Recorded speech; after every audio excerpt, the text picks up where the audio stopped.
Good evening and welcome to the September 3, 2024 City Council regular hybrid meeting. I'm Mayor Salim Neese. This evening's hybrid City Council meeting is being brought to you in person and by Zoom. We're also broadcasting live on MITV Channel 21 and on the city's YouTube channel.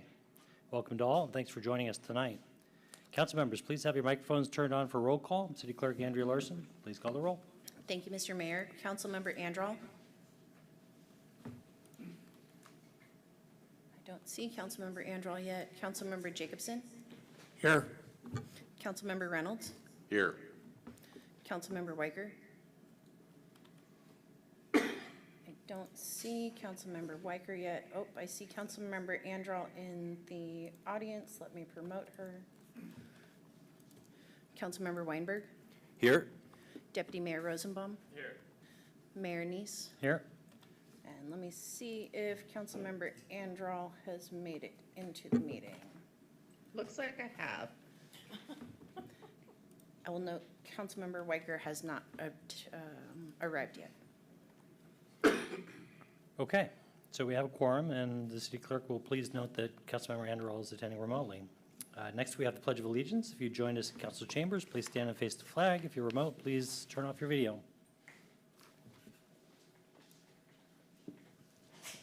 I pledge allegiance to the flag of the United States of America and to the republic for which it stands, one nation, under God, indivisible, with liberty and justice for all.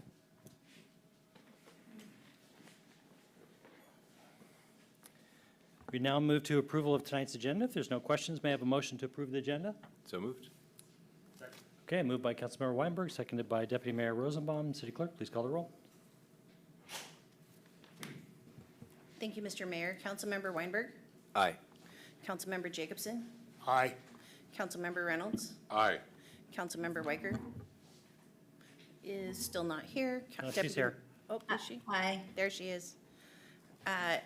Yes, on approval of the agenda, Councilmember Weicker. Aye, yep. Deputy Mayor Rosenbaum. Aye. Councilmember Andral. Aye. And Mayor Neese. Aye. Thank you, Mr. Mayor. All right, motion passes. The agenda is approved. And next up, we have City Manager report, for which we welcome City Manager Jesse Bond.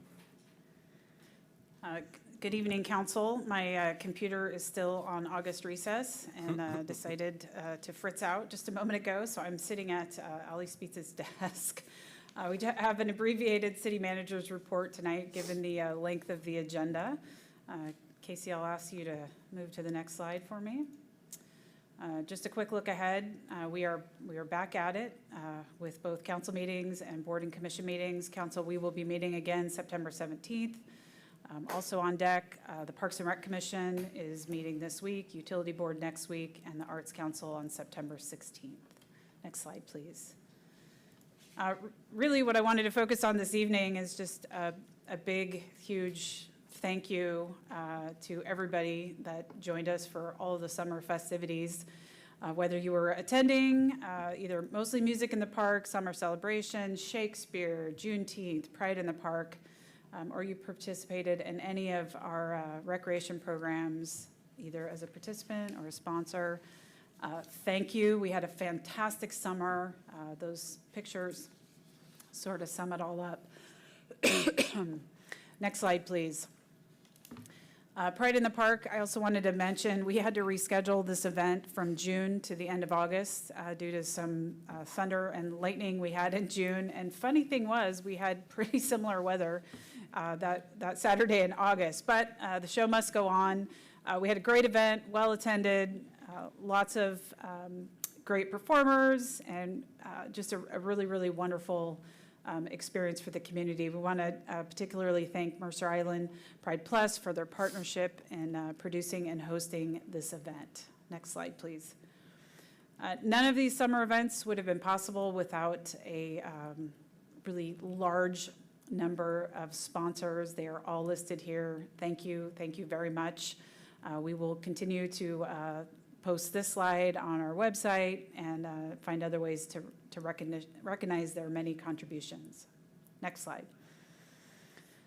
Council, just a heads up, this weekend is Art Uncorked, Saturday, September 7th. I did not check. I intended to see if there are still tickets available. If there are, shouts from the gallery. There are tickets available if you haven't purchased a ticket yet. It's a great event. It looks like the weather is going to be good, so I look forward to seeing you out there.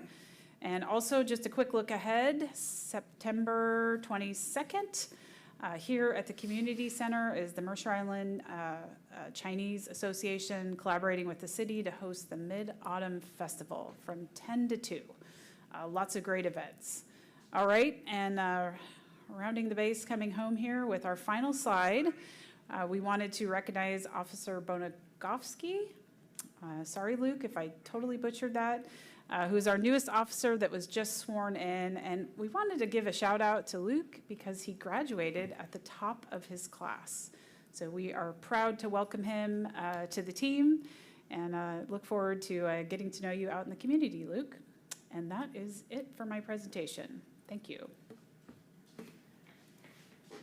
Thank you. Our next item of business is appearances. This will be an opportunity for anyone to speak to the city council on any item except the items requiring a public hearing or any quasi-judicial matters or campaign-related matters. Tonight's agenda will include in-person public appearances, remote public appearances via Zoom. Individuals wishing to address the council may do so in person or by Zoom or telephone, provided they register with the city clerk by 4 p.m. today. When it's your turn to speak, you'll be called by name. Remarks must be addressed to the council as a whole and not to individual council or staff members. Any person making personal, impertinent, or slanderous remarks or who becomes boisterous, threatening, or personally abusive while addressing the city council may be asked to leave the meeting.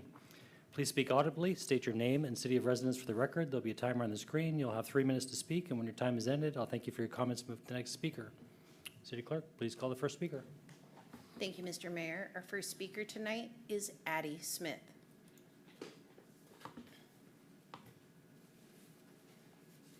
Mr. Mayor, I don't see Addie Smith in the meeting. I will move to the next speaker, which is Carolyn Boatsman.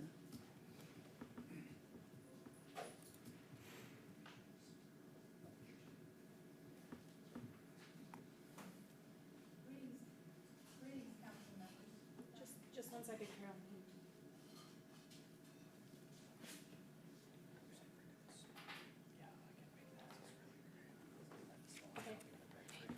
Greetings, council members. I've submitted to you prior to the meeting my comments regarding 8 amendments proposed by the council that directly pertain to climate. This is in regard to the comprehensive plan. For each amendment, I checked the climate action plan for consistency, the results of which inform my comments. The climate plan and the Parks, Recreation, and Open Space plan are both examples of recently adopted functional plans that guide the city. Considerable study, analysis, staff time, and public input goes into these plans. In each case, they are considered Mercer Island's guiding plan at this time in relation to their topic. Comprehensive plan policies, therefore, should be consistent with the climate plan.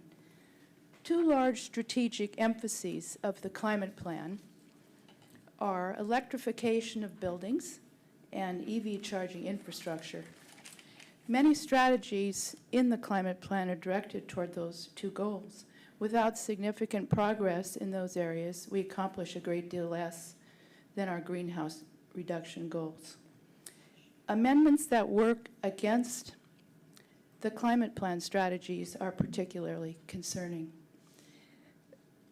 Last, when examining the climate plan next to the comp plan, the obvious question arises, do climate plan policies need to be restated in the comp plan?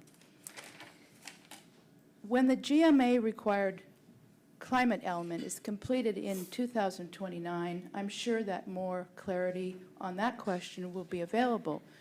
But for now, climate plan strategies are cross-cutting. They're closely direct how the city goes about many of its key functions. I think it's helpful that, therefore, that these key strategies and policies appear next to their cohorts in the comp plan. Such placement would likely facilitate consistency in action. Thank you. Thank you.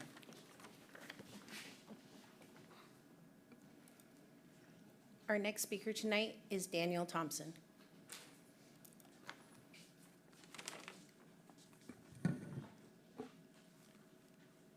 Thank you. Good evening. My name is Daniel Thompson. I'm a resident of Mercer Island. I'd like to speak about AB 6519, specifically the land use and housing elements. First of all, I'm impressed by the amendments some on the council have filed over the summer. Unfortunately, most of you never participated at the Planning Commission. However, I don't think I've ever seen a process more antithetical to the core principles in the Growth Management Act of public notice and public participation. The city posted notice of this hearing on Nextdoor today at 2 p.m. There's over 100 amendments to the comprehensive plan, and they were filed last Wednesday, right before a 3-day weekend. Granted, I understand that King County spent 2 years on HB 1220, and the Planning Commission and city, I don't think, quite understood what the directions were from the council in Resolution 1621.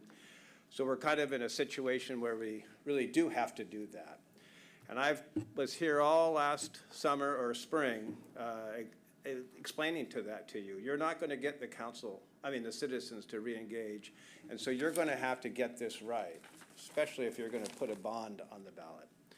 Now, I emailed you some of the points that I listed, and I'd like to repeat those. First of all, population growth through 2040 won't be 1 million new residents if you believe the Census Bureau. Bellevue, Mercer Island, and King County have all lost residents. This is all based on a myth. Housing construction has actually kept pace with population growth since 2010, according to the Census Bureau, if we're looking at market rate housing. The affordable housing shortage is not due to a lack of zoning. The Growth Management Planning Council in 2022 found that King County alone has the zoning to accommodate 800,000 new residents. Mercer Island's future housing growth target through 2044 is 1,239 units of any size. Existing zoning would allow 1,428 units, including the single-family zone. Now that King County wants us to create those 1,239 units in the town center, we should really be talking about downzoning the single-family zone, so we stay at that target that I know Salim works so hard to get. As King County belatedly discovered, when it comes to DEI and poor and black residents, it's upzoning, gentrification, and displacement that are the issues. And I think all of you now understand that. So I just want to thank you for your effort here. I think the council and the citizens are relying on you because we're flying in the dark. Thank you. There are no further speakers tonight, Mr. Mayor. Okay, we now move to our next item of business, which is approval of the consent agenda, which is lengthy due to the August recess. The consent agenda contains AB 6520, July 12, 2024 payroll certification, AB 6521, July 26, 2024 payroll certification, AB 6522, August 9, 2024 payroll certification, AB 6523, August 23, 2024 payroll certification, certification of claims for July 12, 19, and 26, and August 2, 9, and 16, and 2, 9, 16, and 23, 2024, and electronic fund transfers for June 2024. City Council regular hybrid meeting minutes of July 16, 2024, AB 6524, National Recovery Month Proclamation, number 341, AB 6525, National Preparedness Month Proclamation number 342, AB 6526, Hunger Action Month Proclamation number 343, AB 6531, ratification of MOU with AFSCME regarding certification pay, AB 6532, ratification of Proclamation number 344, ending local emergencies, AB 6533, Luther Burbank Sports Courts renovation change order appropriation, and AB 6535, Childhood Cancer Awareness Month Proclamation number 345. Is there any council member that wants to pull anything from consent before we continue? Councilmember Jacobson. Yes, Mr. Mayor, I request that AB 6533 be pulled from the consent agenda and put on the regular business queue. Okay. AB 6533, Luther Burbank Sport Courts renovation change order appropriation will become the first item of regular business. Is there a motion to approve the consent agenda as amended? So moved. Second. Okay. Moved by Councilmember Weinberg, seconded by Councilmember Reynolds. City Clerk, please call the roll. Thank you, Mr. Mayor. Councilmember Weicker. Aye. Mayor Neese. Aye. Deputy Mayor Rosenbaum. Aye. Councilmember Reynolds. Aye. Councilmember Andral. Aye. Councilmember Weinberg, Aye. and Councilmember Jacobson. Aye. Thank you, Mr. Mayor. All right, consent agenda is approved. Our first item of regular business now becomes AB 6533, Luther Burbank Sport Courts renovation change order appropriation. I understand we have probably Jason Kittner here from City Operations, and I'll turn it over to you, Councilmember Jacobson. Thank you, Mr. Mayor. I requested that this be put on the regular business agenda because, for several reasons. First of all, I know there's immense interest in this community for pickleball or having a pickleball facility, exclusive pickleball facility. This hasn't gone the way that we had all expected, and the reason I pulled it was so that the public can hear the trail of tears that we've gone through with this and understand a little bit better why the costs are what they are. I have a couple of questions of whoever's going to talk about this from Public Works when the time's appropriate. I think the time is now. Okay, I have two questions, and they're somewhat interrelated.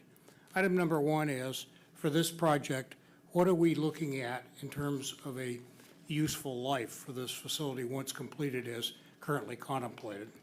And the second question is a request to describe how it is we got to the situation that we're in now, which necessitates a change order of up to $263,000 and brings our total for this facility to plus minus $1,200,000, which is a fair amount of money.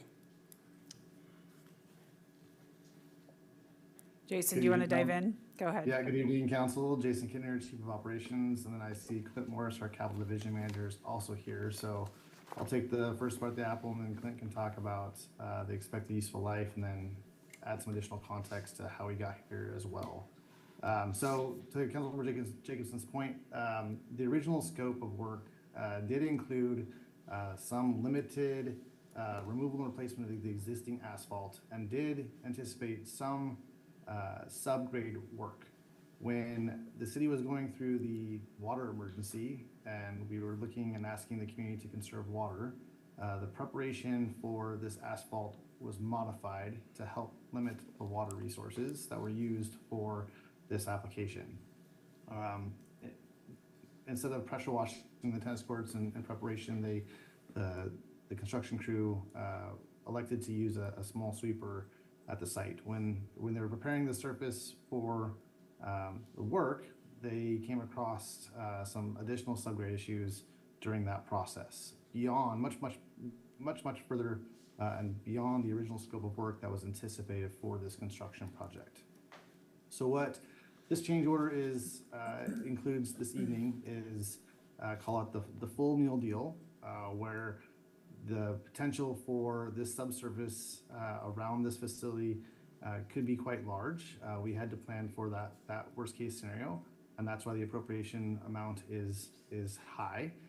We're hoping and anticipating that it will be smaller, and we will have a geotechnical engineer on site, as well as Clint Morris and our design team out there watching the subsurface conditions, making sure that only the subsurface that's need to be modified will be modified out on site, and that we're not over excavating this location, but are getting the subsurface into adequate shape and required shape for the expected useful life and longevity of this facility in the future. So with that, I'll pass it over to Clint. Clint can extend beyond that and then talk about what the anticipated useful life is for the rest of this facility as well. Jason, can I just, before we hand it over to talk about useful life, Councilmember Jacobson, I shared an email with you late this afternoon, and I'm not sure if you had a chance to look at it, but the community didn't have a chance to look at it. This is a highly speculative comment, but based on the findings, once we realized we had areas of failure where the subgrade was not adequate to resurface, I am speculating that the courts were originally constructed, a long time ago, decades, using material that was possibly brought in as excess from another project. And the reason that we're thinking that is the case, it's because once we got in and dug the test pits and poked around a little bit more this summer, there's just a lot of inconsistencies under that asphalt base. The asphalt layer itself is not the same depth. It ranges from about 12 inches to 18 inches, I think. It also looks like the soil preparation, when we do our road work, you have to have a really solid base. The base underneath the asphalt is just not what we would have expected for a project like this, even done 40 years ago. Unfortunately, that wasn't visible to us when we designed the project. We had we've done some repair work on the courts over the last 6 years where we've literally gone in and done some micro excavation and then put cement patches in. It was during those kind of micro excavations that we could see the subbase, and our current consultant determined that base was adequate. Unfortunately, we now know that a very inconsistent asphalt layer and virtually no consistency in the compacted soil underneath. So that's my speculation about the way the courts came to be. This particular facility at Luther Burbank, like many of the amenities at that park, was constructed prior to the city's ownership, and we don't have a lot of history on the prior project work. All right, so that is a little bit more about what happened. I will say that the staff worked really carefully and thoroughly over the summer to put forward a proposal that was thoughtful and well-managed, and to try to mitigate and reduce the overall cost impact to the extent possible. All right, Clint, maybe now you'd like to talk a little bit about the useful life of this project. And it's got layers. It's got a no pun intended, but an asphalt layer and a court servicing layer that both have different lives. Right, thank you, Jesse. I'm the Capital Division Manager, Clint Morris. I would kind of echo what Jason and Jesse have said, that we discovered some subbase that was in worse condition than we thought. When I was down there, I was struck by the fact that the existing coating on the tennis courts was hiding a lot of cracking and damage in that underlying asphalt. So we're at a point where we don't have much of a choice. We have to repair the sub base so that then we can put down the asphalt layers, so that then we have a good surface to apply the coating. I believe this is the correct way to do this. A road is only as good as its base, so we're going to invest in the sub base to this. The existing courts, as poorly as they were constructed, as Jesse alluded to, those were built in the mid-70s, and so they've lasted 40 plus years. I would anticipate that this new aggregate base and hot mix asphalt surface, that should be another 40 to 50 year service life. Now, I'm not a coatings expert, but I would expect that the coating that goes on top of that marks the courts for pickleball, I would expect that would need to be recoated a couple of times over that 40 to 50 year life. Maybe that's a 10 or 12 year cycle. It's kind of a guess. Again, I'm not a coatings guy, but recoating that is significantly cheaper than rebuilding that pavement again. So I think we're creating something that's going to have an amazingly long service life for the community. Any other questions? I don't have a question, but I'd like to make a comment if I may. I certainly commend our staff for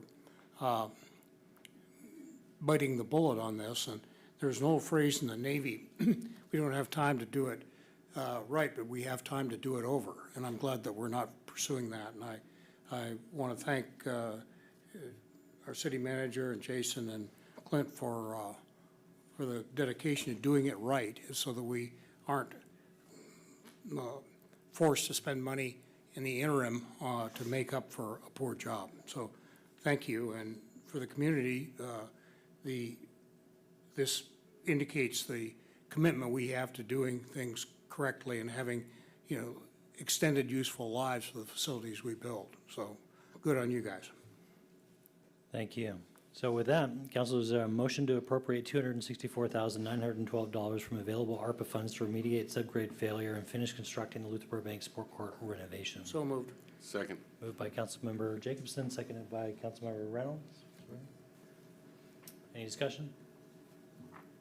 City Clerk, please call the roll. Thank you, Mr. Mayor. Deputy Mayor Rosenbaum. Aye. Councilmember Weicker. Aye. Councilmember Jacobson. Aye. Councilmember Andral. Aye. Mayor Neese. Aye. Councilmember Reynolds. Aye. And Councilmember Weinberg. Aye.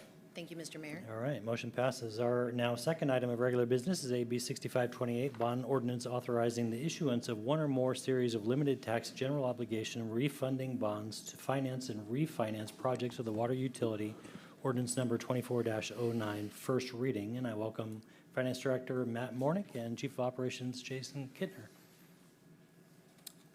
Good evening, Mayor Neese, members of the council, City Manager Bond. I'm Matt Marnick, your Finance Director. The city's financial analyst, Ben Schumacher, is joining us remotely this evening, and he's going to steer our deck. Ben is also overseeing an important discussion right now about the utility rate model updates for the upcoming 2025-2026 biennium, and he is available for questions as needed. So, Ben, please pull up our first slide.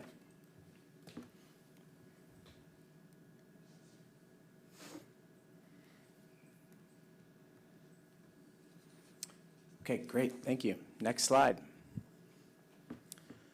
Tonight, I'm going to walk through 20 slides, beginning with the mechanics of financing the water utility and why staff is recommending issuing $28 million in limited tax general obligation bonds as part of a larger long-term financing strategy to operate, maintain, and complete major capital investments for the island's water distribution system. Chief of Operations Jason Kittner, who's joining us remotely, will provide background into which major investments are necessary right now that will be paid for with the sale of these bonds. We will pause for questions at the end of the presentation. I also want to acknowledge Deanna Gregory, who's joining us remotely, our bond counsel and partner from the Pacific Law Group, and the city's financial consultant, who's here with us this evening, Senior Vice President from Piper Sandler, Justin Monway. They are available to answer questions regarding the bond ordinance before you this evening and the bond issuance that's scheduled tentatively in October. Next slide. Clean drinking water is a recurring topic in the Mercer Island community, but by way of background that the council is well aware of, water originates in the Cedar and Tolt River watersheds, and it is purchased from Seattle Public Utilities. It is treated and delivered to the island, at which point an intricate system of city-owned and operated pipelines and other infrastructure distribute clean drinking water throughout the island. Next slide, please. The water distribution system includes different operational components that all have, that vary in useful life, which Jason is going to shed light on shortly. But in general, most of the components were installed a few generations back and have an expected useful life of 50 to 75 years. In fact, the City Council will recall in the 2021-2022 biennium, we began a period of significant reinvestment in the water system as critical system components began reaching the end of their useful life. Next slide. Historically, the funding strategy for the water utility was to pay for operation and infrastructure needs directly from water rate revenues. And so that approach serves the utility well during periods when we have standard operations and typical levels of reinvestment. When larger portions of the water distribution system need to be simultaneously replaced, additional funding from outside sources, such as the sale of bonds, is required. And so the staff team and the utility board committed to prioritizing capital improvements and essentially staggering their construction over time to minimize budgetary impacts to water utility customers, spread out the cash flow needs in the water utility fund, and to see through critical improvements to ensure the continued successful operation of the water system. Next slide. A number of key considerations has guided this work with the utility board. First, the utility board and staff strive to maintain the lowest possible rate increases for water service with little change year to year. And so we do this by seeking outside funding for major capital improvements, projects that cost at least $2.5 million and have a useful life at minimum of 20 years. A second consideration that guides this work is generational equity, which essentially means that we use debt financing to spread out significant costs that are incurred in a relatively short period of time over the useful life of the new infrastructure. And so thereby, we're engaging multiple generations of ratepayers who benefit from those improvements. A final consideration is the federal requirement to spend bond proceeds within 3 years of receipt, which can prove challenging when you're dealing with significant underground utility construction projects. Next slide. So the staff team got to work identifying which capital projects would be well suited for funding with bond proceeds. We adapted project schedules to the post-COVID reality, and we closely tracked cash flow needs against project schedules. We also postponed issuing debt until projects were shovel-ready. And as you recall, in November last year, the City Council issued a declaration of intent for the city to reimburse itself for costs that have already been incurred on water systems improvements, which created greater flexibility in meeting the 3-year spending requirement. Next slide. All of this informed the recommendations before the City Council this evening as outlined in Exhibit 1, which authorizes staff to issue a not-to-exceed amount of $29 million in limited tax general obligation bonds for capital improvements to the city's water distribution system. And so although the staff plan to issue only $28 million in bonds, this higher not-to-exceed amount accounts for the costs of issuing bonds, and it allows for changing market conditions between now and the anticipated date of issue. The table on this slide outlines the details of the issuance and assumes an average annual debt service of just over $2 million, which will be paid for with water utility rate revenues. As we noted in the agenda bill, there's a potential opportunity to refund bonds issued for the water utility back in 2011. Staff would only fold the remaining debt service from the 2011 LTGO issuance into the proposed bond sale if it results in savings to the city. Next slide. Chief of Operations Jason Kittner will now walk through the capital improvements either underway or on the immediate horizon that will be paid for in part with proceeds from the proposed bond sale. Next slide. Good evening, Council. Again, Jason Kittner, the Chief of Operations. So I'm going to spend the next few slides talking about the upcoming utility projects that are, most of them are currently underway. And hopefully, it will not be a surprise to you as we've talked about these a number of times with both the utility board and the council, and they are currently on the current capital improvement plan. The first project up is the water reservoir improvements. The picture on the right is the actual picture of one of the tanks from the inside for the work that was done earlier this year. Again, this project includes both structural improvements as well as recoating the inside and outside of both tanks, the north and the south. Council may recall that we do the way that our system operates. We take one tank down at a time and then do the work and then bring that tank back into operation. And then during our low demand season, we will tackle the second tank. So the second tank is up for work beginning later this fall and into early next spring. Again, this work began in Q3 of 2023, and it's scheduled for completion in the Q2 of 2025. The estimated useful life for this project, the recoating of the tank, which happens more frequently, is right at 20 years. Depending on a number of factors, it can slide a little bit longer than that, but estimated useful life is about 20 years, and the total estimated project cost is just over 7.1 mil. Next slide. So the next two slides are what we consider our water system improvements. These are call them our standard water replacement projects in our capital program. Again, for the Council of the Communities, just a reminder to you all that the way we prioritize our capital system replacements includes a number of factors, including age and condition of pipe, history of main breaks, water quality, and fire flow capacity. Those are scored on a matrix and prioritized in coordination with other capital projects such as sewer work, stormwater work, and street repaving projects as part of our ongoing capital improvement program. So the 2023 water system improvement, the map on the right is the location of those water main replacement projects. Installed over 6,600 lineal feet of new ductile iron water main across the island. Again, this work began in September of 2023, and the total estimated useful life for those pipes is anywhere from 75 to 100 years. The total estimated cost is just at 4.7 mil. Again, that happened in 2023.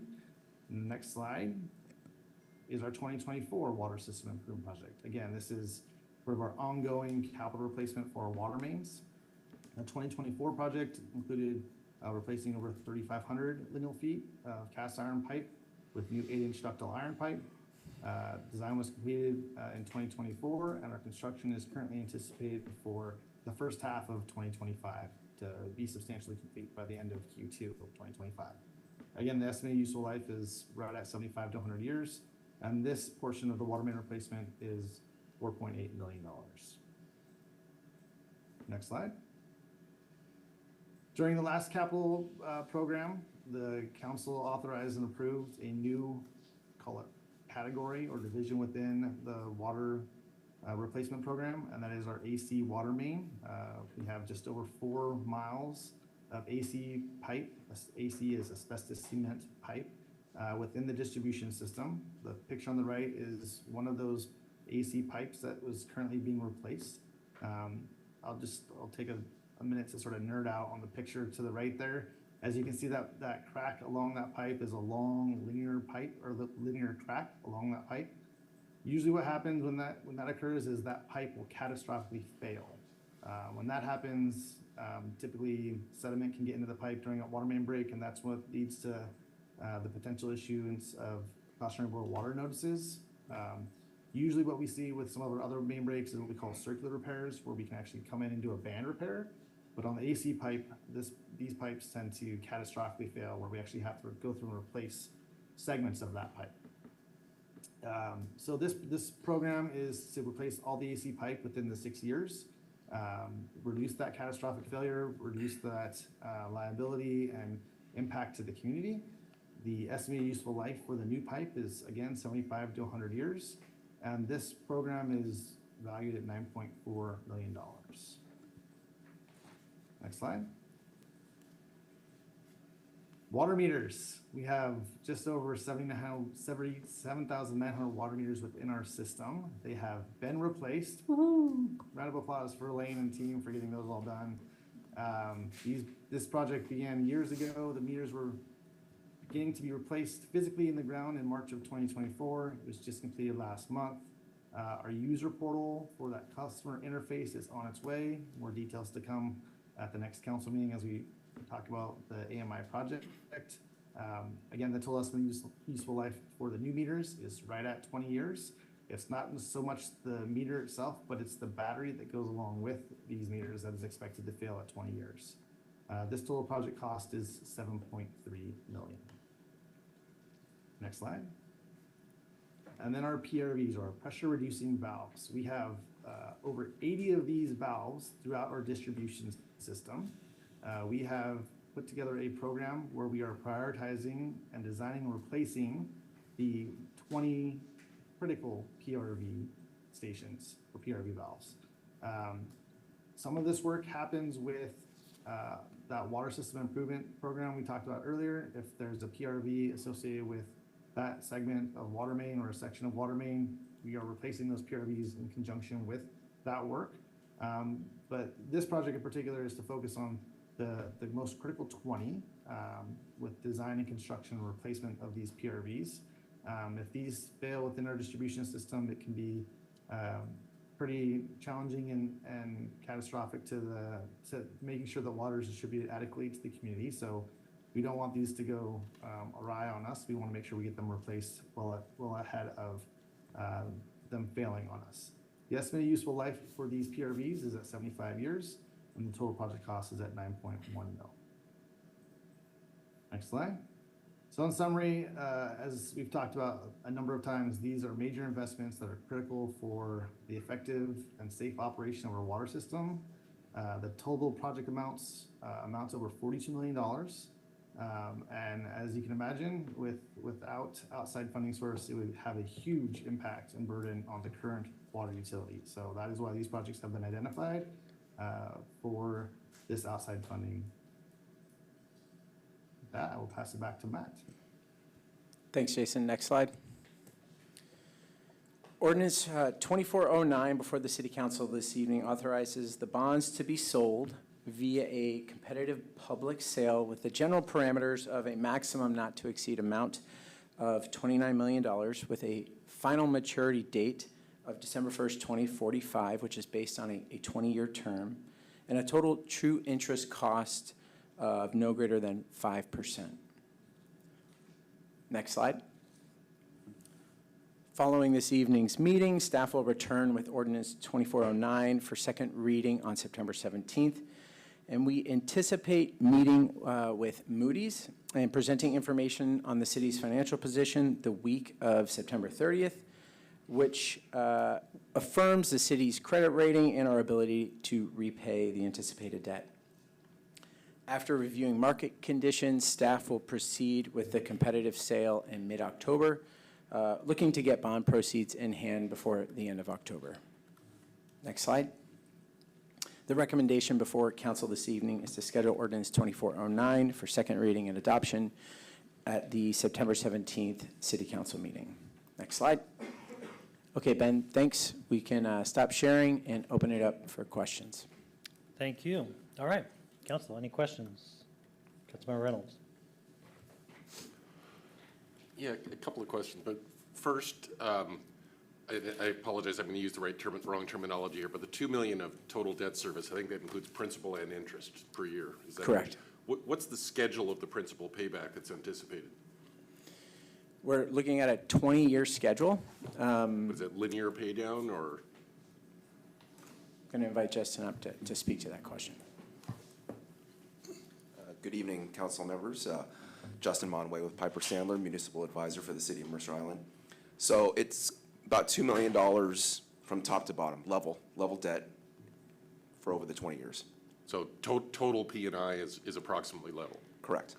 And if we decide to accelerate the prepayment for the payment for some reason, do we have provisions that allow us to do that without penalty? There will be a 10-year call. So I think the call date will be either June or December of 2034. And so at that point, you can, if interest rates are favorable, you can choose to refinance those bonds at without that point. penalty, or? Correct. You can always refund those more than 90 days prior to the call date, but then at that point, you'll have to use taxable interest rates. And that could, who knows where interest rates are going to be at 10 years from now. But that's typically going to be more expensive than tax exempt. Okay. Quick follow-up, Mr. Mayor? Yep.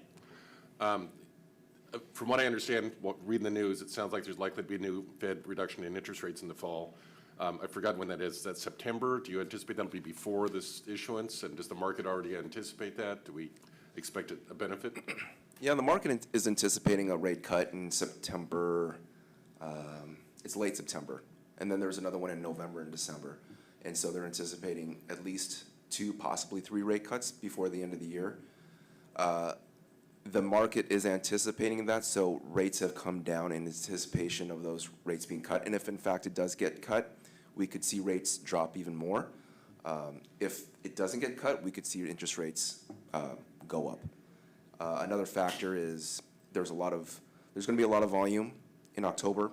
A lot of issuers are going to try to get in before the election. We expect a lot of volatility after the election. Whether interest rates go up or down, hard to say.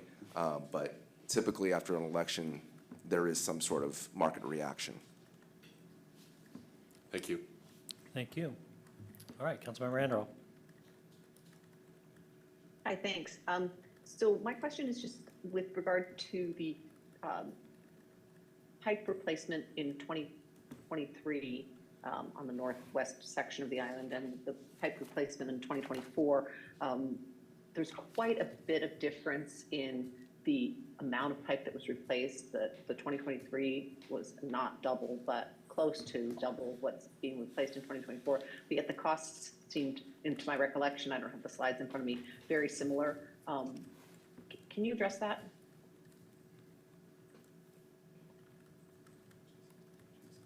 Sure, I don't have the specifics in it in front of me in terms of like what the other conditions for that location may be. Some of the contributing factors could be site locations, topography, access to and from. It could be the cost of materials has slightly gone up over time as well between the 2 years.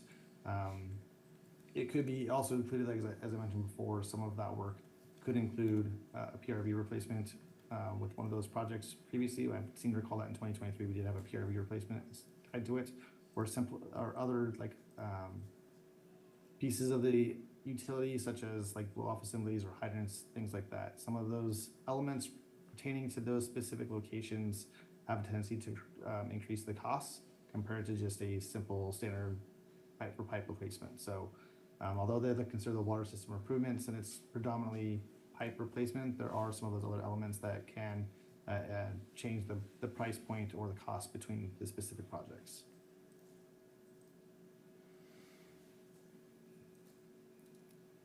Any other questions, Councilmember Anderl? Okay. This is a question for you, Matt. Can you, because we just heard from the consultant that conditions are going to be favorable over the next 30 or 60 days for going to issuance, can you just kind of give a bit of background on when we initially were going to go out with an LTGO offering? I think it was back in May, and how this delay is, the benefits that you've seen? Sure, Mayor. So we initially teed up this item for the City Council in the first meeting in May, precisely around the time that we started having to deal immediately with the SPU water main to the island. And so because that deals with the water's utility infrastructure on the island, Chief of Operations and I coordinated with Ali Speets and the City Manager, Jesse Bond, and decided to pump the brakes and just wait to evaluate that project and understand how that could play into the larger investment that would be required for the water utility system in the immediate future. As a result of waiting, we've seen about a 1% drop in interest rates.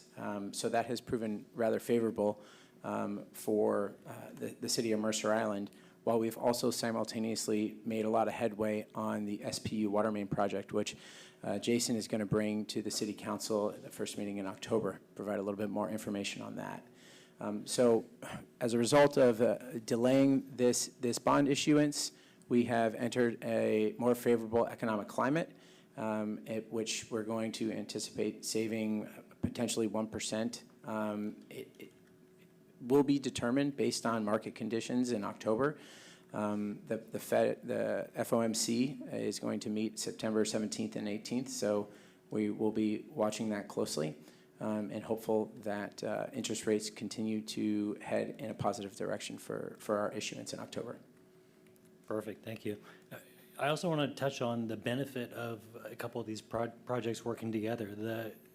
Of course, the water mains being replaced and reducing the number of breakages reduces the amount of water that's lost, and we pay for that water, and so that's a liability on your ledger.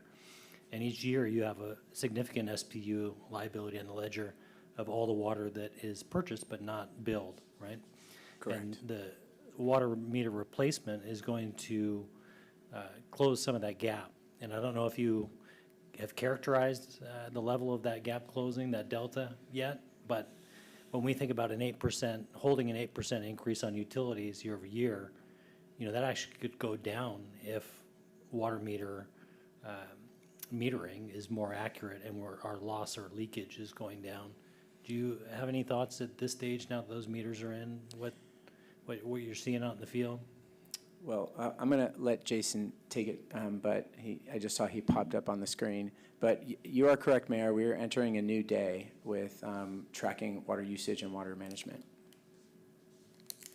Yeah, so if I may, the Mayor, you're absolutely correct. We do anticipate that unaccounted water loss number, I think that was the phrase you're looking for, that we report on annually, is going to diminish. I will say, just given the timing for the meters being placed in the ground this year, we anticipate that number to improve for this reporting year. However, I think we're going to see the real savings the next reporting year. So that absolutely will help that unaccounted water loss number. I will say, although the user portal is not up and operational for the community yet, it's coming. We have seen and heard from customers that their bills have gone up unexpectedly, and our customer service team has been able to work with those homeowners directly to pinpoint, when and where leaks are happening on their property. For example, if they have a high water volume number during the hours of 4 to 6 in the morning, that's likely an irrigation system that they may or may not have recalled that they have as operational. And so we've been able to help troubleshoot that information just based off the data. Again, that helps not only the ledger, as you're referring to, it also helps our unaccounted water loss number that we report to the state each year. Again, we won't really see what we anticipate that is sort of normalizing until next year, but we do anticipate to see a pretty significant improvement with that number as well. Thank you. Councilmember Weicker. Yeah, I just want to thank the team for bringing this forward, and Jason, give you a chance to talk about the utility board's work on this. I think they've been doing a lot of work in the weeds for the last many months, if not years, on this, and thought about how it is going to help our ratepayers kind of smooth this out over time. So, Jason, you want to talk a little bit about the utility board process and work in all this too? Thanks to them as well. Sure, absolutely. Great reminder. The utility board has done a lot of great work over the years, helping the staff prioritize and plan for significant capital improvements. I would say over the course of the last 5 to 6 years in particular, our reinvestment strategies within the water utility have grown from perhaps, not that we weren't doing things beyond just pipe replacement projects, but, it's definitely branched out, and we're tackling different elements of the water utility that include different elements and prioritization factors like water quality, in addition to main breaks and age and condition of pipe and things like that. So the utility board has been absolutely instrumental in that process. They are great advocates, and they work on behalf of the community to make sure that we are prioritizing the right projects in terms of what's recommended moving forward for the council consideration, ultimately a rate decision. So they have been lockstep with Matt and team in this conversation about outside funding, how to prioritize which projects do or don't fall into the bucket for consideration. So major kudos to them, and they are going to be quickly ramping up again here in September and a week from now to talk about the upcoming budget cycle as well. So no shortage of work for the utility board in the near future. Excellent, thank you. All right, council, is there a motion to schedule an ordinance number 24-09? Excuse me. I have a couple of questions. All right, I'd like to try out a couple of assumptions and have them validated or invalidated. Assumption number one is that many of our water lines are in streets. Is that a correct assumption? Not all water mains are in streets, no. But there are many, is that correct? Yes, there are many water mains that are in streets. However, given the way the island was constructed and depending on the neighborhood, there are a number of pieces of our city infrastructure that are not completely located within public right-of-way. Okay, another assumption is that much of the work that's done in the streets is cut and cover as opposed to other methods of pipe replacement. Is that correct? Correct, and that is not necessarily the case either. We are looking at alternative construction methods. I will say on the water side, it's been predominantly pipe replacement and abandonment in place. However, in some of the other utility work, we're looking at alternative construction methods. And I will say, given the recent water work we've done with the SPU transmission line, I think there's an opportunity for different considerations for our water utility in the future as well. And my further assumption and understanding is that when cut and cover is used, that we take that opportunity to deal with pavement problems and may postpone paving a street we know we're going to rip up in a year or two. So those street repairs are paid for by the street fund, aren't they? Predominantly paid for out of the street fund. There is an element of the water utility work that would contribute to that street restoration based off of the impact to that street. But it's a combination of funds. Okay, Prorated based off of the size of work. thank you. Okay, council, any other discussion? All right. Is there a motion to schedule ordinance number 24-09 for second reading and adoption on September 17, 2024, city council meeting? So moved. Second. Moved by Deputy Mayor Rosenbaum, seconded by Councilmember Weinberg. Okay. All right, city clerk, please call the roll. Thank you, Mr. Mayor. Councilmember Weinberg, Aye. Councilmember Reynolds, Aye. Councilmember Jacobson, Aye. Councilmember Weicker, Aye. Mayor Neese, Aye. Councilmember Andral, Aye. and Deputy Mayor Rosenbaum. Aye. Thank you, All right, Mr. Mayor. Motion passes. We move to the next item of regular business. Thank you, Matt, and Jason, and Clint. Our next item of regular business is AB 6519, 2024 Comprehensive Plan Periodic Update, City Council deliberations on proposed amendments and direction to staff to prepare the 2024 City Council Draft Comprehensive Plan. We welcome CPD Director Jeff Thomas and Senior Planner Adam Zach. Welcome. Thank you, Mayor. Good evening, Council. As the Mayor just noted, Adam Zach is here this evening, our Senior Planner, who's driven the lion's share of the work from the staff perspective on this over the last couple of years. Ali's going to pull up. We have a very short slide deck here this evening, only a half dozen slides, I believe, or so. Before we get into that, though, and advance the slides, I would like to just, for the record, and for the benefit of all the council members who may not have read your email here in the last hour leading up to the meeting, just cover quickly, there's a number of exhibits that were attached to Agenda Bill 6519, specifically exhibits 1, 2, 3A, and 3B contained different amendments, either by classification or in the case of Exhibit 1, the Economic Development City Council proposed amendments. We did, thanks to Councilmember Reynolds, we did discover here just today that there was a glitch in some of the conversion from Word to Excel and back to Word for preparing the packet materials here for September 3rd tonight. What that led to was a problem with the strike-through in track changes. So the underline, which would typically represent additions or new language, seemed to work fine, but the strike-through, which would then typically delete language from a document, did not properly convert back when we went from Excel to Word for the packet preparation. So we apologize for that. We do have a workaround in consultation with the mayor leading up to 5 o'clock. Adam is going to, we are going to work from the August 21st Excel spreadsheet that I sent to the council that contained all council proposed amendments. So it would contain everything that is in exhibits 1, 3A, and 3B of your packet materials. Might be a little bit clunky here at specific moments, but we'll work through it and we'll make sure that the right information is up on the screen, not only for council's benefit, but also for the public's benefit so they can follow along. With that, Alan, if you could advance to the next slide, that'd be great.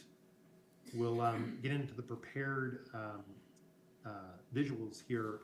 So the first thing I'd like to cover quickly is what's happened since July 16th, which was your last council meeting. Council will recall, and thanks to all of you for participating, we did have a 3-week rolling period that council set up at the July 16th meeting for you to submit city council proposed amendments to staff. We completed that 3-week period, and staff then went about reconciling and preparing a couple of different matrices that were sent to you on August 21st, including the one that I just referenced in my preamble comments. So We did prepare the city council amendment matrix, the agency city amendment matrix, and then an updated question and answer matrix, which we started in time for the July 16th meeting with some questions that came through. So those all went out on the 21st of August. And again, just to underscore, we're going to be working off of tonight that city council amendment matrix in Excel from August 21st. And then, of course, the packet materials were prepared tonight as previously discussed. Next slide, please. In working on the agenda bill for this evening and trying to figure out how we were going to navigate all of the proposed amendments that came in from City Council, plus some proposals to address agency comments, as well as one city proposal, we did come up with a 6-motion package, I guess. And what I'd like to do, I'm not going to read all this language, but this is all in your agenda bill under the recommended actions. Once we turn it back over to the mayor here in just a minute or two, prior to commencing any deliberations, there are 2 proposed motions. The first one is to have the council move to produce a 2024 City Council draft comprehensive plan. And ultimately, once the City Council is able to move through all the proposed amendments and deliberate, the staff would go about then producing that City Council draft comprehensive plan, and it would actually be made publicly available for review and comment for a period of not less than 30 days, leading up then to a first reading of the adopting ordinance tentatively scheduled for November 5th. The second motion then to follow that would be to appoint a 2024 comprehensive plan ad hoc committee. And that ad hoc committee would go about formulating any recommendations, certainly given our economic development element proposed amendments, where we have a couple of rewrites of that particular element, plus a handful of other specific amendments.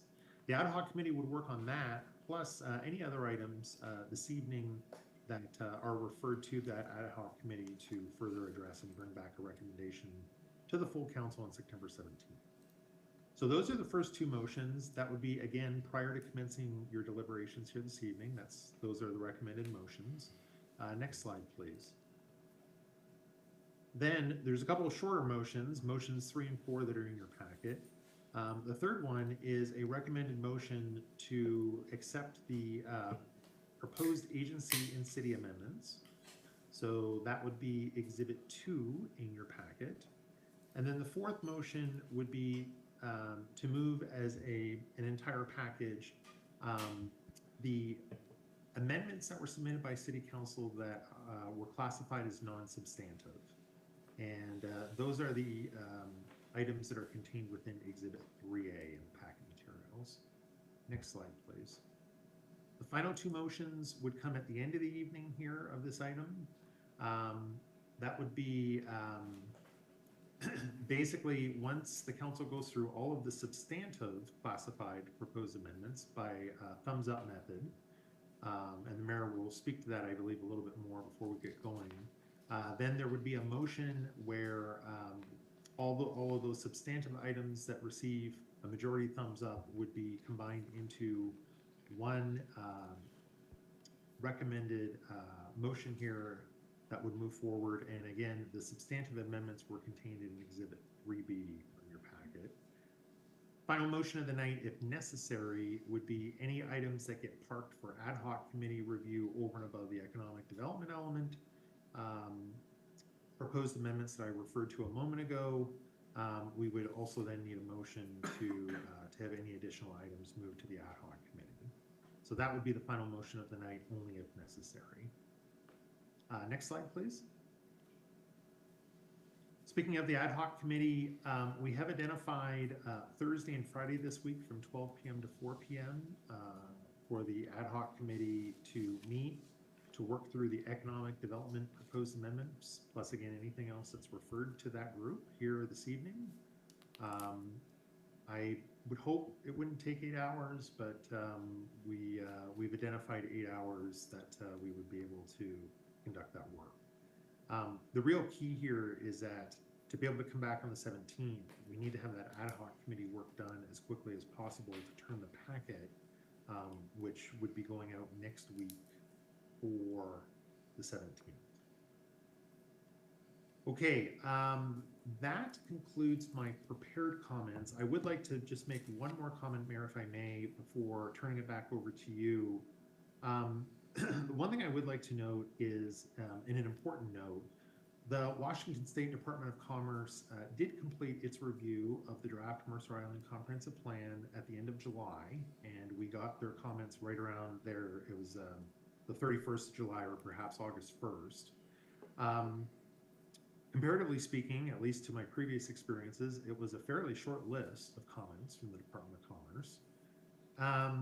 But there were some meaningful comments contained in their letters. So staff has worked to figure out how to best address those comments. And again, that leads directly to some of the items that are in your Exhibit 2 in your packet materials. With the acceptance of those recommended amendments, as well as just findings that we'd like to get into the public record, we do believe that we would have a fully compliant draft comprehensive plan under the Growth Management Act. So that said, we did receive a healthy response from the City Council here in late July and August for City Council proposed amendments to the draft comprehensive plan that was forwarded to you from the Planning Commission. There's a lot of really good and thoughtful amendments that have been included and provided by the City Council. I encourage the Council to go through certainly the substantive ones and the ones that will need some ad hoc committee work if that group is formed. Generally speaking, I have reviewed the amendments. Adam has reviewed the amendments. We've discussed them, and we don't feel like there's a lot in there that would risk producing a GMA compliant comprehensive plan. The one area of concern, though, that I would like to point out to the council before we get rolling here is with the housing element.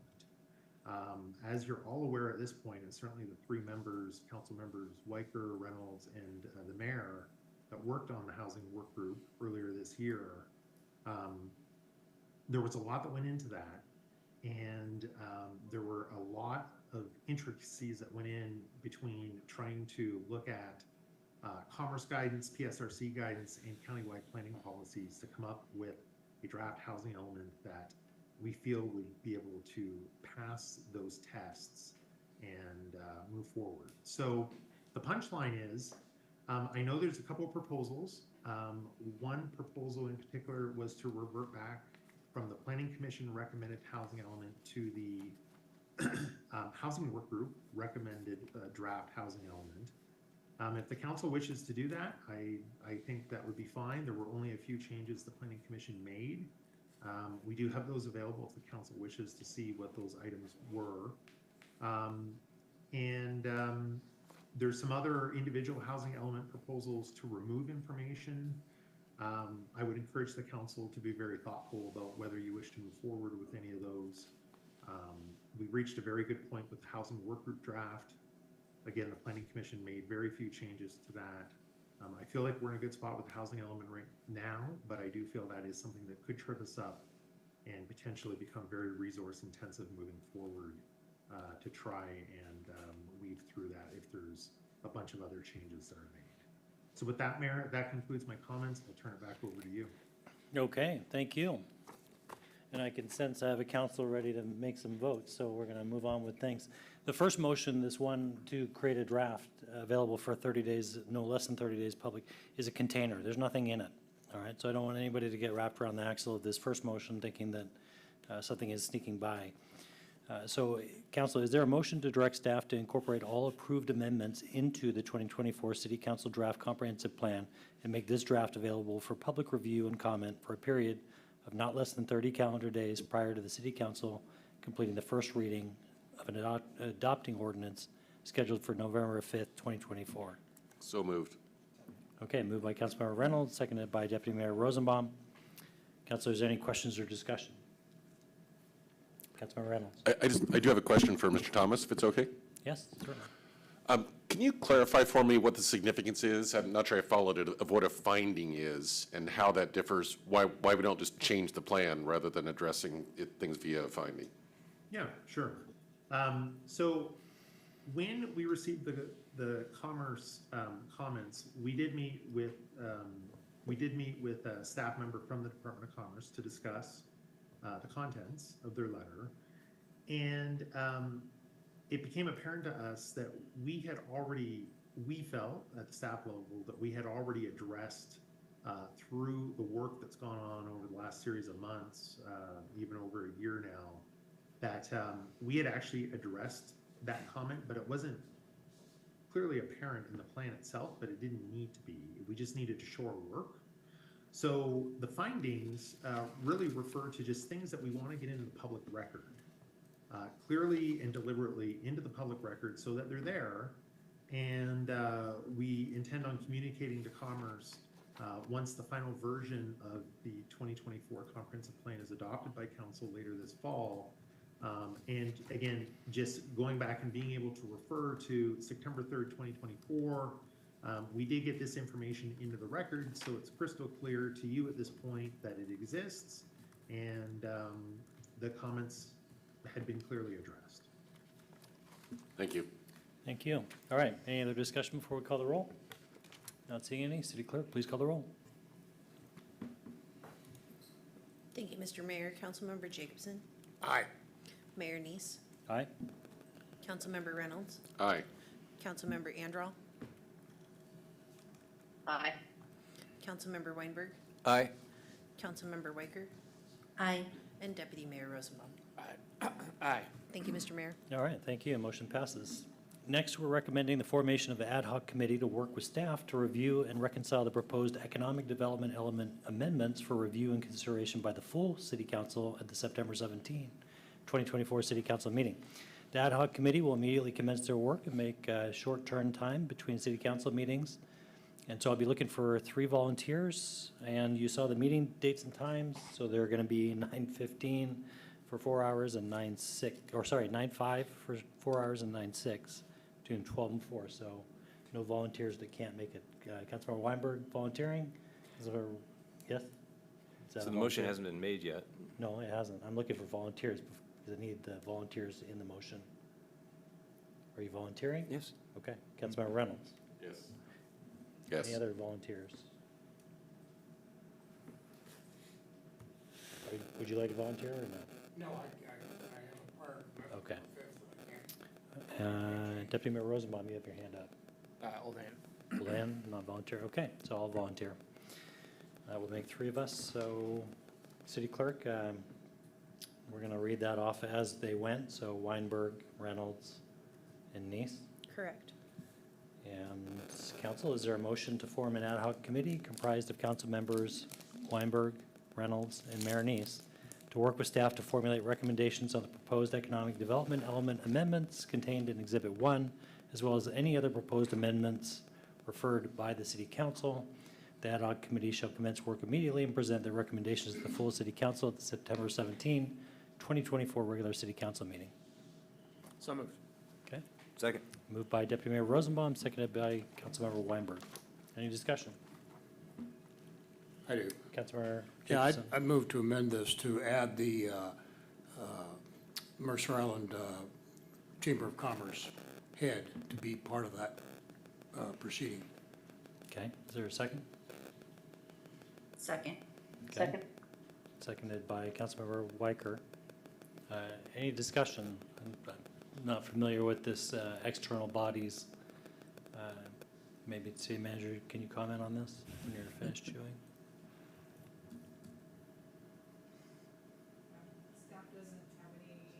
Staff doesn't have any objection to the addition pending the individual's availability.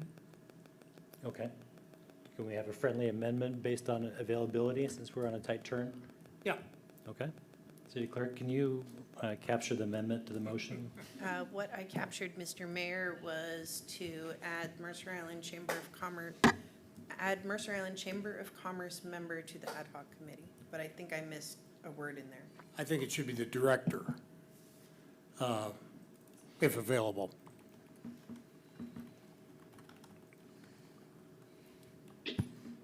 So Okay, now is I that- have add Mercer Island Chamber of Commerce Executive Director to the ad hoc committee if available.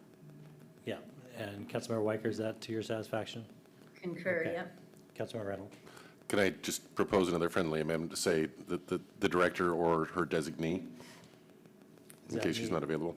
I'm fine with that. Okay, Councilmember Weicker, you fine with that? Amen. City Clerk, can you please capture that? Yes, I captured that. Okay. Any discussion before we call the roll on the amendment to the motion? I just want to thank you guys for volunteering. I'm sorry my work schedule doesn't allow me to volunteer. So thank you guys for taking the time. Thank you. All right, City Clerk, please call the roll. Thank you, Mr. Mayor. Mayor Neese, Aye? Councilmember Weicker, Aye. Councilmember Jacobson, Aye. Deputy Mayor Rosenbaum, Aye. Councilmember Andral, Aye. Councilmember Reynolds, Aye. and Councilmember Weinberg. Aye. The amendment passes. All right, the amendment to the motion passes, and now to the amended motion. Any discussion? City Clerk, please call the roll. Councilmember Reynolds, Aye. Councilmember Weinberg, Aye. Deputy Mayor Rosenbaum, Aye. Mayor Neese, Aye? Councilmember Jacobson, Aye. Councilmember Andral, Aye. and Councilmember Weicker. Aye. Thank you, Mr. Mayor. All right, thank you. All right, so council, remember that we have this subcommittee that we can remand items to as we move through the evening, so that is available. The next motion, is there a motion to approve the recommended amendments and findings to respond to agency comments as well as the city staff proposed amendments in Exhibit 2? So moved. Second. Okay, moved by Deputy Mayor Rosenbaum, seconded by Councilmember Jacobson. Any questions, any discussion? Councilmember Anderall, old hand, new hand? New hand. Yeah, Councilmember Anderall. I was curious as to the legal standing of Commerce and PSRC to, direct any action on our part. Are we mandated to, are these directives or are they suggestions? Is it our prerogative to accept or disregard? Kind of struggling with, to what extent we're bound by these agency comments. Yeah. PSRC does have a certification process, I believe, Adam, you can correct me if I'm wrong, for transportation. And Commerce does complete a final review of our comprehensive plan once we file it with the state. The recourse at that point for Commerce or any other aggrieved party would be to appeal the city's adopted comprehensive plan to the Growth Management Hearing Board. And then at that point, the city would be invested in appearing before the board and having the board take up any and all points of appeal that the board may make a decision on, or they may remand back to the city with an order to fix at that point in time, usually, typically from what I've seen, within a 6-month window of time that work would need to be done, and then resubmitted to resubmitted to the Growth Management Hearings Board for final review.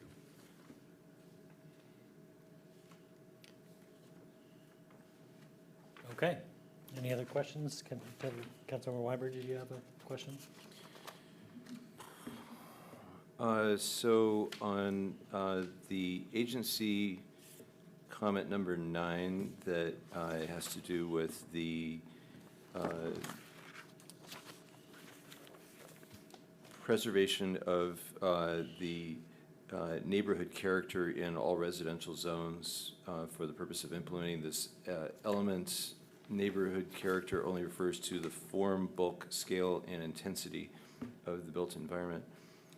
So I'm thinking about the changes to state law that came from House Bill 1110. There's going to be some neighborhoods where we're going to have increases in intensity, increases in scale, or where there's a neighborhood not very far from here that's all single-family houses today, and it's going to have to allow quadplexes within a quarter mile of the train station. That's clearly a change, I think, in the intensity of the neighborhood. So if we say that that we have a policy saying we're preserving the neighborhood character in all residential zones. Is that in conflict with what we have to do in order to be in compliance with state law? Yeah, I think, Councilmember Weinberg, I think that was one of your questions that you had submitted via email over the weekend, if I'm not mistaken. So we did provide a response to that earlier today to you via email. In the event you haven't seen it, the concept of neighborhood character, so this actually relates back to one of Commerce's comments, and we intentionally, given what our options were, steered clear of trying to define neighborhood character. That is something that could go down a long and windy road. Many other jurisdictions have struggled with that over the course of time. So in lieu of that, what we've attempted to do is to put the phrase neighborhood character into a little bit of a box, in the sense that we're qualifying it as only referring to the things that I believe you just said there a moment ago, the mass and bulk and so forth. So we believe threading the needle there gets us there a little bit to where we need to be, without having to go back and do major reconstruction on anything. That's the staff's position on the proposal, item 9, I believe you said it was. I don't have the table up on my screen at the moment, but in Exhibit 2. Well, I guess I'm concerned that land use policy 1.5 would end up,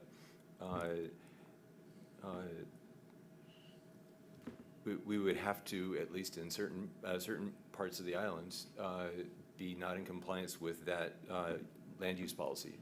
It sounds like state law would overrule it.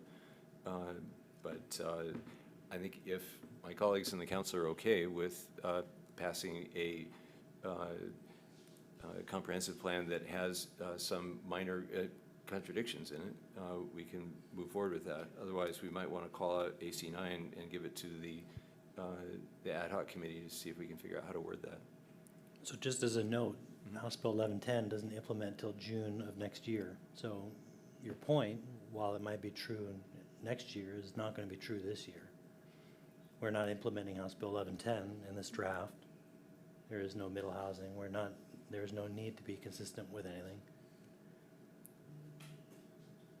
Okay, so I guess we'd have to fix it 9 months from now, is what you're saying. If that was a conflict. Okay. Okay, any other questions? Councilmember Reynolds. I'll just note that while I would have phrased it slightly differently, I had the same concern as Councilmember Weinberg. Even before this change came through, I was concerned that neighborhood character was not defined, and the definition that is there now does seem inconsistent with the coming law, as you correctly note. And I don't know if it takes a motion at this point or just a request, but I would like to move that we designate this one to the ad hoc committee to discuss further. Okay, so we have a motion on the floor, which has everything. We need to amend the motion to remove this item. Is that right? City Clerk? Yes. I'll second the All right, Okay, I so will. Councilmember Reynolds is would like to make an amendment to pull AC 9, is that right? Is that the correct number, Tim? Yes. I don't recall. Yeah, that's what we're talking about. Okay, it's moved by Councilmember Reynolds. Is there a second? Yeah, I'll second. Seconded by Councilmember Weinberg. Mr. Mayor, what was the log number one more time? AC 9. AC-9. Councilmember Weicker. Can I just ask Jeff what he makes of that and what he thinks the ad hoc committee would discuss if it were remanded to that committee? Well, I'm not sure what the ad hoc committee would discuss over and above any content that's actually in that item in Exhibit 2. It sounds like, and I don't want to speak for any council member, but it felt like I heard perhaps there might be some discussion about trying to give definition to neighborhood character. I'm not sure which council member said that a few moments ago, but we can certainly have the ad hoc committee have a discussion about it and, see if there's any different recommendation that comes forward for the 17th from the ad hoc committee on this. if there's no subsequent recommendation that comes forward from the ad hoc committee, then I believe AC 9 would stand as is on the 17th then. So I have a follow-up question. Councilmember Weinberg. Yeah, a question for Director Thomas. If we were not to address this, if we were to leave it in essentially the current draft and say we'll fix it 9 months from now, would that materially impact the burden on staff 9 months from now in terms of implementing the changes from 1110? Or is it kind of like we're going to spend just as much time anyway? As your community development director, I'm not sensing the same problem or urgency to fix something in AC 9 that respectfully that you've put forward here. So the reason why that language is in AC 9 is because staff felt comfortable after evaluating the Commerce comment and evaluating what our options were, that was an option that would work for us. Again, we're trying to limit neighborhood character to only a few very specific references in terms of what it means or what it is describing as part of the comprehensive plan. So, but again, happy to discuss that at the ad hoc committee and see what comes of it. We might have a different outcome once we have a chance to have some further discussion with it. Okay, thank you. City Manager Bond. Jeff, could you just thread the needle a little bit more for us and zoom out when we have a legislative change, and there will be many over the life cycle of this comprehensive plan, and the legislation says something that is in contrast or contradicts what's in our comprehensive plan. Could you talk about when we need to amend the comprehensive plan, when we don't, Sure. and how we do that? Yeah, so the first chance to do that, as the mayor has pointed out, will be when we make any necessary changes required to be, to implement House Bill 1110. So that'll be checkpoint number one. Beyond that, then it would fall into our annual comprehensive plan amendment process where we recognize the need that something has to change. So we bring that forward as a docket proposal that the council considers and ultimately approves a resolution every year with any items that council moves forward for docketing to go on the city's work program. Looking a little further down the road, there's going to be a new 5-year check-in with King County, I believe, where we will need to have a review with the county at the 5-year period, which will be 2029, to evaluate how implementation of our housing policies and measures are going. And then, of course, looking way down the road, this process that we're in here this evening, the Mercer Island City Council and staff in 2034, whoever is here at the time will be back in this process again, doing the 2034 Mercer Island Comprehensive Plan periodic update. Okay, Deputy Mayor Rosenbaum. Jeff answered the question I was going to ask. So. Okay, I'll just speak to the motion, and I'll say that I won't be supporting it because House Bill 1110 is going to be woven throughout our discussions tonight. I would rather just leave that for implementation. I also disagree with the intensity. House Bill 1110 has a number of nuances to it that don't assume that middle housing is going to be on every square inch of Mercer Island, and certainly doesn't involve having to have an outcome that could be inconsistent. It very well could be consistent. So if without any other discussion or questions, City Clerk, please call the roll on the amendment to the motion. Thank you, Mr. Mayor. Councilmember Reynolds. Aye. Deputy Mayor Rosenbaum. No. Councilmember Jacobson. Nay. Councilmember Weicker. Nay. Councilmember Weinberg. Aye. Mayor Neese. Nay. Councilmember Andral. No. Motion fails 2-5. Okay. Any additional amendments to the motion? All right, City Clerk, please call the roll on the motion. Thank you, Mr. Mayor. Deputy Mayor Rosenbaum. Aye. Councilmember Weicker. Aye. Councilmember Weinberg. Aye. Mayor Neese. Aye. Councilmember Andral. Aye. Councilmember Reynolds. Aye. And Councilmember Jacobson. Aye. Thank you, Mr. Mayor. Okay, before jumping into the next one, which is going to be the non-substantive council amendments, and I know that there is a few that are going to be pulled, I want to ask the city clerk, would you rather have a motion to adopt it as it reads in the packet and then have amendment to pull things, or just do that on the fly, one clean motion that has everything pulled?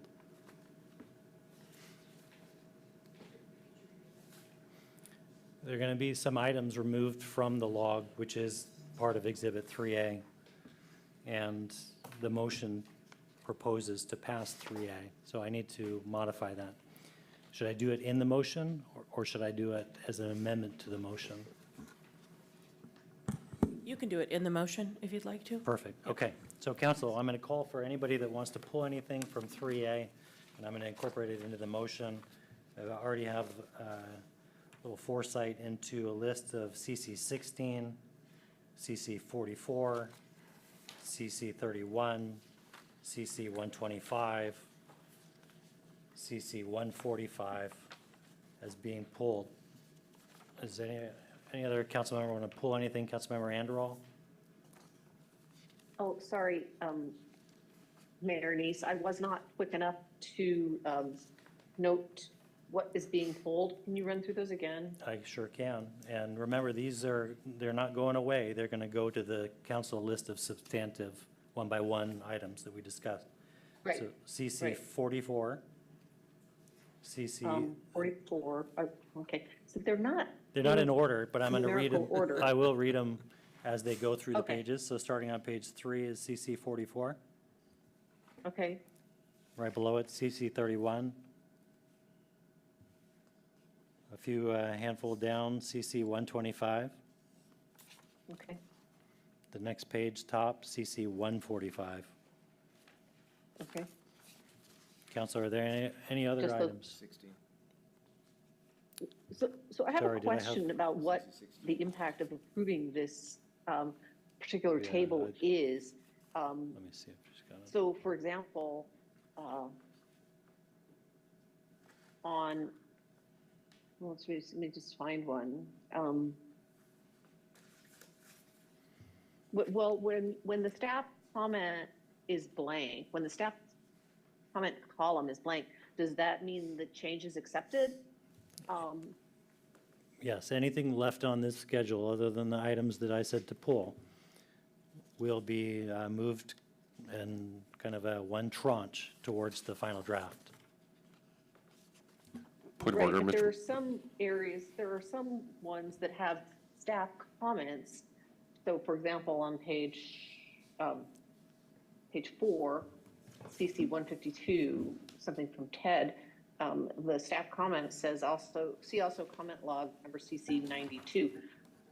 I don't know what that means in terms of whether this change is being accepted or modified or rejected based on 92.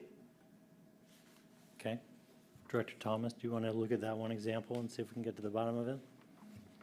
I mean, and that's just one example, because there's a number of them that have staff comments that don't seem to indicate what the outcome would be. If I could just clarify, the staff comments are to be seen as narrative. When you're approving this by motion, you are taking the column, the proposed amendment that was submitted by your colleague, and that is becoming approved or incorporated into the document. Okay. So that a blank in the staff comment column really doesn't signify anything other than we didn't have anything to say about the proposed amendment. Okay. All right. Good enough. Thanks. That Okay, helps. Councilmember Reynolds, you had something? Yeah, just quick point of order. When you read through the list the second time, you left off CC 16, which is at the top of page 3. Okay, I'm human. Yes. Do we have that, City Clerk? We do. Yes, Mr. Mayor. Councilmember Weinberg, same concern? You got it. Okay, council, any others? Okay, let me see if I can get a motion here then. Council, is there a motion to approve City Council non-substantive proposed amendments in Exhibit 3, except for CC 16, CC 44, CC 31, CC 125, CC 145. So moved. Okay, Second. moved by Councilmember Weinberg, seconded by Deputy Mayor Rosenbaum. City Clerk, please call the roll. Thank you, Mr. Mayor. Councilmember Reynolds, Aye. Councilmember Andral, Aye. Councilmember Jacobson, Aye. Councilmember Weinberg, Aye. Mayor Neese, Aye. Deputy Mayor Rosenbaum, Aye. and Councilmember Weicker. Aye. Thank you, Mr. Mayor. Thank you. I'm just reading ahead to solve another problem. City Clerk, if you would bear with me, can we make a motion to move the items that I removed to the other exhibit? I'm going to move them to the end of 3B, Yes, I made a note and of then that. my next motion will work more perfectly. So, Council, is there a motion to move items CC 16, CC 44, CC 31, CC 125, CC 145 from Exhibit 3A to Exhibit 3B? So moved. Yeah, second. Okay, it was moved by Councilmember Jacobson, seconded by Councilmember Weinberg.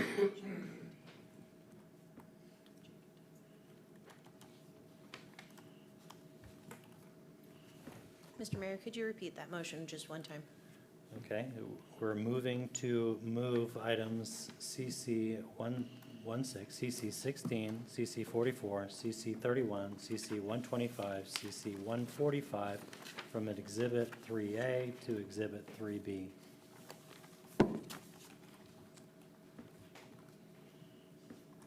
Clarification, that's the end of Exhibit 3B? Sure. Okay. Got it. Okay. That was moved and seconded, and I guess you'll accept that small change to the end of 3B? So, yeah. Okay. All right, they're nodding in the affirmative. City Clerk, please call the roll. Thank you, Mr. Mayor. Councilmember Jacobson, Aye. Deputy Mayor Rosenbaum, Aye. Councilmember Weicker, Aye. Councilmember Andral, Aye. Councilmember Reynolds, Aye. Councilmember Weinberg, Aye. and Mayor Neese. Aye. Thank you, Mr. Mayor. Okay, I'll just ask, does anybody want to break before we get into the meat of this? It's going to be, okay, 5 minutes, all right. You got it. Council will be in recess for 5 minutes, beginning at, well, we'll just reconvene at 6:42.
Okay, the time is now 6:42 PM. The council has returned from a 5-minute recess. We are continuing to work through the city council final draft comprehensive plan. And we are now, in hopes to guide our discussion, proposing to go through each proposed substantive amendment and reach consensus based on the following process. We will use thumbs up consensus to identify the substantive amendments to be included in the city council draft. At least 4 thumbs up are needed for an item to move forward for inclusion in the draft. If we feel that a proposed substantive amendment has merit but needs further work due to a potential conflict with the other proposed amendment, we have the option to refer that to the ad hoc committee. So if this process is agreeable to the council, staff will track the outcome of the consensus-based discussion this evening and compile a final list of substantive amendments to be included in the draft comprehensive plan. The list of substantive amendments for inclusion in the draft will be approved by motion at the conclusion of the process. Does anybody have any questions or concerns about this proposed process? Not seeing any? Okay, so staff is going to pull up a screen share, I believe. Is that right? Yes. Adam, can you share your screen, please? Yes. Let's see here.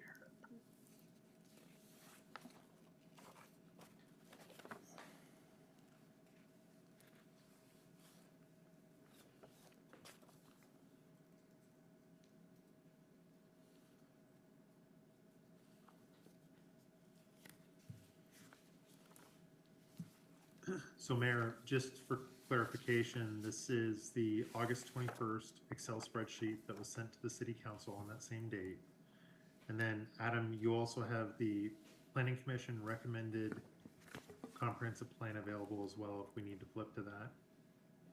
I do, yeah. We can flip back and forth as needed. Though I will point out this spreadsheet in column H here does include the planning commission proposed text, so you can see it in line when we get to the policies. For some of the items, yeah. Hey, Adam, I'm going to ask you to zoom way in. Okay. And then Mayor Neese, since we've got, there we go, that's a little better. He's going to help us just toggle back and forth between documents. Well, he'll tell you what number we're on, and you can zoom into it. Thank you. Okay, so we're going to begin on CC 79, if we're following the old Form 3B. And so, Adam, you can go all the way in to the text of the amendment. Adam, you may want to hide columns B through F.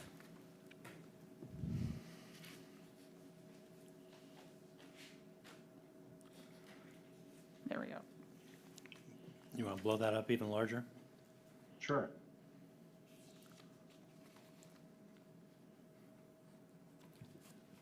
Okay. I don't know that I want to get in the habit of reading these, so council, if you want to take a moment to read this. CC 79, I presume? CC 79. Zoom out a tad, Adam. Councilmember Reynolds, you have a concern here? Not a concern, it's an explanatory comment.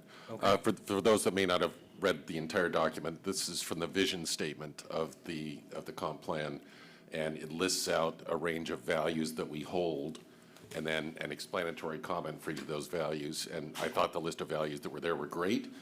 I was proposing adding 2 to the list. One is the stronger together, followed by the explanation of what the value is, and then a second one of welcoming and inclusive is a second value, and then an explanatory comment of what that means.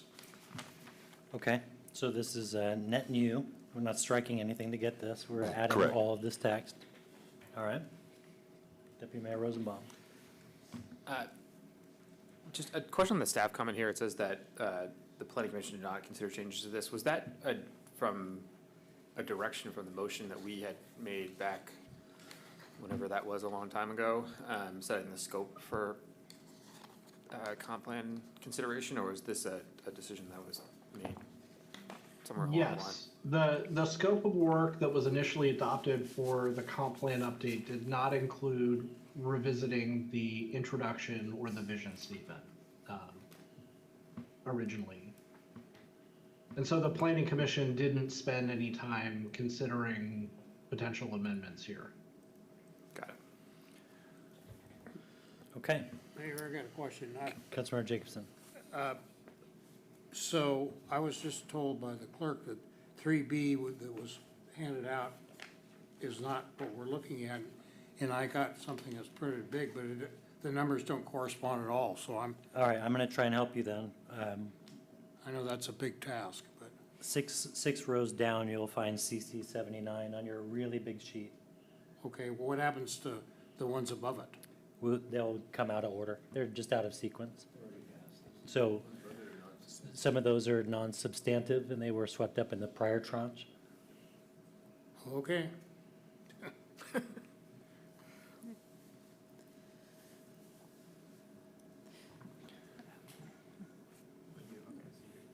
Yeah, I see that. All right, so this is net new text. Everybody had a chance to read that? Seems like it. On the video share, we're not going to see thumbs up for Lisa and, are you guys seeing them, but I'm not on the broadcast here? I'm seeing them here. You got them? I can see them. Okay, that's just me then. All right, council, is everybody ready to vote on this one? Yeah, I can't see anybody except council chambers, just FYI, so. Yes, that's going to be hard. All We're right, fixing that. so that's as tight as Alfredo can zoom in there. We just need to change the view. 1 second.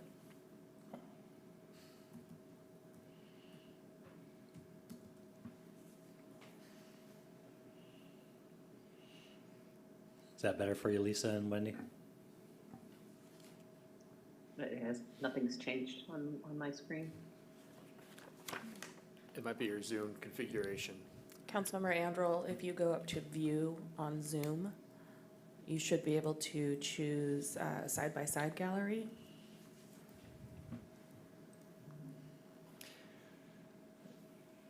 Lisa, the best you're going to get is council chambers in general. Are you trying to get individual Brady Bunch headshots of all of us at the dais? No, I was just trying to see who else was in view. I'm not getting, it just says close manage participants. I was just hoping to see, Wendy or whoever else was attending remotely, other than just council chambers, but that's fine. I can work with this. Lisa, did you try changing your view? Are you working on a Mac right now? I am. Okay, right. now everybody's up. Oh, okay. We Yeah, figured whatever. it out. We got Thank it. you. Thank you. Okay. City Council, you ready for the first one?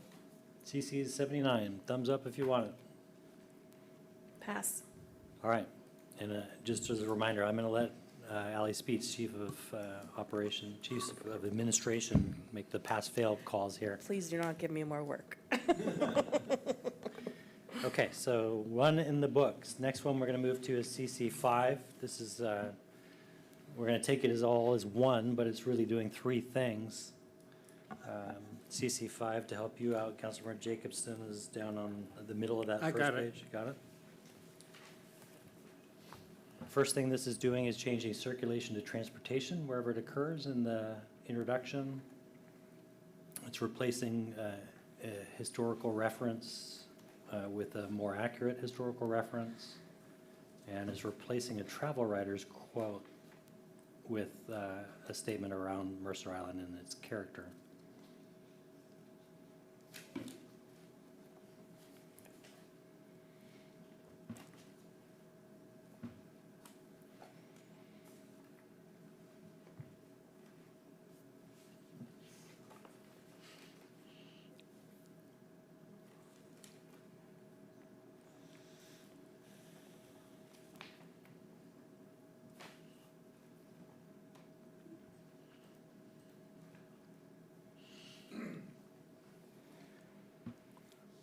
Okay, does anybody need any more time?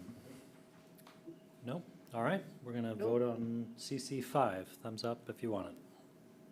All right. Pass. Very good. Next one we're going to go to is CC43.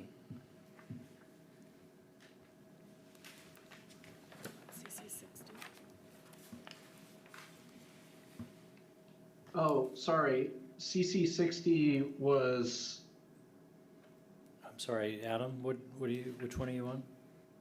yeah, CC 43. You're right. I'm sorry. 43, which is on that Excel spreadsheet, going to take us down to the middle of the second page.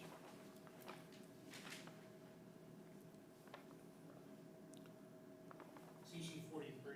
Yeah, and so we're striking some text and replacing it with.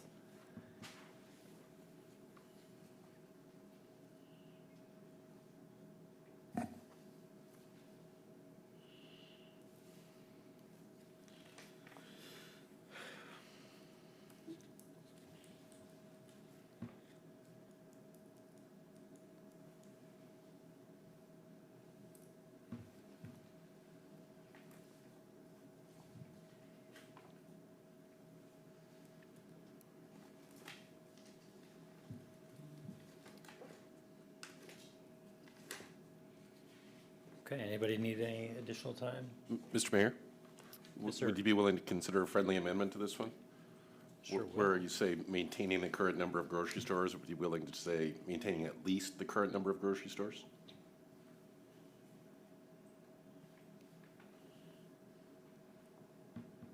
Yes, I will take that, at least the. So City Clerk, are you able to capture the insertion of that between maintaining just an insertion of at least? Yes, I don't know if you have this giant spreadsheet. I do. Ally's got it. I got it. Okay. Anybody need any additional time?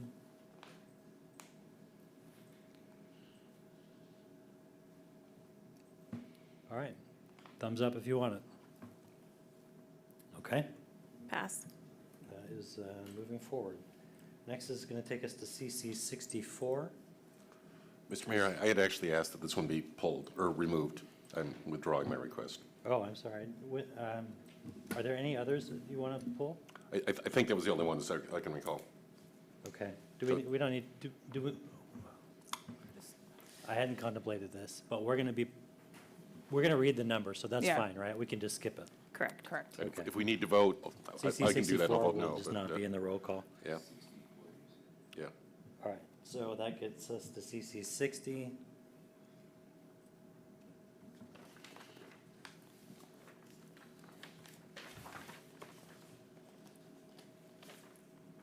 Adam, I don't know if you can tell me where that is on the Excel, but I'm quite far if I've missed it here. It's above 43. So it can jump up, huh? Page 2, Yeah. mid-page. this, for whatever reason, this one's out of policy order, but it's here. on the Okay, this screen. is from Councilmember Weinberg. CC 60? 60.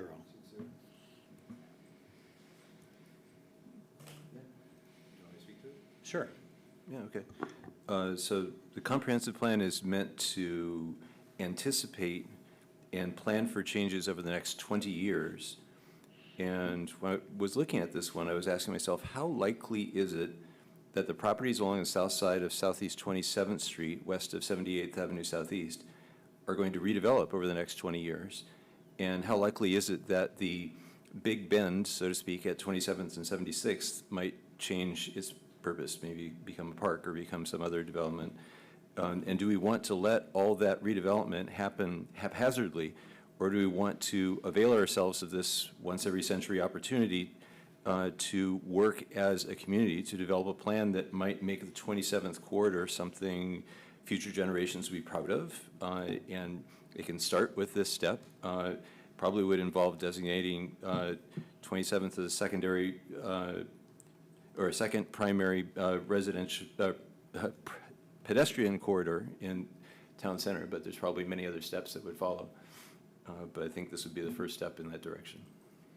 That's why I suggested it. Okay.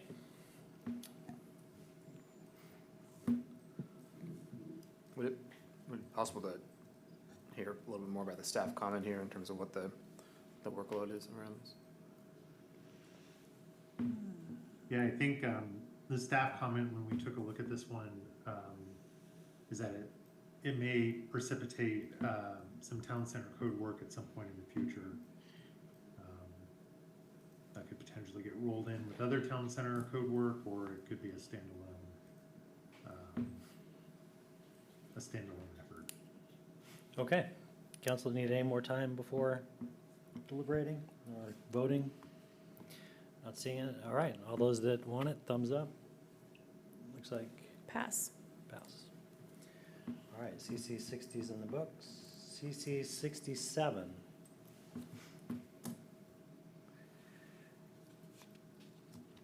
Councilmember Reynolds, do you want to speak to this at all?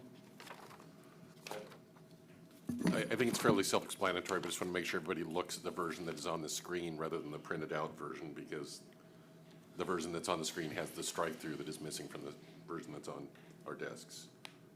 Okay. Can I ask staff while everybody's reading that, how, this amendment is going to be in conflict with SB 6015, I think, which is a ridiculous piece of legislation that came out of Olympia. Do we? Well, sorry, I saw Jeff jumped on the screen. You want to take that, Jeff? Go ahead, I'm actually still reading it. Okay, so the way that we get out of conflict, or this isn't conflicting with 6015 because it says it's encouraging structured and underground parking. 6015 prohibits us from requiring certain types of parking for residential development. But because the word encouraging, we should be clear of conflict there.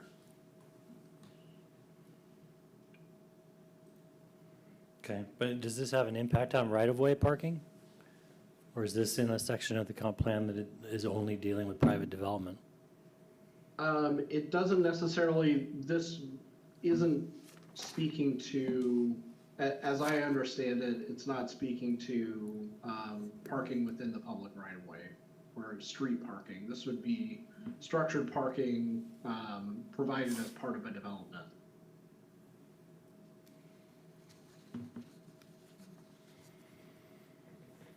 Okay, any other discussion?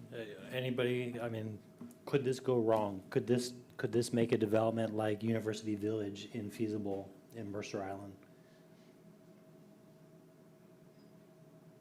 You're putting all the eggs in the structured parking basket. I would just be a little gun shy about what maybe the unintended consequences of this might be.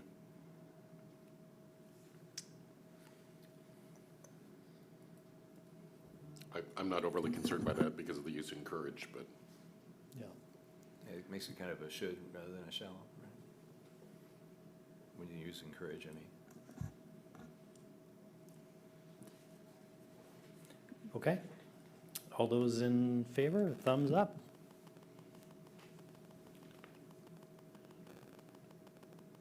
I'm only seeing 3.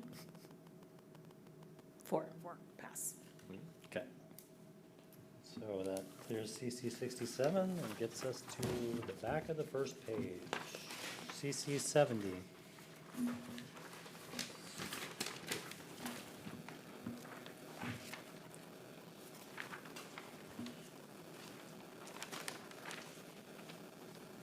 Adam, where's that in Excel? Right Third page? There it is, okay. Yeah.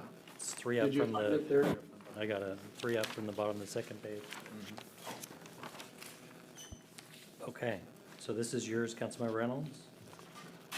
Correct. And so it's a fairly simple change. We're striking town center. Anything you want to speak to there? Just give me one moment, please. Yeah, no, I think nothing to add other than noting the strike-through. That's correct.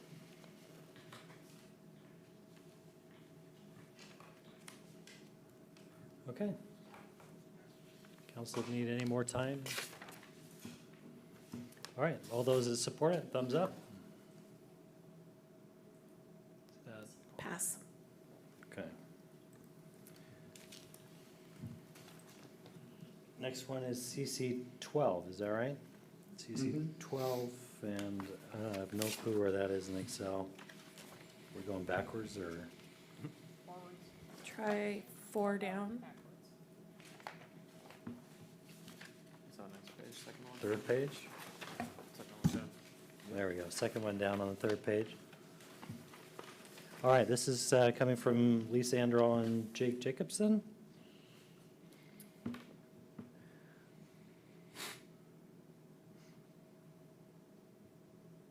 I could speak to it. I think if somebody could scroll so that I can see the third column.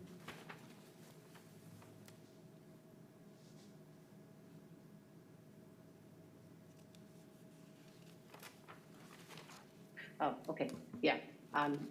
I think if we are looking at principally, then low density is still the principal character. And there may be some zones that have moderate density, but I don't think we are going to be principally a moderate density residential communities. I think that mischaracterizes what our legal obligations are and what our neighborhood character desires to be. I don't think it's an appropriate ad. Okay, Adam, is this one where it's showing the actual text of the draft comp plan would be useful? Might be the first one that needs a little bit more support. Let me zoom out a little bit here. So what you can see here is the proposal. This is Councilmember Androl's proposal here in column G, and then the comp plan language is here. Excel has not been my friend for a week now. So the council, or sorry, the planning commission recommended goal 15. The proposal here is to strike to moderate. So goal 15, if this proposal was accepted, goal 15 would read, Mercer Island should remain principally a low-density, single-family residential community. Can you explain to us the definition of moderate versus low? Moderate density is typically understood as like a middle housing type of density, so like 4-ish, 2 to 4 units per lot, depending on the development. So moderate is just slightly more than low. We don't have it strictly defined in the code or in the comp plan. Speaking in density terms, think of it as a moderate density. You would typically see zoning that would be somewhere in the vicinity of six units per acre, maybe up into the mid to high teens would be considered moderate density. The waivers, obviously, community to community, but that would be a general range. So most Mercer Island single-family neighborhoods would fall in low density by that definition currently? Correct. Okay. All right, all those. So my point simply being that principally low to moderate is just not accurate. It's principally a low density, that doesn't preclude moderate density, but we're talking about what the majority of the island is going to be, and I don't think the majority of the island is going to be, you can ask our residents about this, but I don't think the majority of the island is going to be moderate density. Yeah. Okay, anybody need any more time? Nope, all right, all those in support of it, thumbs up? Pass. All right, so CC 12 is in the books. CC 71, I tried to pull that one as well. would Or you like to cancel pull it? Withdraw, I would like to withdraw that one. Okay, that's withdrawn. CC 14.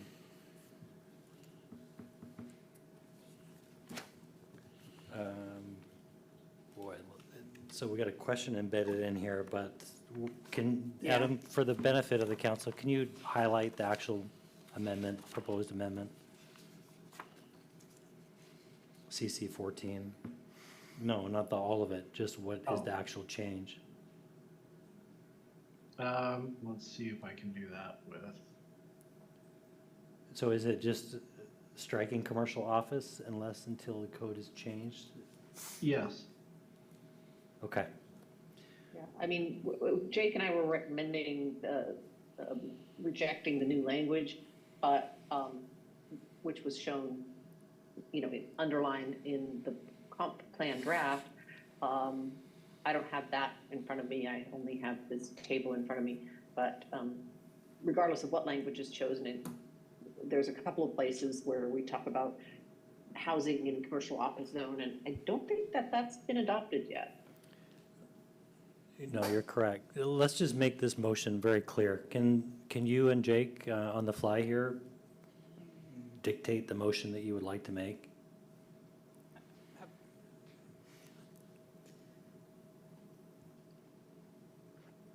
Probably not.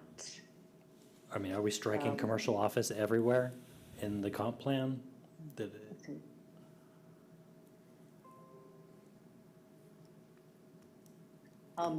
Jake, I can't remember what we talked about. I think at this point, if we strike commercial office, probably good because it's multifamily and mixed use in town center multifamily zones. And so that's fine. I think we're required to do that anyway. Yeah, that was my recollection. And what, Okay. among the other things is that the South End Shopping Center, which is, and I'm not sure if that's commercial office or not, but that's that's kind of become a third rail as far as multifamily is concerned. So that was, and again, I only have the thing that was handed out today in front of me. I don't have the whole language, but at any rate, that was the goal. So I think if you strike commercial office, that's fine with me. Okay, so we're, just to be clear, from 15.3, we're striking commercial office from the text. Question? All right, Councilmember Weinberg. So a question for Director Thomas. Is the South End Shopping Center commercial office or is it planned business zone? PBZ. Okay. So if this amendment were not made, then we would not be allowing any multifamily in the South End Shopping Center. Is that correct? Either way, whether the amendment is made or not, it wouldn't affect the South End Shopping Center because this policy doesn't refer to the planned business zone. Got it. So, and I think when we talked about the commercial office zone before, which is the area right by the old City Hall, we had talked about not allowing multifamily throughout it, but to allow it on sites that don't abut single-family zones, which kind of limited it down to just a few lots within that commercial office zone. But the key was to get us slightly more dwelling units or dwelling unit capability there.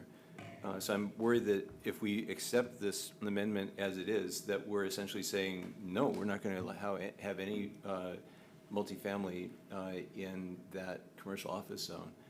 I thought we kind of needed that. Am I remembering that correctly?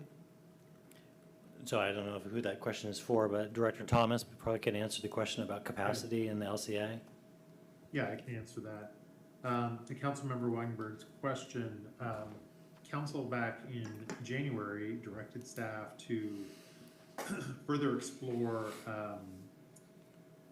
the town center, the commercial office zone, or a combination of both to achieve the necessary capacity to accommodate the affordable housing target that came to the city via House Bill 1220. So Councilmember Weinberg is recalling correctly that with the council discussion that ensued on the commercial office zone, only parcels in the commercial office zone that did not directly abut an R zone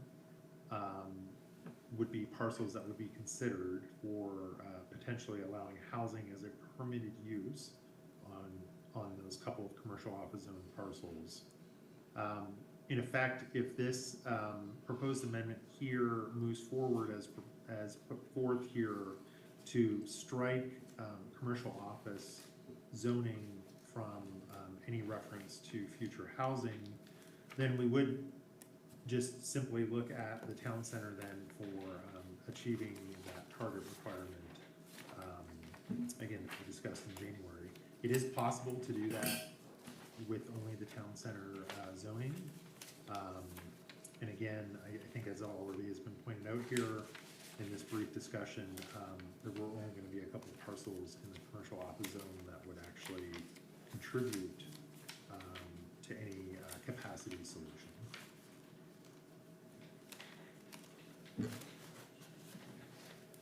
Okay. Anybody need any more time? Not seeing any. Everybody that supports this, thumbs up.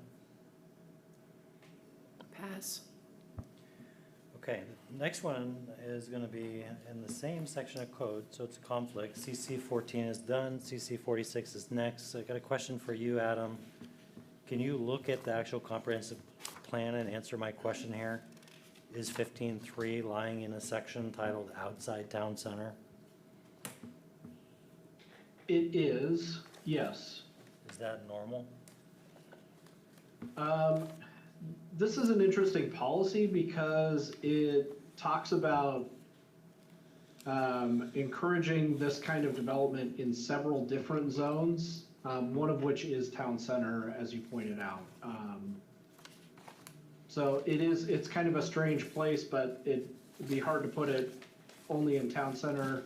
It does direct some things out within town center as well. So All right. it's kind of a tricky one. I'll withdraw this one then, CC 46.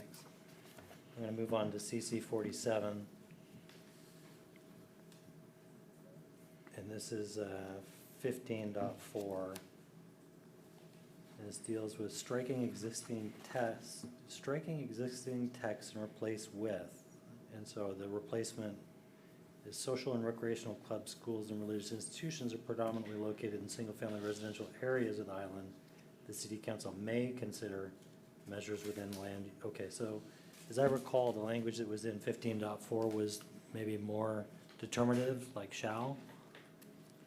It was. It spoke to development regulations should recognize the need and support the ability to maintain, update, and renovate social, recreational, educational, and religious facilities as allowed by land use code. And then there was some other language after that. I think the original text, if I'm not mistaken, there is on the screen. We may just need to add them to toggle to the right a little bit. 15.4. There we go. I'm sorry, it's the column width, Adam. Yeah. We just adjust that. There we go. You can see it there, Mayor, what I just read. It's the second sentence that was maybe the punchline of that language that you were looking to change. Okay, maybe just for the council, you can say, what is the substantive change here between the amendment and what's published? Should recognize versus may consider? Mm-hmm. No.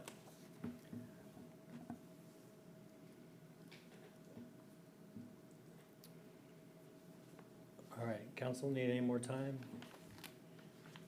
No? All right, all those in support of it? Pass. All right, so CC 47 is a pass, CC 72 is next. And this is still in land use. Second from the bottom on that page. And I see there's a strike through on owner occupancy relative to ADUs. Is that correct, Councilman Reynolds? That's correct. And question for city staff, as we implement House Bill 1337, this is, I presume, a change that is going to be downstream from that legislation? Yes, the owner occupancy standard will need to be examined as part of the implementation of 1337.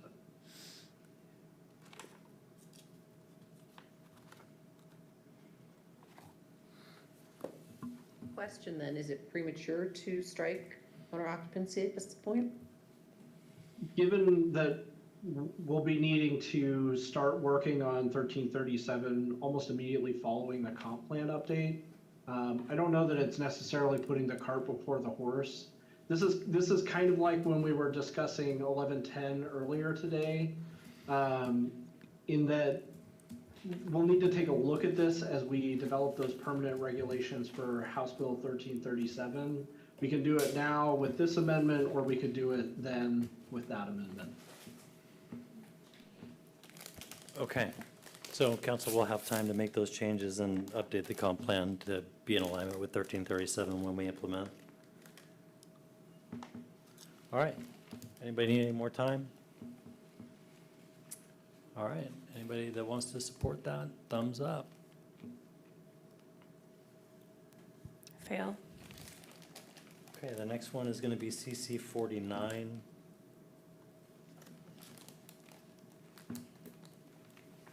This is in 16.6.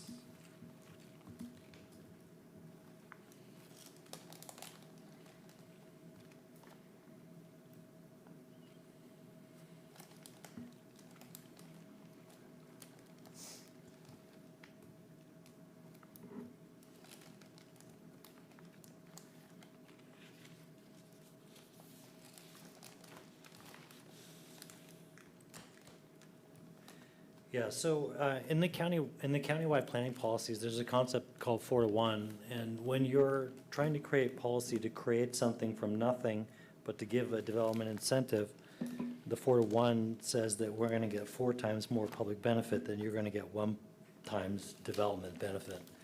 And what I was trying to do in this was try and add a little bit more meat to the policy that was towards public benefit if somebody was going to get a private benefit. And so that was the impetus for adding that, for example, with the 4-to-1 program, or comparable. So.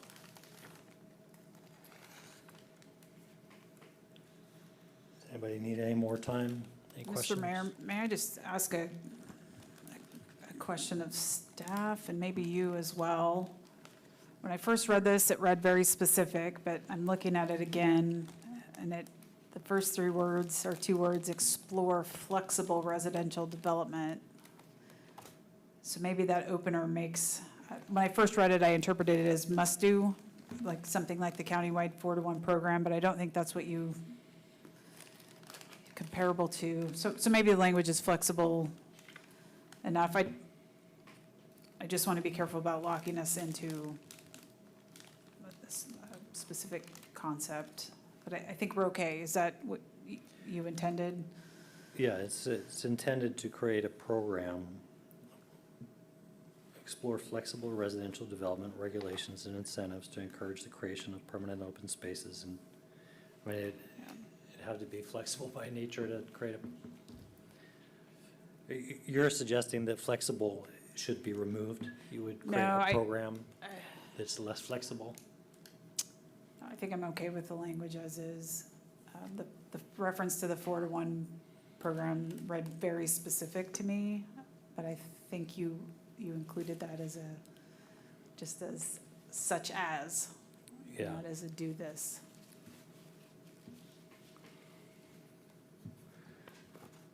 Okay. Anybody need any more time? No? All right. I need just a moment. First, could you clarify, you say in the alternative to striking 16.6, or are we voting to replace 16.6 with the language you've given, as opposed to just striking it? I'm gonna clarify what we're Yeah, voting that's on. a good clarification. So, City Clerk, I don't know how we want to do this. Do we want to take the strike, and if it fails, take the alternative? Sure. Okay, so the first thumbs up will just be on striking this whole thing altogether, removing this concept. Does anybody need any more time on that? All right, vote to strike, thumbs up. sorry, which, We can you have remind me 4. again which number We're we're on? striking, it's number CC 49, and it's dealing with 16.6. We're talking about, I see Wendy's got her thumb up. You got 4. Yeah, Okay, thanks. all right, so that's done. Thanks for pointing that out, Craig, sorry. CC 50 is the next one. This is a 16.7 and 16.8 strike, and replace with a single goal of 16.7. We're talking about CC 50, Yeah, 50? CC 50. What is naturally occurring? Yeah, so Director Thomas, is naturally occurring affordable housing a phrase that we are using within the comp plan? No. Shorewood would be an example of kind of naturally occurring affordable housing. It's the non-mandated but lower. Yeah. Adam, can you confirm I know? There is one policy in the housing element that uses the phrase naturally occurring affordable housing. But it is, it's a common term used, but we don't have a definition established. So, Adam, this would be in support of our anti-displacement House Bill 1220 requirements? Correct. This would link with, I don't remember the exact policy off the top of my head, but there's a policy in the housing element that talks about basically creating an inventory of naturally occurring affordable housing. And this would kind of dovetail with that, I think. Okay. Anybody need any more time on this one? All right, all those in support of the motion, thumbs up. Pass. It's passed. CC 50, all right, we're moving to CC 51, which is just simply striking 17.3, which is moving, I think, to the next page of Excel. So what we're striking is 17.3, add multifamily residential and other commercial uses to the commercial office zone. So if we're out of the CO zone, then 17.3 should be stricken. Anybody need any more time? Okay, all those in support of this, thumbs up. I see 4. Okay. CC 52 is next, which is 1812 strike. CC 52. This is a policy that reads, reduce impacts to people in areas that have been disproportionately affected by noise, air, pollution, or other environmental impacts, which I would read as, I-90. And so my concern here is that the inclusion of this policy is exposing us to a ladder of kind of liabilities that we don't want. It says also in the comment, Adam, see log CC 16. 16 was one of the ones that got pulled. Yeah, it got moved into this ladder, so Craig, that was yours, right?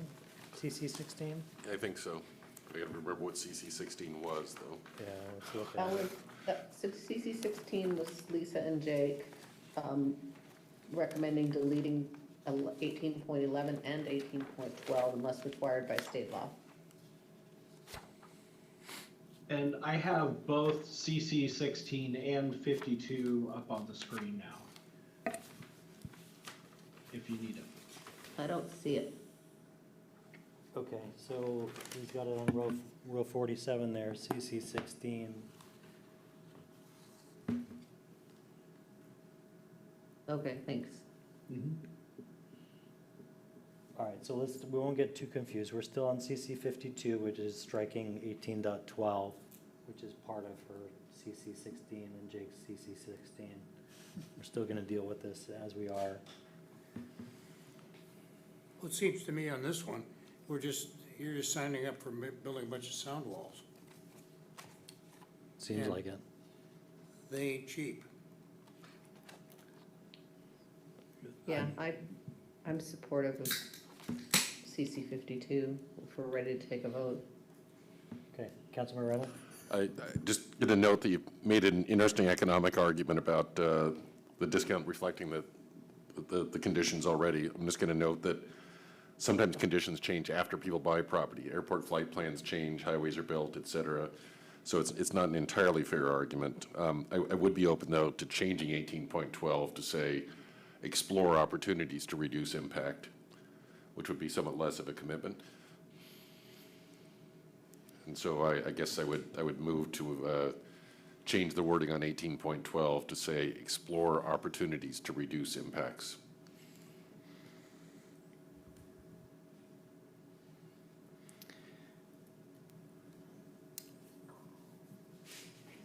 Mr. Mayor?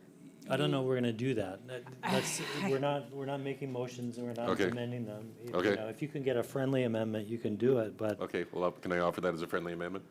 18.11 is what I need. So your CC 16 is going to deal with 18.11, which is ensure all people in Mercer Island have a clean and healthy environment regardless of race, social. I thought we were talking about CC 52. I know, but I want to dovetail it into that one just for my benefit. Instead of reduce, you want to explore? Explore opportunities to reduce. No, you're saying explore impacts to people in areas that have been. No. So explore opportunities to reduce. Yes.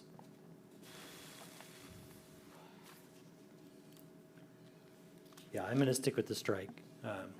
So I'll live and die on that hill. I have a feeling you'll live. All right, anybody need any more time on that?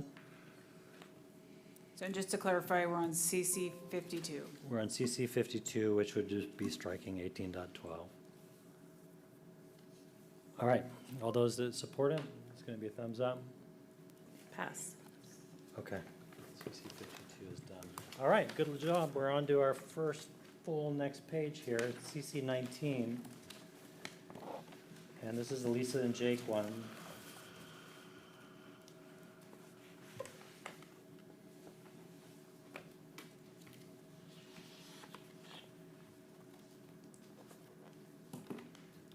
The edits should be rejected. So, Deputy Mayor Rosenbaum. Jeff or Adam, would it be possible to get a little context here as to what this was intended for? Yeah, so this policy is talking about requiring certain green building certification standards in addition to our other land use development standards. And a green building certification standard is something like a LEED certification for new buildings. We currently require that in town center for some buildings.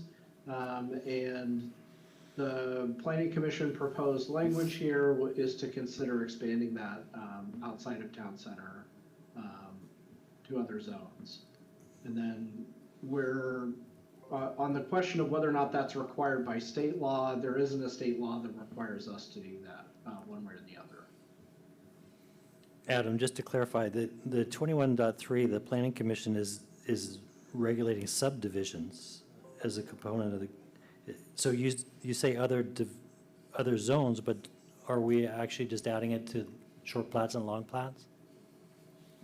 Well, the wording here is a little clunky. We could probably clean it up a little bit, but it's saying consider adding those requirements to additional zones or the development of subdivisions. So it could include other zones, multifamily zones, for example. So I think when you see the additional zones, that means that, but then you flip that over to development of subdivisions, which would typically be in your residential zone. So it's kind of an all-encompassing, sweeping set of language there. Okay, Councilor Weinberg. So a big picture observation here, if we're going to hit our GHG numbers, we've got to change how we heat, we've got to change how we drive. And I see this as being one of the code that is being suggested to be deleted here, that policy at least, is a step in the direction of changing how we heat and how we retain heat in the community. So I think I am in favor of retaining these and not in favor of the deletion that's being suggested. Okay, Deputy Mayor Rosenbaum. So would this go beyond state building codes? This would be in addition to state building codes, yes. So currently, like I said, in the town center, in our land use code, in the development code, we currently require LEED certification for certain buildings in the town center, and that's over and above what the building code requires. Out of curiosity, is Sinois required to meet those kinds of requirements? I believe so, but I don't know if 100%. Okay, Councilmember Andrew. Yeah, well, it seems like, this comp plan, there are elements that are at cross purposes. I mean, on the one hand, we want affordable housing. On the other hand, we want sustainability. Affordable housing, costs money. Imposing additional building standards, such as green building standards, costs even more money. So, I mean, you kind of can't have it both ways. And I don't believe in necessarily imposing codes and requirements and expenses over and above what is legally mandated by state building codes and our own code when we say out of one or the other side of our mouth that we want to encourage additional housing. So that's why we are recommending rejecting this. Thank you for that. City Manager Bond.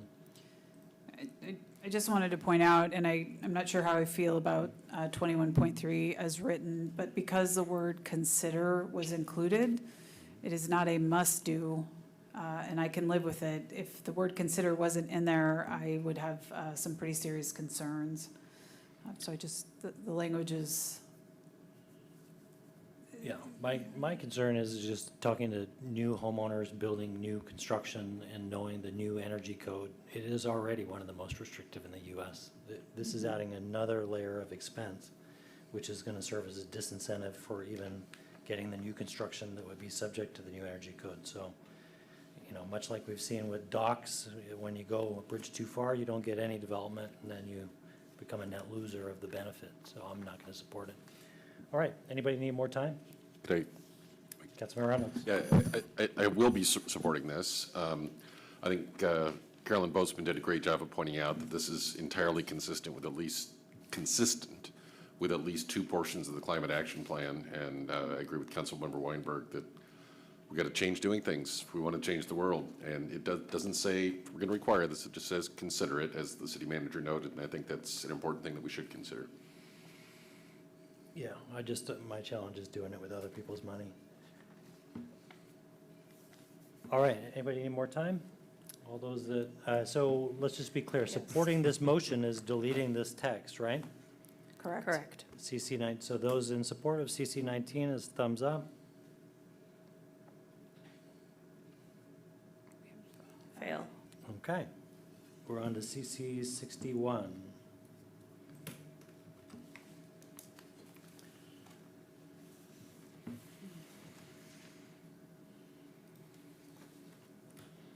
This one is yours, Councilmember Weinberg, if there's anything you want to add to it. Yeah, sure, hold on.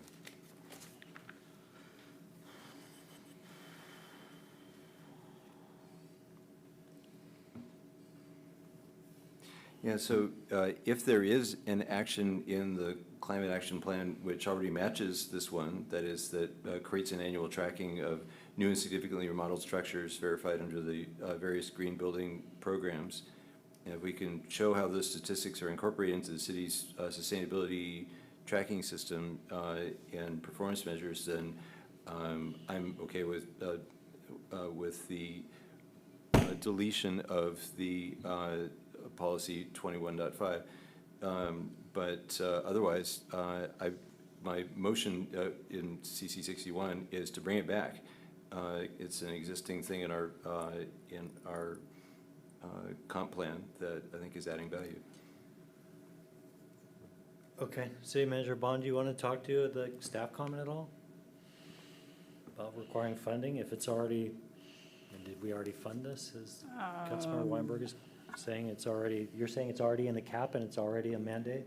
Yeah, land use policy 21.5, the current draft shows us deleting the policy, and my motion CC 61 is to bring it back, because I think it adds value, and deleting it would be a step backwards in terms of climate action. So who deleted it? I don't know, it's just showing up as being. It was, deleted. Adam or Jeff, please clarify, it was proposed to be deleted out of the, it's in the current comprehensive plan, and staff proposed to delete it.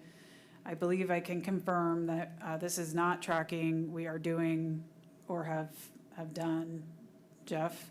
Under the climate action plan, we have a whole greenhouse gas tracking model, and Yeah. I'm not entirely familiar with all the metrics that feed into that off the top of my head.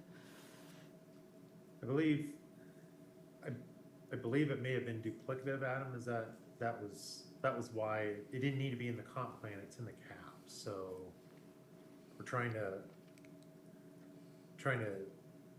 that would be an example of something we were trying to clean up, because, again, we have something like that in the growth management document, that every time you wanna change your cap to do something differently in terms of tracking, all of a sudden you've got planning throwing the red flag saying, well, you've got to go docket that because you've got it in the comp plan. So streamlining, being a little bit more efficient, I think, with the city government. The staff stands behind the original recommendation to strike. Okay, so not voting for this, not giving it a thumbs up is what the staff are recommending? Is that what? That's correct. I want to rely on the greenhouse gas emission tracking model that we have built in the climate action plan, and I don't have all those metrics in front of me, nor can I recite them. Okay. Anybody need any more time? All right, those that want it, thumbs up. Fail. Okay, that gets us to CC 20. This is a Jake and Lisa one.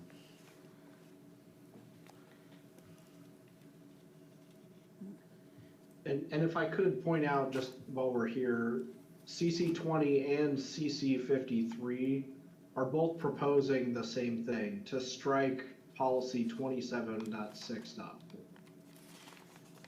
So we can two birds with one stone here, I think.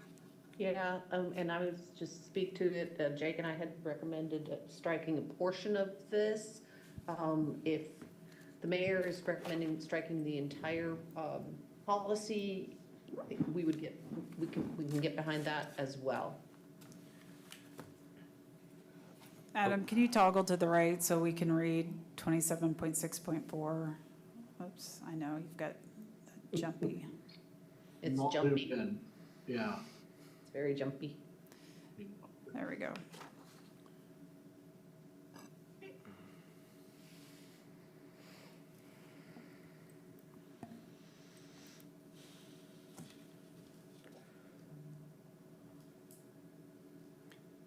Okay, Councilor Weinberg. So I have a question for Director Thomas. Would we still be in compliance with state law if we were to strike policy 27.6.4?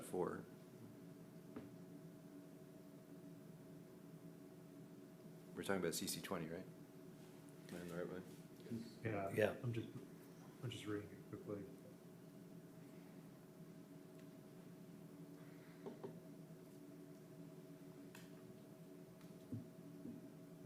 Yes would be my answer. We would still be in compliance. So HB 1110 does not require us to have duplexes and triplexes I think it's promoting. throughout the island, is what you're saying. Well, this is modifying the reduction of emissions from these things. Yeah, I think, Yeah, different it's- subject. Sorry. I probably have my notes crossed. Let me take a closer look here.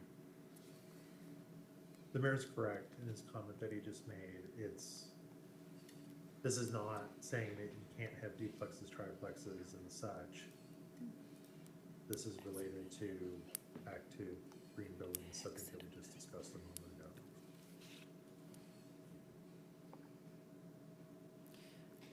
Mr. Mayor, if I may, our general practice as a city has been, to your comment here in the notes, to let the state set building code and energy code. And I know not all council members agree with that, but from just a mere volume of work perspective, having the city get into that business and take a lead has been something that I've had concerns about. So I think the staff would be okay with striking. It doesn't mean we won't do these things. It simply means it won't be referenced in our comprehensive plan. Okay, anybody need any more time? Oh, Lisa has her hand up. Sorry, Lisa, Councilmember Anderl? I don't think I need to speak to it any further. So we're doing all of CC 53? We're gonna do CC 53, which will strike 27.6.4. Yeah, okay. Okay. Okay, Mr. Mayor, are we then withdrawing CC 20? well, let's see where we land on Okay. this. When we see what happens on 53, yeah. Yeah. Okay, we'll take a vote. All those that support it, thumbs up. I see 4. Okay, so that will take care of 53, and I guess 20 Jake and Lisa? 20 is withdrawn. Yep. Withdrawn. Gets us to CC 23. And Oh, boy, this one isn't a hot topic at all. Well, I think both of these are of dubious constitutionality, and I don't believe they're required by any applicable law. There's some discussion by the staff about tribes, and I'm not sure if that's what that has to do with us. But it seems to me that citizens who want to do something with their property should be dealt with on a first come, first served basis, subject to, depending on what we're talking about. But, if it's a major apartment building or something like that, that's different. The other one, and I believe this is 29.6, says, well, you can relax standards. Well, that's vague. What standards are you talking about? Are we, for example, saying, well, let me see, if a person of color wants to not have a sprinkler system where otherwise required, that's something that can be waived on account of, the person's color. That's not only the safety of that individual is involved, but the safety of adjacent structures are involved. And we as a city have certain responsibilities for safety that, particularly in that instance, I'm not comfortable with our waiving that. And so, in any event, that's the genesis of where I think Councilmember Anderl, who can speak for herself if she wishes, and I came out on this, and I think this wouldn't pass legal muster if Yeah, I challenged. agree. I agree with Jake. This whole thing is of dubious constitutionality to me. I mean, there's been a number of decisions, such as college admission cases, that say that, you can't prioritize people based on the color of their skin or their race. So I don't know why we need this in our comp plan. Okay, well, let me give Jeff Thomas an opportunity to kind of speak to this new kind of beginning of a tranche of staff comments dealing with compliance and, where do we stand in terms of getting our comp plan approved? Yeah, Adam, are you able to scroll over the staff comments? I'm not gonna, there's a lengthy staff comment over on the right-hand column. I'm not gonna read the entire thing, let the council take a look at it, but generally speaking, some of these subjects that I think we're gonna get into here this evening do go back to, this is a land use element item, but there's some reach here with the housing element and different requirements that we're going to need to address if we're going to attempt to be compliant with the HB 1220, by extension the GMA, and then planning policies and such. So a quick question for you, Director Thomas. There's two pieces to this puzzle. These are the things that you must do when there's a racially disparate impact, and then there is, the gradation of, is there a racially disparate impact? This is being done for compliance, but in Mercer Island, is there any gradation of the RDI that is going to invoke this kind of set of policies that we're coming up on here? Not that I'm aware of. So in the housing work group, we looked at, implementing House Bill 1220, and it looked like risk of displacement, gentrification was the main kind of risk in Mercer Island. There was no RDI risk because Mercer Island was gradated all the same RDI risk. We had a map in there with all of the same shade of green. So having a policy like this 29.5, is this kind of creating a set of requirements that has actually we don't have to implement anything? Is that a fair discussion? Yeah, it's the policy language that we believe will help move this effort forward to a successful conclusion, and without being aware of a need to set up infrastructure below it at this point, that's something we would certainly look at if it was brought to our attention, but the policy would be in place if that type of situation was to come up at some point down the road. Okay, anything else before we vote? Councilmember Reynolds. Just want to note, in regards to the comments about constitutionality and favoritism, I think if we look at it that way, we're looking at it from a fixed pie position, that prioritizing one group means deprioritizing another. That's not the way I read it. To me, prioritize means make them a priority, just like other people should be a priority. And I think that's a fully appropriate statement to make, and I'm very supportive of this. Okay, you're not supportive of it if you vote for it, so. Excuse me. I am supportive of the wording as it stands, 29.5 and 29.6. I do not want to pull them. Thank you for clarifying. All right, council, ready to vote? All right, we're going to vote on CC 23. Thumbs up if you want it. Fail. Okay, we're going to go on to the next one, which is, these are all going to be in kind of the same concert of amendment. CC 21. Do you want to speak to this, Jake or Lisa?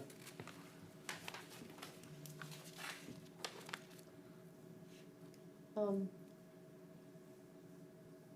me see.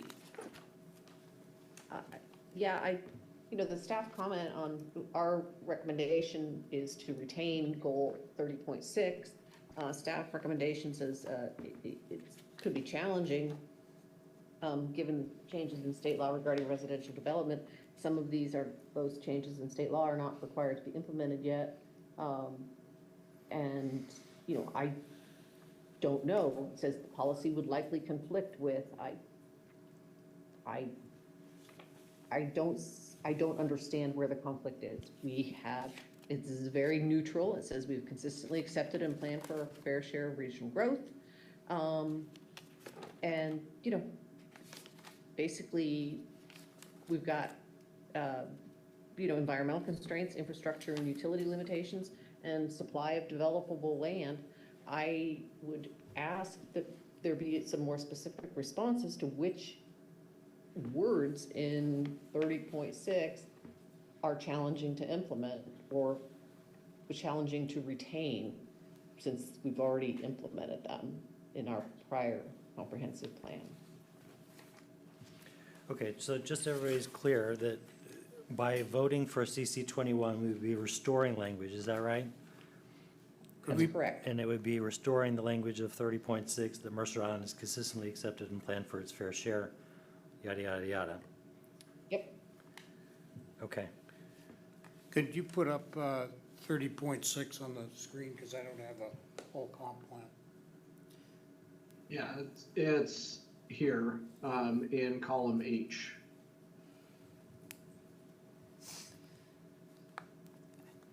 Adam, Can you zoom in, text Adam? is, yeah, could you zoom in? The text is a little scrambled. There we go.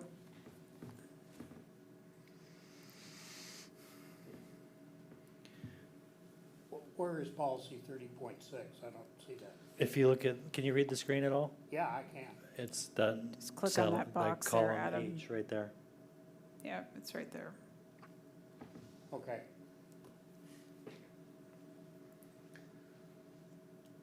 While he's reading that, and for the benefit for the council, the GMPC, we are dealing already with letters from at least 3 cities asking for a reduction in their growth allocations, and the GMPC is creating a process to do exactly what this process, policy 30.6 is insinuating. It's very likely that in the future, Mercer would want to submit a letter and modify its growth allocation based on the ground game. And other jurisdictions are doing this already.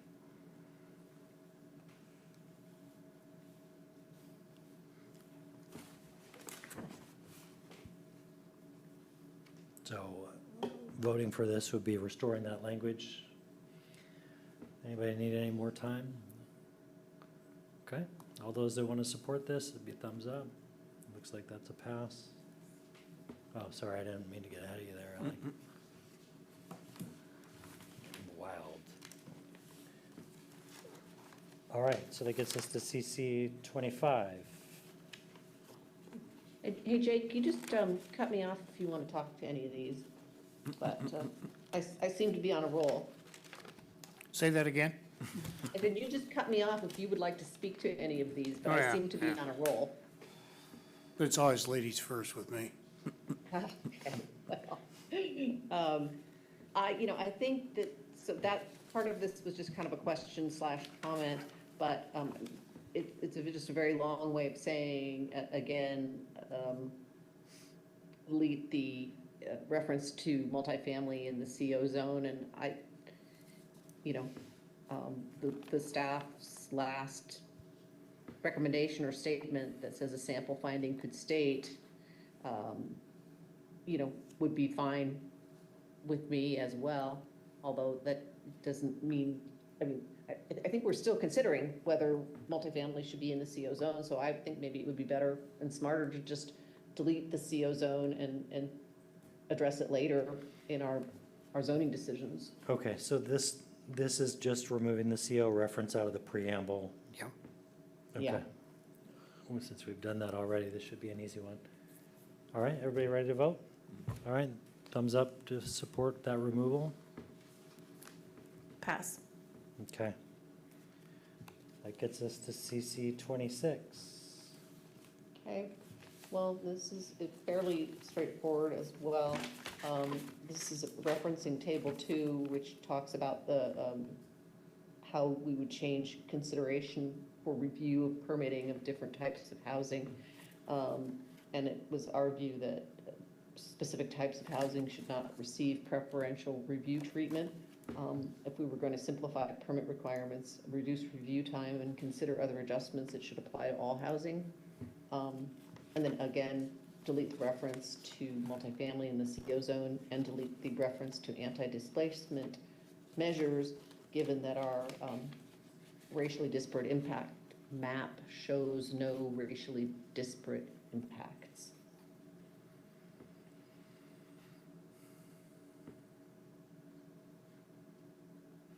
So it's kind of a lot of edits in one chunk because is. it's all in the table. Maybe Adam would care to show the council the table? Actually, I've got, Adam, I've got Deb Estrada standing by with the comp plan. Deb, if you're available, could I have you, so Adam's not juggling multiple documents, could you bring up Table 2, preamble, housing element? I have it Where you have ready to it? go. Okay, that's fine, Adam, just trying to help you out. Yeah, I appreciate it, yeah. Go ahead, Adam, thank you. Yeah. Let's see. So this is Table 2 of the housing element. It starts on, Adam, zoom way in for us. Can't see, Yeah. cannot read that. it's, this one's tough because it's an 11 Yeah. by 17 page, so I'll There we zoom go. in here. So one thing of note on this table, as we're looking at it, this table was developed based on the guidance from Commerce to address a specific requirement now that our housing element identify potential barriers to different housing types, and then also to identify actions or programs that the city is taking to address those barriers. And so as we're looking at the table here, those potential barriers that staff identified are in this column here. And we've done those, we've identified those potential barriers for each of the housing types. And then this last column, the action or program column here is linking that potential barrier with something that's in the rest of the housing element. So a policy later in the housing element that's specifically directed at one of those identified potential barriers. So for example, we found that there's a moderate likelihood that there's some kind of barrier to multifamily housing that's resulting from the development regulations. So in the policies, we have a policy that we're going to review the multifamily zone development regulations to address some of those potential barriers. So that's the purpose of this table. That's the origin of the table. Again, it's linked back to that requirement that we address those, show how we're addressing those potential barriers. And also one more thing before I stop talking here, but the Commerce comment letter that we received that we talked about earlier also pointed to this table and recommended that we add more information to this table. And so part of the staff recommendation was that we, in addition to the action or program column, we added another column to this table that linked that action or program that's spelled out here to the policy. It provided a policy reference within the plan. So this table got updated as part of our response, or is getting updated as part of our response to the Commerce comment, and that's kind of the summary of where this came from. Okay, so Lisa, you have two things going on in here, right? You have the CO zone that you want to deal with deleting. Yeah. And then you have the kind of the position of taking away these benefits. You want to take these two Yeah, it's separately? kind of, yeah, delete the CO zone, reference to the CO zone, and then just with regard to the multifamily and mixed-use cells, just doesn't seem that they should be receiving preferential treatment. Okay, so do you mind if I just take we're going to take it twice, and we're going to do CC 26 as the first part, which is removing the preference for those housing types. And then I'll circle back on the CO zone. Is that okay? Sure. Okay. Anybody that wants it for the first part, thumbs up. Fail. Anybody that wants it for the second part, thumbs up. Pass. Okay. All right, so CC 26 is done. That gets us to CC 27. The second part that passed was the one that was about the CO zone, just removing the reference to the CO zone. So was the first part the one that was about the anti-displacement language? Taking away the preference on the housing types. I think the multifamily, I don't want to rehash it and fail. Okay, CC 27.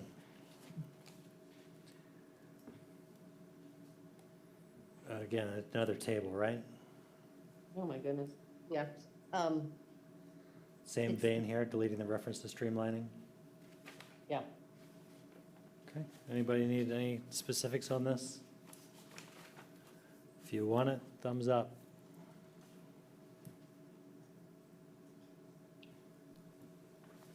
Fail.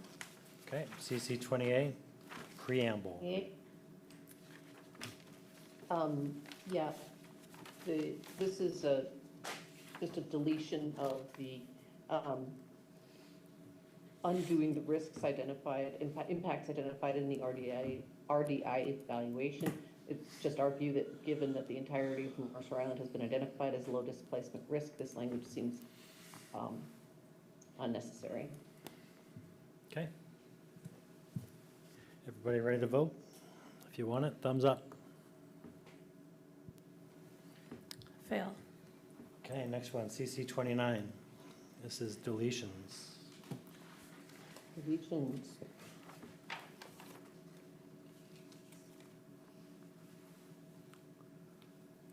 1.3B2 and 1.3C1 and 3. I don't know, we didn't put any rationale in there. Councilmember Jacobson, they are on the screen right now under column H. Okay. Yeah, and Adam can put his their cursor over where the text lives. There we go. Yeah, I got it. Director Thomas, you might want to just kind of point out that House Bill 1220 does have a middle housing component, and this is that. Yes. I was looking at the staff comments over on the right on the version I'm looking at.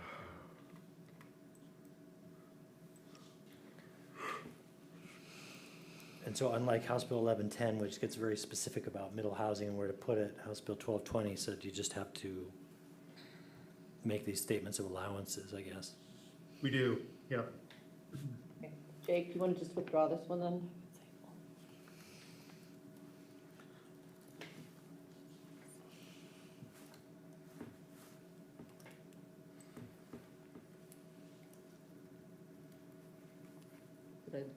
Jake? Yeah, I'm just reading it. Oh, okay, sorry.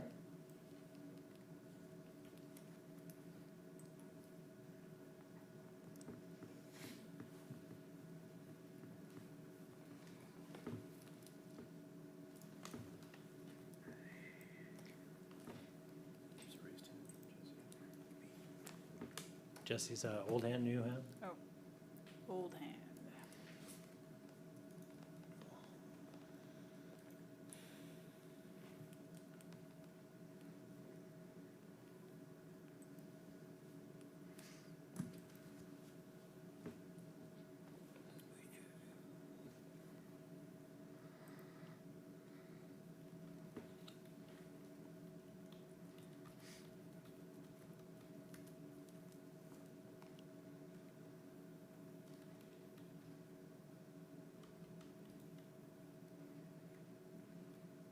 What's the staff burden on this going to be?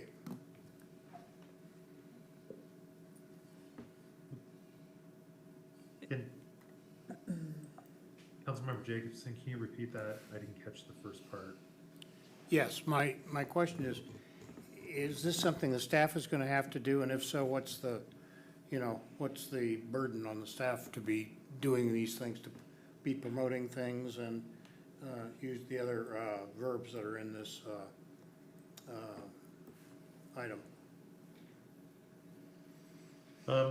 Any work that's required as a result of this policy in regards to implementation would become part of a year-over-year work programming effort that we would present to council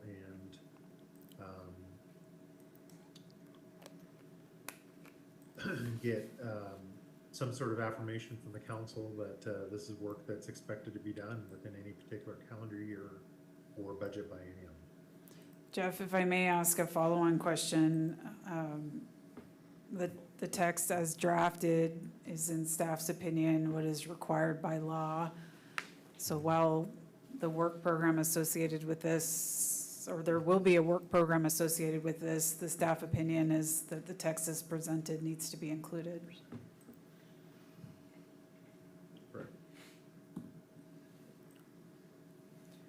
Okay. Jake's. Do you want to vote on it or withdraw it? I'm okay to withdraw. Okay. Okay, Okay. that sounds like it's CC 29 is withdrawn. Do you want to withdraw any others? Not yet. Okay, we're on CC 30. Just thought I'd ask. It's a fair question. Okay, so 1.4, we have two changes. One is to replace the word equitable with equal, and the other is to delete 4 of the sub-goals, believing that they are not city functions. So if we can see the text of that 1.4, I can talk to each of the H, G, and K and why we don't think that they are.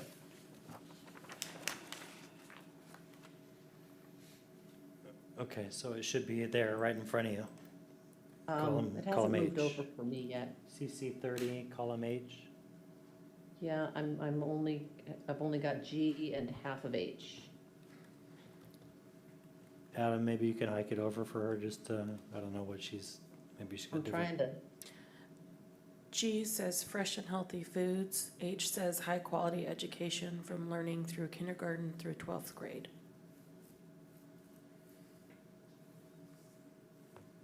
and K says, Affordable and high-quality transit options and living wage jobs.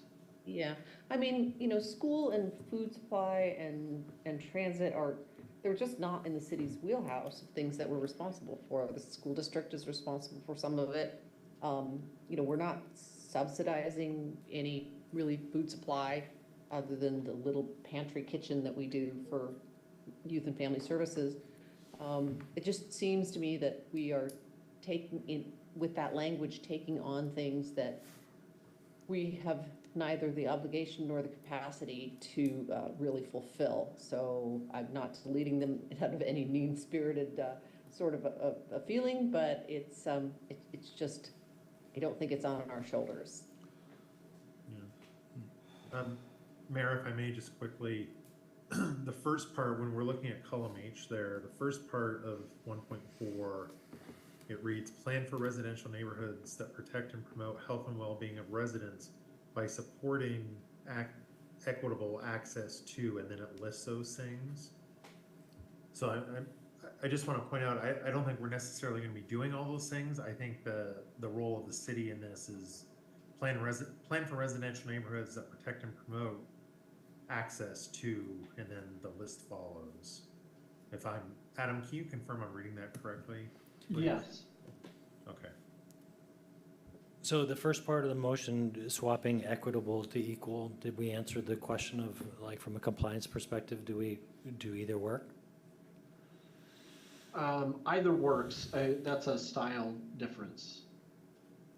Okay, because as you think about House Bill 1220 and our affordable housing target, it's planted firmly in Town Center and PSRC and Vision 2050, and so many things say that it must be there, right? Because if it's access to transit, it's walkability, it's density.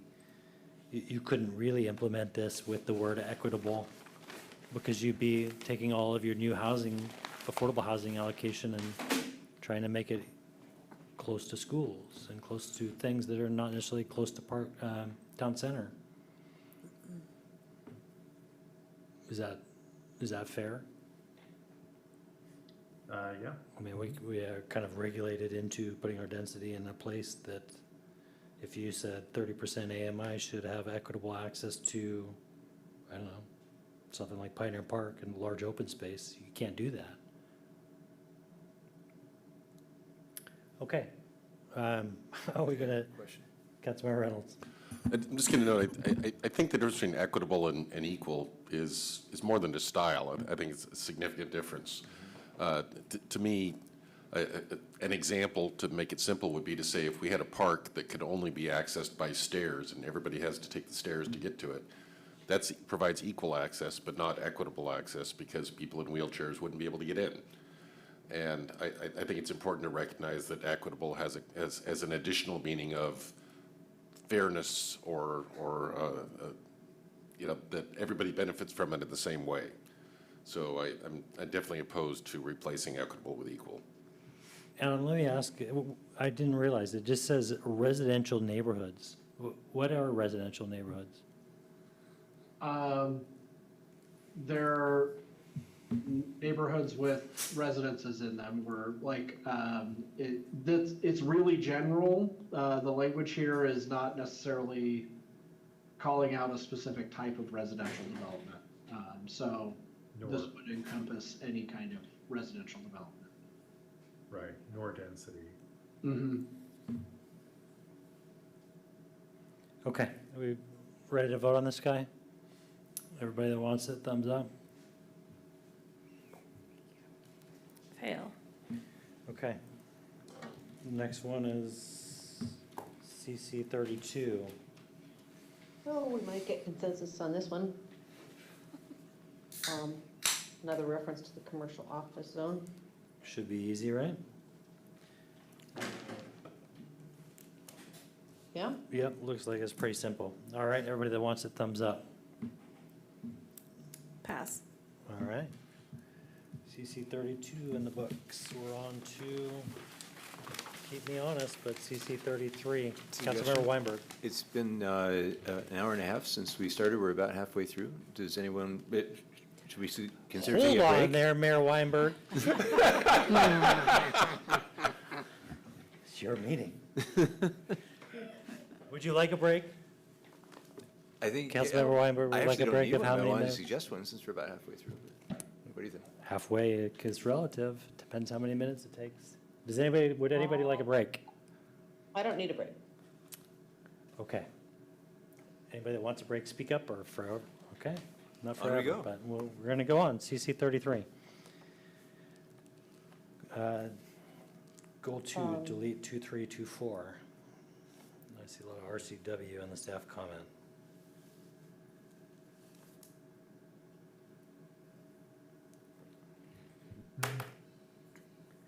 Similar to the dialogue we had a couple of items ago. Okay. Yeah. This So is- is this something that we're considering as opposed to doing? And we're required by law to have this language in there? Yeah. Yeah. Is this a withdrawal or you want to vote on this guy? I don't know, Jake? Yeah, where's where's the statutory reference that requires this? We have it on the screen. Adam, Adam. can you go over to the staff comments? Yeah. It looks like it's up there, 36.70A, .070 sub 2D. That requires the comprehensive plan, include a housing element that does all this stuff that seems to be these goals. Yeah. Word consider would just make this thing palatable. Yeah. Adam, can Yeah, you? I could live with inserting consider in front of each of these. That's what the statute says. Yeah. Adam, do you recall, do we have any preamble text in that section? Like, is 2.3 just an extension of is it a subset of a larger, where we've got that type of language, or is this a standalone? Do you recall? Yeah, it is a standalone policy, but within all of the policies under Goal 2 are spelling out the different strategies we're going to undertake to address affordability. So this is one of several strategies.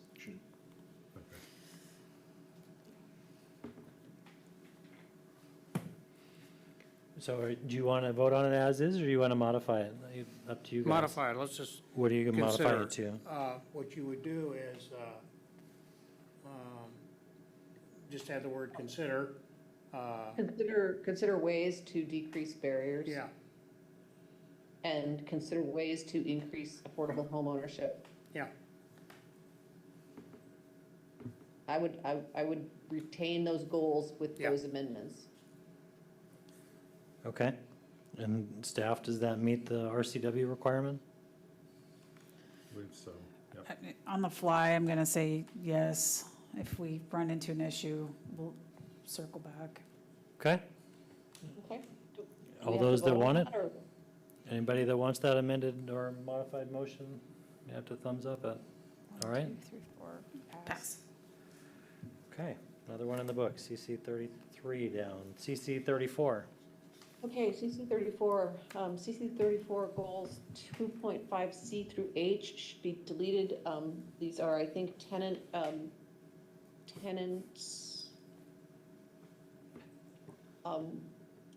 Okay, I can't see all of them, but, let's see, C through H. So, yeah.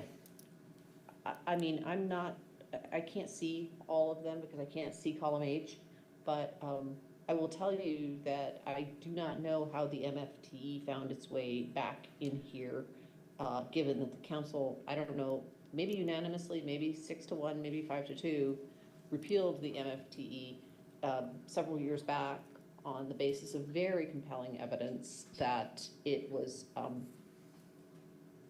not benefiting residents and would actually cost Mercer Islanders money.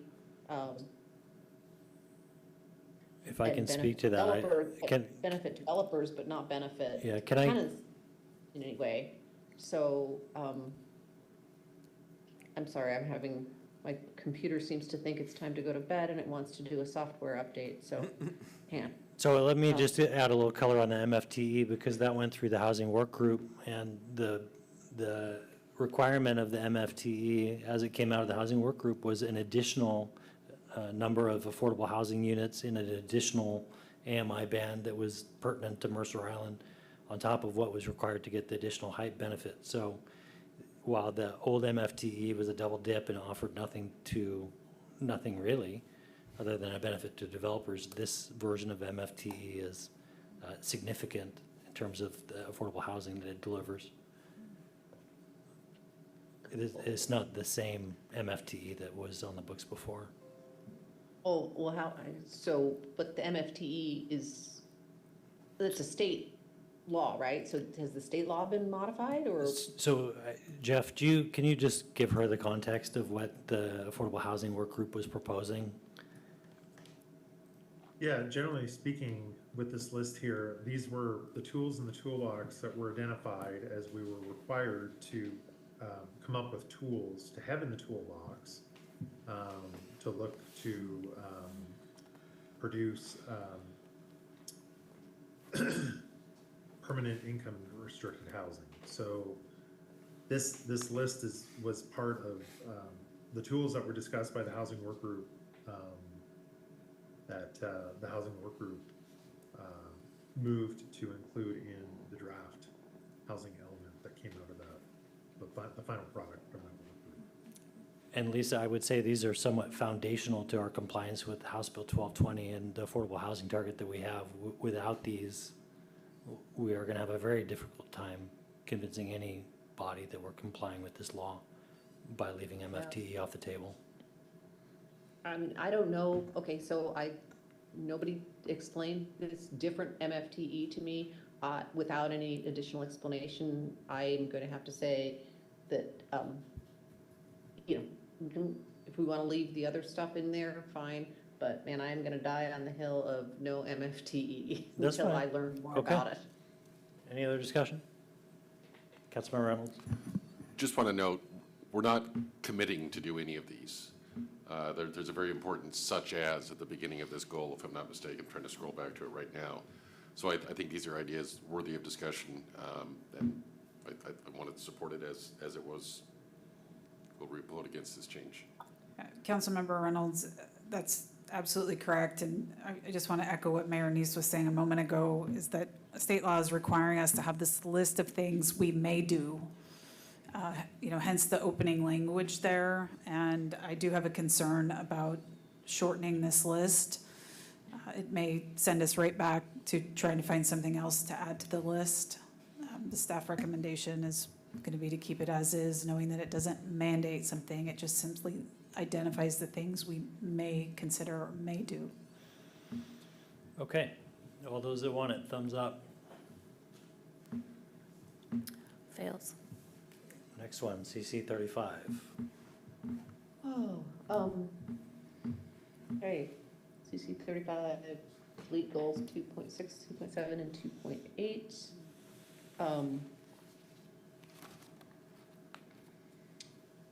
So.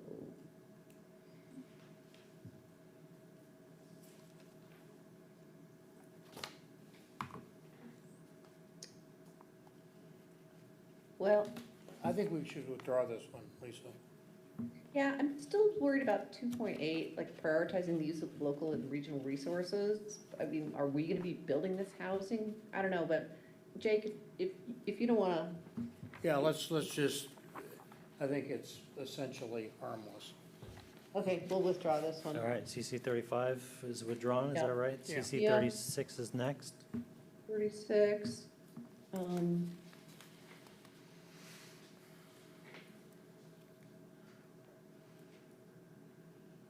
again, I'm doing racially disparate. I mean, the problem that I have with this is the map, the study says there are no racially disparate impacts in Mercer Island. So what are we gonna be doing? Mr. Mayor, could I have a refresher from, perhaps the mayor has a better memory than I, or from Mr. Thomas? I think the map may have showed low displacement risk, but I don't think it said we have no racially disparate impacts. Am I misremembering that? Yeah, we have displacement, but we don't have RDI. We have no RDI. Okay. And, you know, in particular, you know, expanding tenant protections, I do not know why we should be required to go beyond the protections that are in the Landlord-Tenant Act in the state of Washington, which are very, very favorable to tenants. So, and as I said, as we said in our comments, this type of additional regulation can actually disincentivize investments in rental properties and decrease supply of what is otherwise affordable housing. Okay. Any other discussion?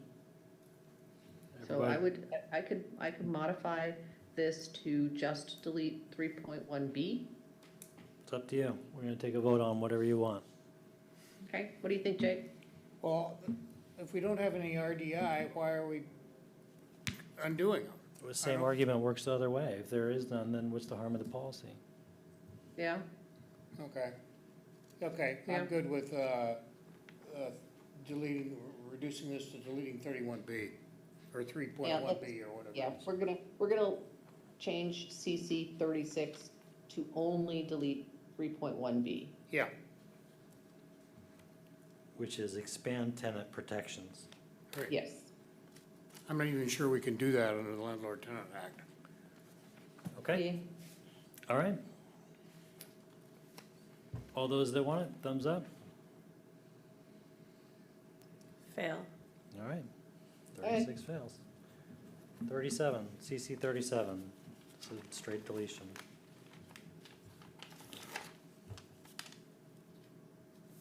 Again, I mean, we don't have any racially disparate impacts, so why are we doing this? On the other hand, I get the argument, if there isn't any, then what does it matter if we have the policy?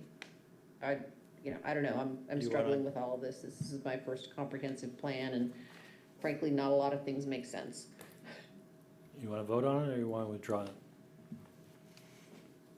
Let's Jake? vote on it. Okay, all those that support it, thumbs up. Can I comment first? Sorry, Councilmember Reynolds. I just want to make sure I understood what Councilmember Anderl said.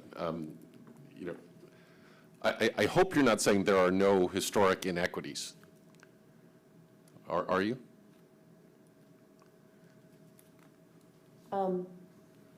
In Mercer Island?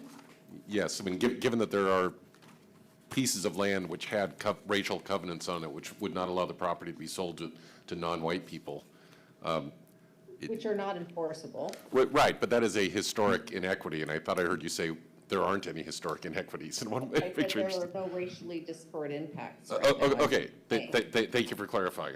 Perhaps I misunderstood.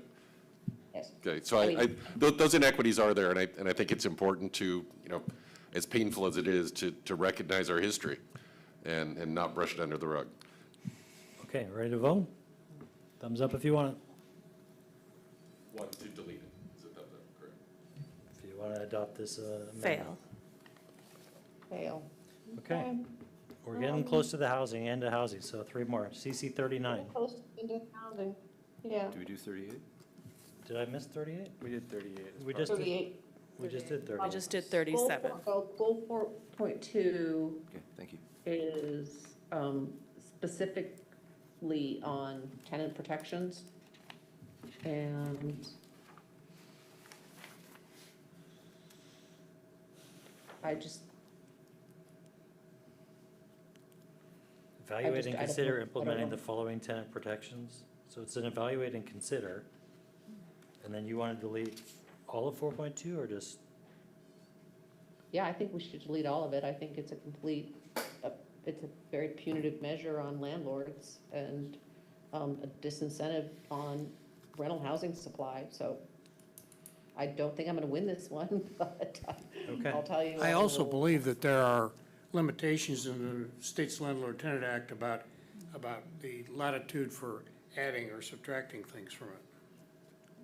Perhaps our city attorney can comment on that. Well, we won't need to because the policy is to evaluate and consider. I mean, that would be part of the task, is to see if it's legal, right? Okay, fine. All right,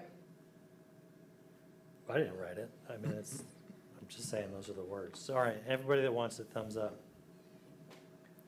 Fail. All right, next one, CC 39. okay, CC 39, and we are so close. So this is. Okay, so I'm just reviewing staff's comments again.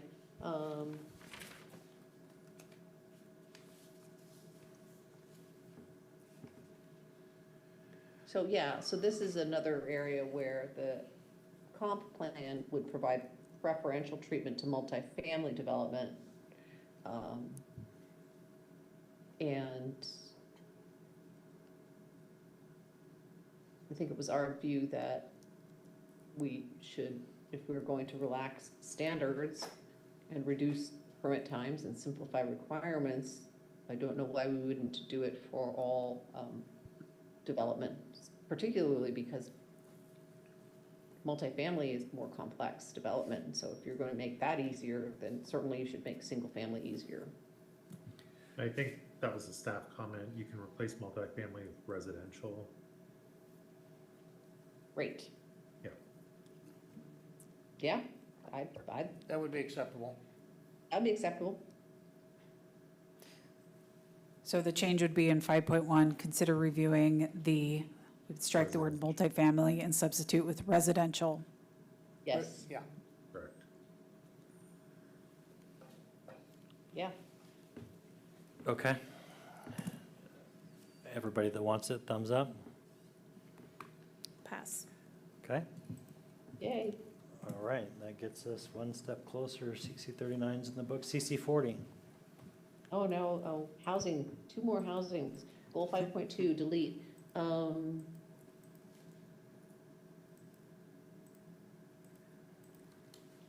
I don't know. Do we have to do this?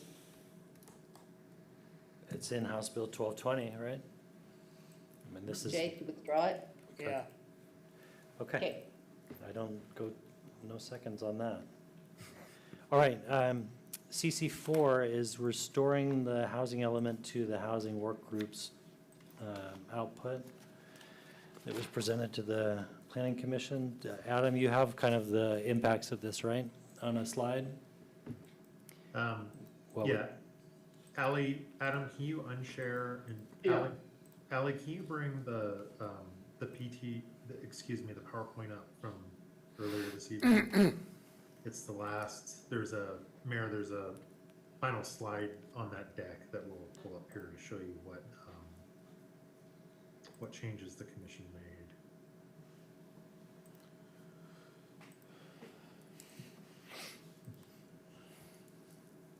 Maybe you can just, yeah, there it is.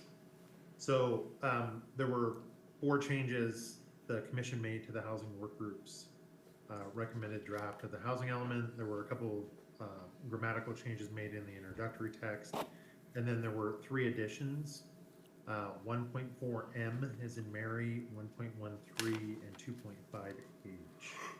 So those were the items. Mayor, if you'd like those items, the language of those items, Adam, can we go to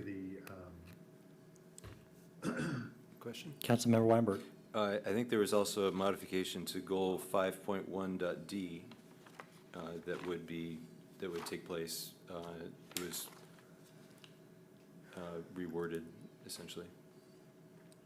At least I saw a difference in that goal between what was the original draft and what came out of the Planning Commission. Did I miss that, Adam? Yeah, I missed it as I was putting together the list, yeah. But wording-wise, it is different, yes. Overall effect, maybe 51D may not be that effectively different, but I can share my screen. Is that what you wanted, Jeff? Mayor, would you like the language of those then 4 changes brought up on the screen? That'd be great. Yeah, Adam, if you can share your screen with the PC draft and then we'll. Yeah. So we'll start with, sorry, it was 1.3, right? No, 1.4M. I'll zoom in. 1.4D and 1.4M. So 1.4D reads, streets that are safe for pedestrians, cyclists, vehicle drivers, and passengers. 1.4M reads, neighborhoods in which environmental health hazards, including noise and light pollution, are minimized to the extent possible. What does 1.4, what's the intro say? Do these things, or? Plan for residential neighborhoods that protect and promote the health and well-being of residents Thanks, by Adam. I got it. supporting equitable access to. Yeah, okay.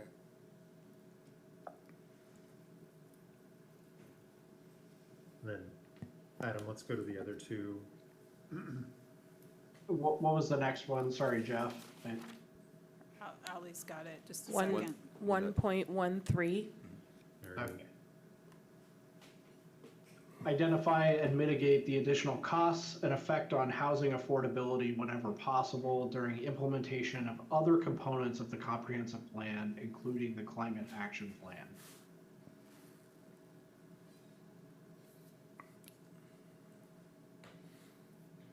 So it's a significant potential unfunded liability. And then I think the final one was the one that Councilmember Weinberg just reminded us of. There's also 2.5H. 2.5H. Thank you. 2.5H. So. Right there. Bottom of the page. Relief from other development code provisions that do not affect health or safety requirements. And the preamble to that was in 2.5, encourage the construction of new permanent income restricted housing through approaches such as the following. So, to be clear, that would be mass, height, lot coverage, gross floor area, parking, everything that, Yeah. you know, is in everything. Setbacks, daylight planning, be it. Kind of a big loophole. It's a huge pressure relief. Mr. Mayor, just so that we're all on the same page, we're looking at a clean version of the Planning Commission recommendation. I want to confirm that all those items we just reviewed were additions by the Planning Commission, since I don't have the strike through in front of me. Is that correct, Jeff or Adam? That is correct. So the change to 1.4M was just the addition of the words noise and light pollution. I think 1.4M was already there. I just added text to it, unless my notes are mistaken. Okay, that's what I was a little concerned about. Do we have the track change version of this document? I want to. I don't have it open at the moment, no. Mayor Neese, can I recommend that we skip this one and have Deputy City Clerk Estrada work on bringing up a track changes? Okay, version? we'll take a break. I sense that we could use one, and we'll come back to this guy. How long would you like? 10 minutes, please. Okay, council will be in recess until 8:47.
Ready? Okay, the time is now 8:53. The council has returned from a 10-minute recess that turned into a 20-minute recess, almost. And we are going to resume our deliberations at CC4, which is an amendment to restore the housing element to the draft that came out of the housing work group. And I think staff has now the document that shows the changes. Yes. It's not going to show all the changes, but it'll show the ones that we were just discussing. So I'll pull that up here.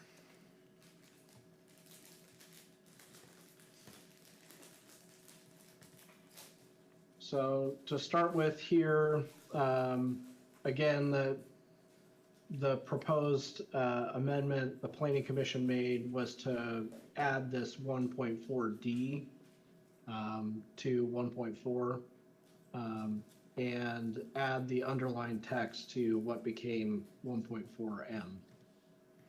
Got it? And then the next change was to insert policy 1.13, shown here in underline.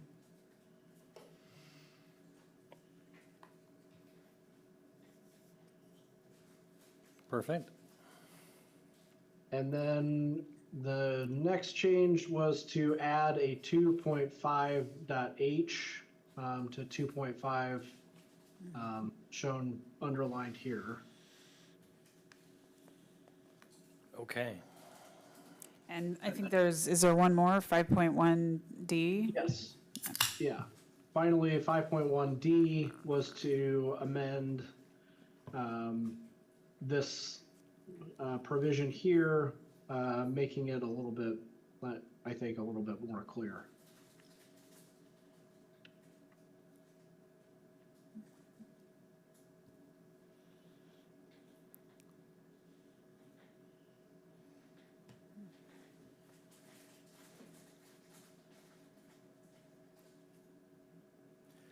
Okay.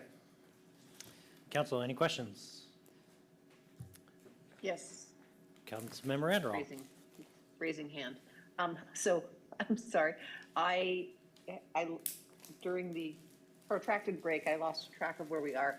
These amendments that we're looking at now, that is what is proposed, or that is what the Planning Commission added that is now proposed to be reverted and backed out? The latter. Exactly what you just said at the end. Okay. So these will be removals. Councilmember Reynolds. Just want to clarify, if we go back to the version that the Housing Work Group did, then we undo all the amendments we just made? No. No, just those ones we just reviewed. Just these deltas. Okay, so you just want to remove those 4 deltas. We're not going entirely back. Yeah, Okay. everything we've done here to now will be. There's 5 deltas, but, so I guess I would prefer that we keep 1.4D. I think that it neatly ties together the need for factoring in pedestrian and bicycle safety into the design of streets, not just sidewalks and bike paths. Okay. Council, anybody not ready to vote? I have a couple other comments. Okay. So I'm also in favor of keeping the change to 1.4M. I think that noise and light pollution should be included in the list of environmental health hazards. I'm kind of undecided about the change in 1.13. It's essentially a good reminder that we need to make sure we're staying in alignment with the climate action plan, with other parts of the comprehensive plan. So I'm not sure why we would want to remove that. I wouldn't be surprised if it's unnecessary, because I think the staff's going to keep it in alignment anyway, but I think that it doesn't do any harm where it is. I do agree with taking out 2.5H. I think that it's kind of a big loophole that essentially would allow the exceptions to just about everything in the design standards. But I don't think it's a good idea for us to vote on this en banc, or as one big thing. I would suggest that we consider doing it one piece at a time. Okay. Thank you for that. Anybody else? All right. All those that want the amendment, just thumbs up. Pass. Okay. CC 128, transportation. Lisa and Jake.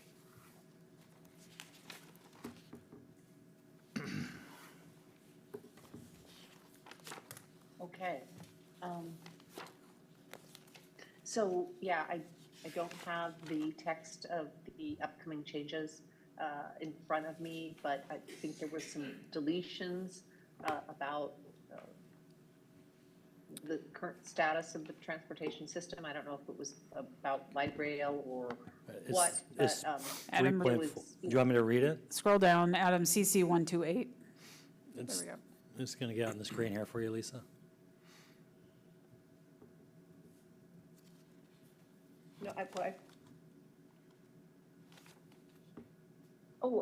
okay, I was on a different one, sorry. So, I mean, I'm not getting column H on my screen, I don't know why, I'm only getting half of it. But I do remember, okay, this has to do with electric vehicle charging stations, and my feeling was that this was not a city function. So I think Jake agreed with me on that, so we were just proposing deleting 3.4. This, just a question, Jeff or Adam, this largely duplicates what's in the climate action plan. Do we care?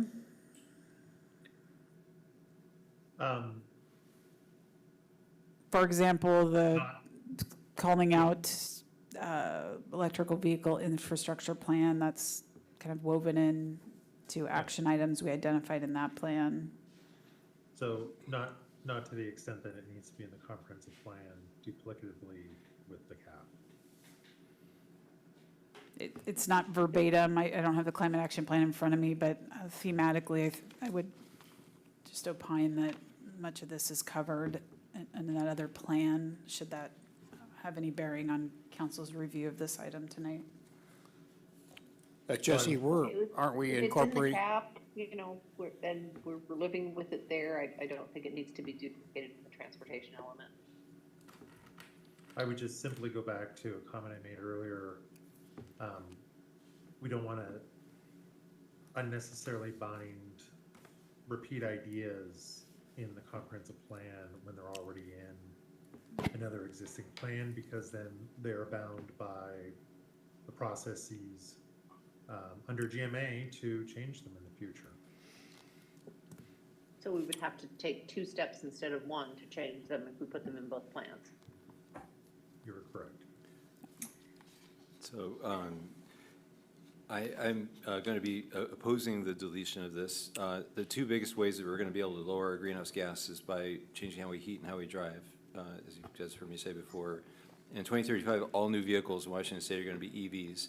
And so those living in single-family homes can install at-home chargers, but those living in multifamily housing where there may not be EV chargers are going to be reliant upon public charging infrastructure to get around.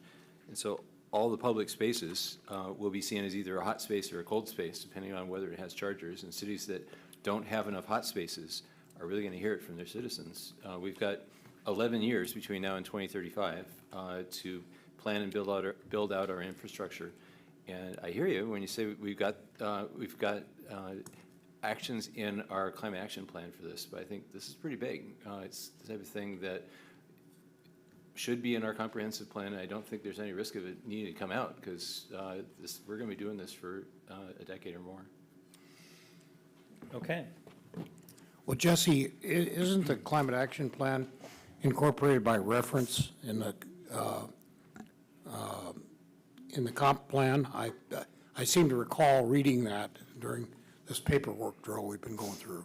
Yeah, that's correct. And I'll just remind you that the strategy is to adopt by reference significant city plans. The Parks, Recreation, and Open Space Plan is an example of that. Same idea. When we go to update the PROS plan, we don't also have to then make updates to the comp plan. It simplifies our life quite a bit. So my preference remains that you have a very detailed climate action plan that addresses this body of work. Way more specifically, to be frank, than this goal. And I'm sorry I didn't catch this sooner. TR 1.1 in our climate action plan under strategy number 1 is the development of an EV charging infrastructure plan. It's called out plain as day. In addition to electric school buses, EV resource advocacy, EV charging incentives and rebates. I would argue that what's in our climate action plan goes much further than this. And so, Okay, thanks for that context. Anything else? Any other discussion? All right. Anybody that wants this deletion, thumbs up. Pass. CC 81, to you, Councilmember Reynolds. I'll just note that this was about exploring the possibility of creating on-demand EV shuttle services to connect neighborhoods. I've learned recently about this work going on in Bellevue.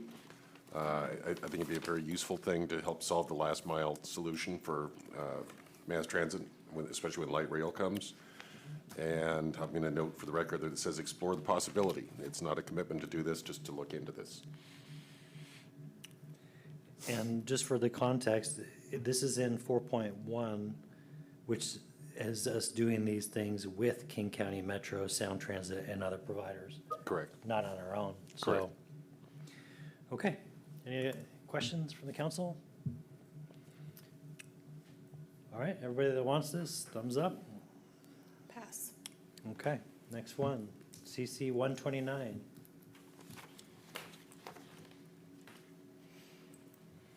Says Jake and Lisa. Yeah, the Jake and Lisa show is almost over.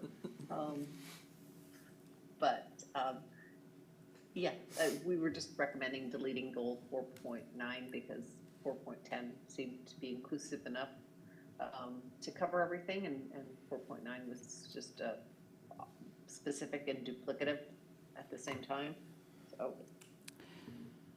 So it doesn't appear we have 4.10 on the screen. It's the next Oh, line it is the because next I line. amended it with a different one. Address the needs of people who do not drive either by choice or circumstance, for example, elderly teens, low-income persons with disabilities, and the development of transportation programs and projects. Yeah, that 4.10 just seemed more inclusive and it seemed to cover everything that was in 4.9. So I didn't want to get into a situation like, well, was one excluding the other or not? So it just seemed, unnecessary.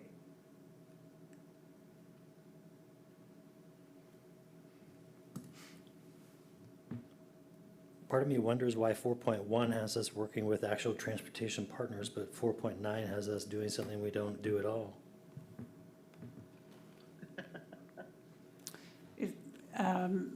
Adam, or Jeff, any context for 4.9?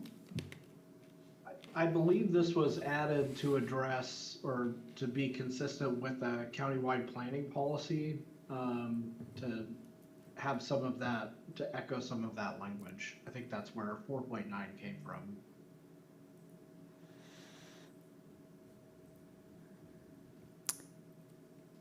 Feels kind of copy and paste, it seems a little out of place. I'm agreeing with you, Mr. Mayor. Okay. Any other discussion? All right, all those in favor of this motion, thumbs up.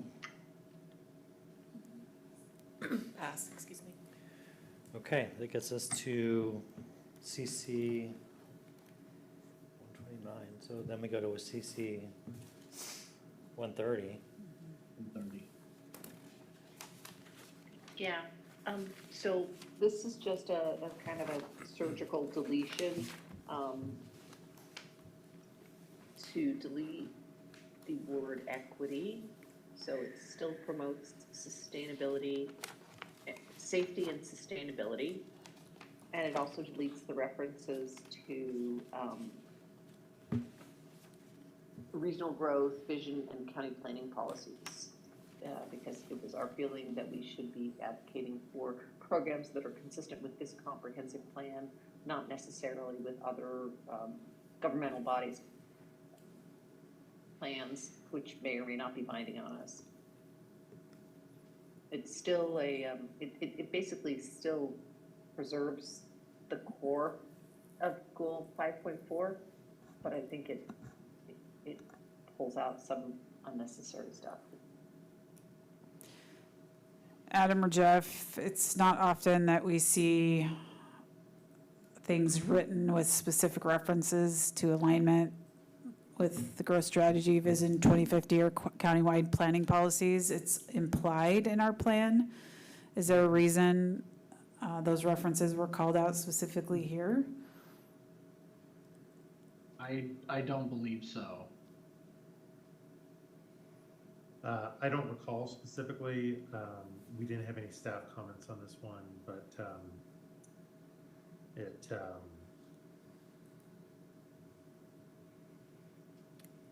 could be a case where we may want to just delete 5.4 altogether and move on. I'm fine with that. Okay, all right, so Jake, do you concur with that? Yep. Question? Councilmember Weinberg. So are we saying that we're contemplating cutting that out because we don't think that we're subject to Vision 2050 and the regional growth strategy? No, we actually, the opposite, we are. This whole comp plan is being done under an umbrella of many state laws, planning policies, et cetera. So it is somewhat odd that we've written this one this way. So I think one option is on the table is to delete it entirely. Otherwise, what Lisa and Jake proposed would have it read, advocate for state policies, actions, and capital improvement programs that promote safety and sustainability and that are consistent with this comprehensive plan. I think I got that right. Yeah, I mean, it almost takes on the tone of a council legislative priority, and I'm not sure, as we're now reflecting deeply on this item, that that's a comprehensive plan appropriate statement to be making. Given that we have an entire other process for council legislative priorities on what we advocate for. I guess when I'm looking at this, I'm thinking its intent, if I'm reading it correctly, is saying that it wants the state policies and actions to be in alignment with the regional growth strategy and Vision 2050 and countywide planning policies, and that we want to encourage that alignment. I think when they're not in alignment, it makes our life kind of hard to try and work out the rough edges between those. This almost seems to me like a no-brainer. Why would we not want to do that? But I don't know.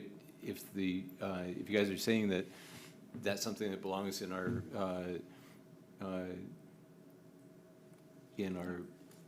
lobbying plan with our lobbyist instead of in here, I suppose. Although I don't recall that being in our lobbying or our legislative priorities yet.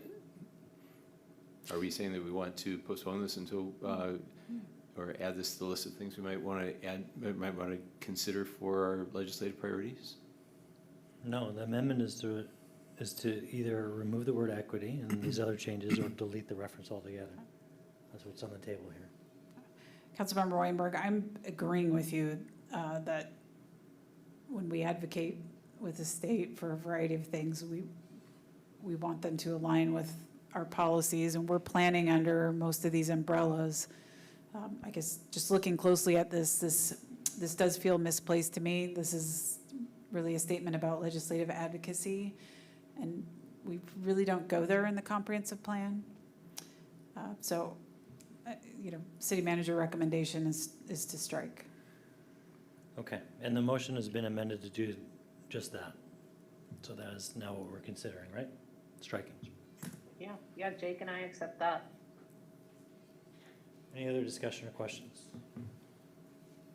Okay, those supporting the amendment, thumbs up. Pass. All right, next one, CC 85, that's to you, Councilmember Reynolds. Yeah, I think it was fairly straightforward, just adding the words "and bicycle" to indicate we're not just providing for car parking, but also bicycle facilities.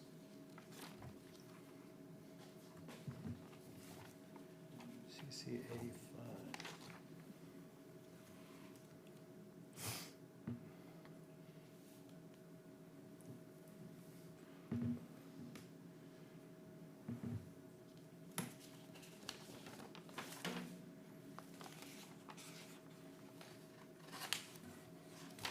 Why am I having a hard time finding this? It's way up here. Gotcha. Can I ask a question? Deputy Mayor Rosenbaum. Craig, would there be a word that would encompass beyond bicycles in terms of like scooters and things of that nature? Or do you feel like it's sort of all, just trying to think of like, what does a multimodal world look like in 20 years? Yeah, I'm very open to suggested alternate wording like that. I thought about multimodal, it didn't seem to really fit in this context, but I'll take a suggestion. I was hoping you had one. Nope, I would have made it.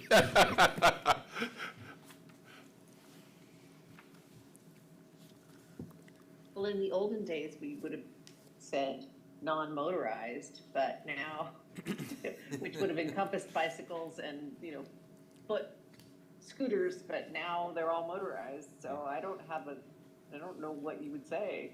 Is this hitting residential zones, 6.9? Adam, can you tell me, is this mandate a single-family home to create bicycle parking? This would not require that specifically, but this would apply citywide. So as we're looking at our parking standards, we would look at this policy as well. But this is require, Mm-hmm. and if 6.9 covers a residential development, are you not then, like, you have to be consistent with this? Right. Well, I mean, we would have to determine the meaning of adequate through that process as well. So is it adequate parking for a single-family home? But this is a pretty substantial expansion of the policy to include bicycle parking as well. Although I would read this this goal as being about a system-wide decision, not saying that we're going to require bicycles at any particular building or any particular zone, just saying that in the city overall, there has to be adequate bicycle facilities. Would you agree with that? I mean, there's some sticky points in this in that we're saying we're going to require adequate parking and other automobile and bicycle facilities to meet anticipated demand generated by new development.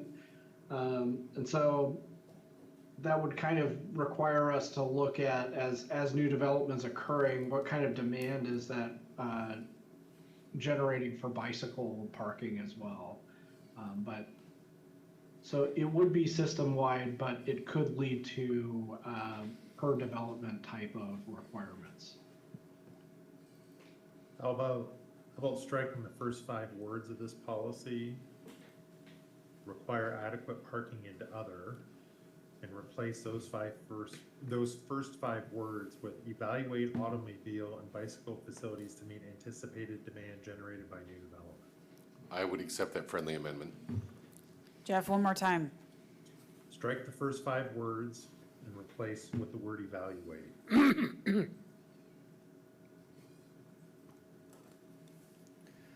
I could get behind that. Okay, sounds like we're ready for a vote. All those that want it, thumbs up. Pass. Okay, CC 119, this is policy 7.1, striking some text.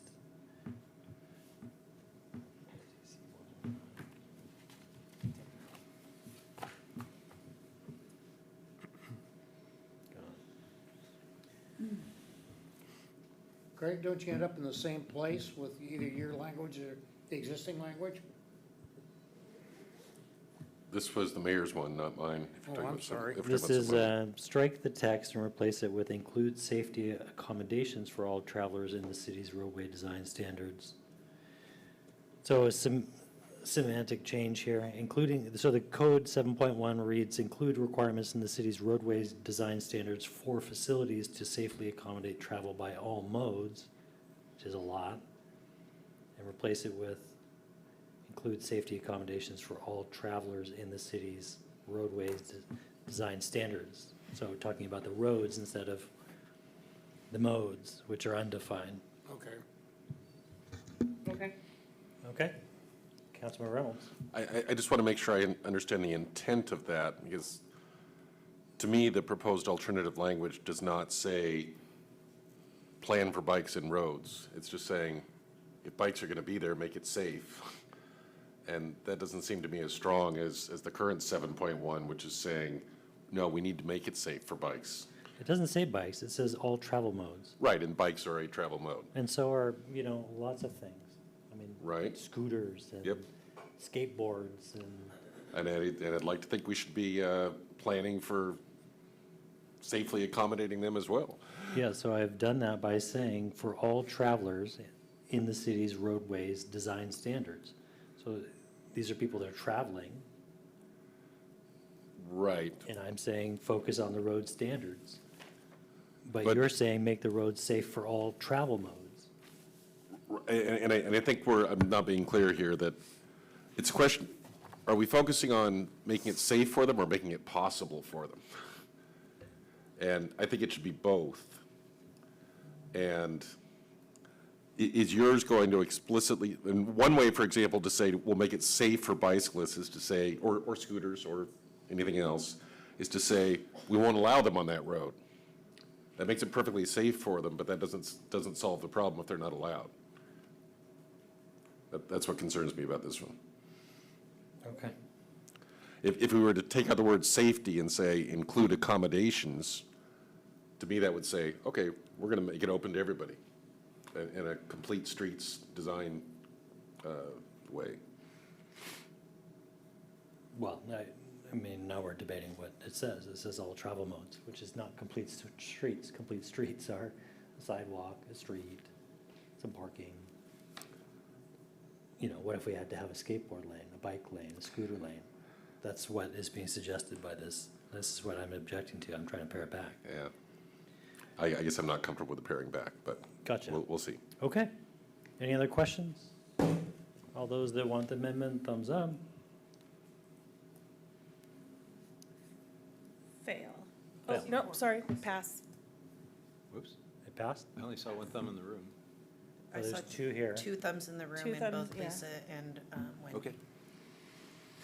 Okay, that gets us next to CC 121, another one of mine.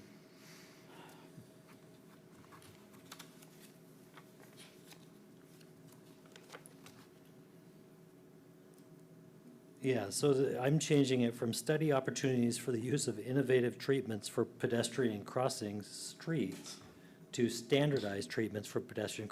We've seen this time and time again. I don't know that we have anybody on staff from our transportation crew, but it seemed to me, and city manager, you can comment on it, that we were trying to standardize pedestrian crossings, not just continue to come up with novel ways to cross the street.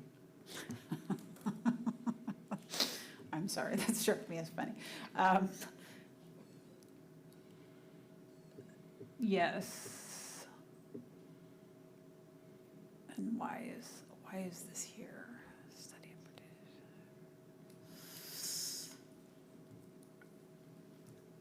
and I mean, we know on council, we've standardized on the signal, a light, beacons. Yeah. Councilmember Weinberg. Well, it seems to me that we shouldn't be legislating out the ability to innovate. I think we need to prioritize innovative solutions and approaches instead of doing a one-size-fits-all standard. If there's some place that really could use a different kind of way of crossing the street, as you say, that was going to save lives, let's do it. And let's not say, well, no, it's got to be this way because that's the way all the other street crossings are.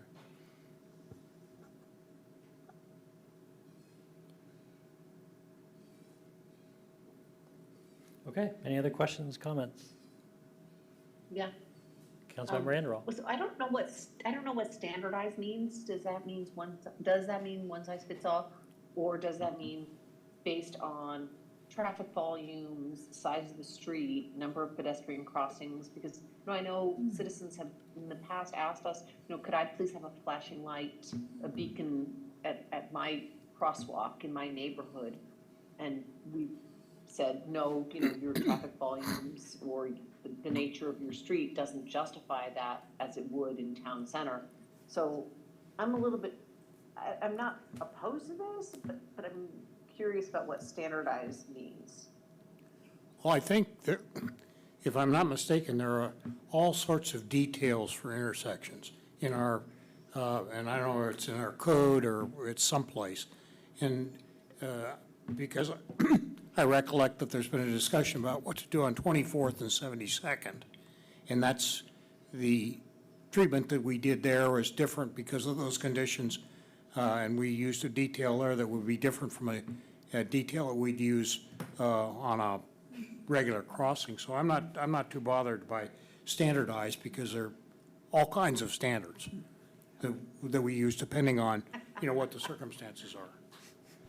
Yeah, I think as long as we understand that standardized applies to a whole suite of treatments, I think that's what you were saying, Councilmember Jacobson. I was trying to, you said it better. Yeah, I'm not personally a fan of the word innovative when it comes to referencing street design treatments. I'm not, I wish I had more background on why 12.3 was written the way it is written.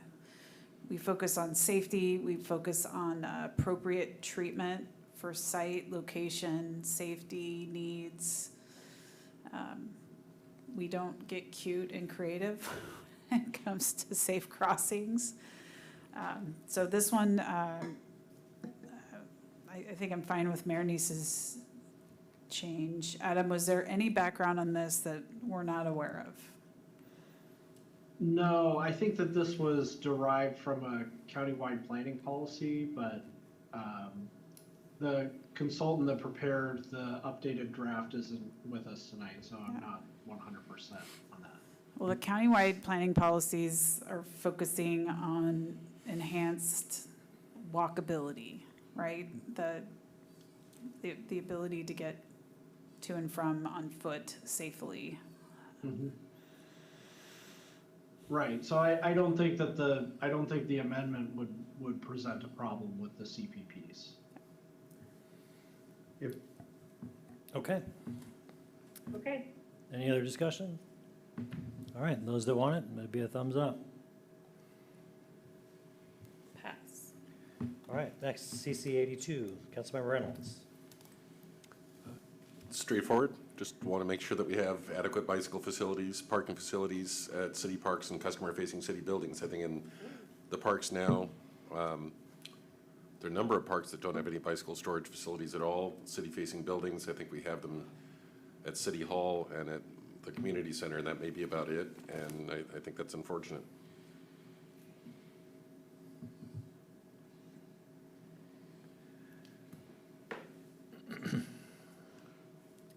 Okay, council, any questions? Deputy Mayor Rosenbaum. Craig, is your intention to limit this to public institutions or for every single institution?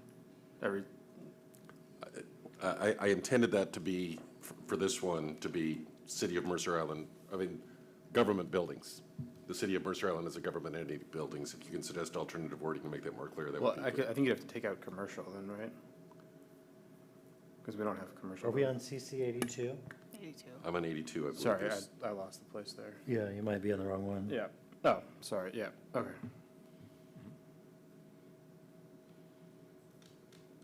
I mean, just a quick question, is secure bicycle storage a bike rack, or is it something different? A bike rack would meet that requirement in my definition. Okay. I'm not requiring lockers. Yeah, that's what I was. Okay. Do we currently have this requirement? No? There's probably something in the pros plan without, just off the top of my head, but that would not cover other city facilities. So this is more broad. And what, we have a PB, what's the pedestrian bike PBF. facilities? Yeah. Is there anything in there about this? That I do not know. That plan, though, is in the queue to be updated, and this type of language would likely be incorporated there in the future, if not already. Isn't this the genesis of hanging chads in our comp plan, is we don't have a plan, so we go put the plan language in the comp plan, and then we realize we gotta strip it out later? Yeah, and we would do that, you know. Cycle of abuse that we go through? Yeah, it's unfortunately a cycle that we'll be in for the rest of our lives. But Okay. the staff are fine with this proposed change, and when we do the deep dive on the pedestrian and bike plan, we can then take all these specific references out of the comp plan and put them in that updated plan. Okay. Any other questions? All right, everybody that wants bike racks everywhere. No, I have a question. Oh, Councilmember Anderall. Yeah, so, well, my question is, I mean, this costs money, and doesn't this belong in the TIP or the CIP before it comes into the comp plan? I would actually argue the opposite, Councilmember Anderell. It's here. It's an overarching goal. And then the city council, during the life of the comprehensive plan, allocates funding as appropriate to achieve the goal. Nothing here says this has to be done by next year. It just says this is something we're working towards. Well, but it does say it's a mandate. It doesn't say explore providing adequate facilities. It says provide them. It doesn't provide a date. Yeah, I know, but it makes me itchy anyway. I don't like it. It just seems like we're spending money we haven't previously Welcome to my world. identified. Okay. Any other discussion? All right, thumbs up, they want it. There you go. Next one, CC 83. Take it that one passed. Yeah, oh, sorry, Ally. That was a yes. It did pass. You have to yell out. Pass. Okay, Pass. thanks. Just For the keep it up. record, CC 83. Yeah, and I think as I understand the term complete streets, which is what this one is about, is the recognition that it's not just cars on streets, but it's also pedestrians, scooters, bicycles, what have you. And we should be designing streets with the needs of all of those people, all those modes of transportation in mind. I have a question about this one. You're doing it in all material roadway construction or expansion. Is that a definition that they use, or it's something you came up with? I'm not sure I understand the question. How would a staffer looking at a road project know whether something is meeting that standard or not? Admittedly, there is some judgment required there, and I imagine that the council would have to decide that when we're reviewing the TIP. But the idea is, I'm not intending to require that we go through and redo every road on Mercer Island at this point, but rather when we do redo them, we should be thinking about this. So the reason I ask is that Kirkland has this in their development code. If you remodel your house or you develop your house, you have to make a complete street. And they don't care that it creates an orphan section of a bike lane, a sidewalk. It's just random throughout the city. You can drive around and see these little hanging chads everywhere. Is this your idea? I think to the extent that it creates some orphans as we do, major redo of certain sections of streets, I'm okay with that because orphans over time accumulate to make connected networks. And we will never have the funds or the motivation or the inspiration to build a connected network all at once. This is how we get to it a little bit at a time. Okay, so are you supposing that people like walking on sidewalks when they might just walk on a very lazy residential road with their dog? You're taking road deck away and adding sidewalk in areas where you see people constantly walking their dogs in the road. Not necessarily sidewalks. I'm saying it needs to be This complete street is the a thing, complete right? street means there has to be safe consideration given to people walking. That doesn't necessarily mean a sidewalk. What is a complete street? I was just gonna look up the definition. Sorry. Can I jump in here for a second? Please do. Oh, I sorry. had taken this language to mean from a public capital project perspective, but Councilmember Reynolds, you're really referring to this maybe from a private development perspective, like someone triggers the threshold to meet all current code requirements because they're gonna tear down a house or substantially remodel a house. So then they would be needing to provide the half-street improvements that would meet a complete street standard then, is that? No, that's not my intent at all. This is talking about material roadway construction or expansion, not about building construction. So if we go through the TIP and decide we're going to go through and redo Miramont Street, well, we should think about full use of all users of Miramont Street, not just automobiles. Okay, I was maybe my mind was starting to wander when we were talking about the orphan segments, because that's typically how you end up with those orphan segments. And in some situations, that could create orphan segments if Miramont Street doesn't connect to anything that has safe bike routes on it. And I think this did come up in particular when we were discussing 78th, I believe, as it was connecting to West Mercer, and I was wanting to make sure we had some bike facilities on there, and we had a discussion that would create an orphan.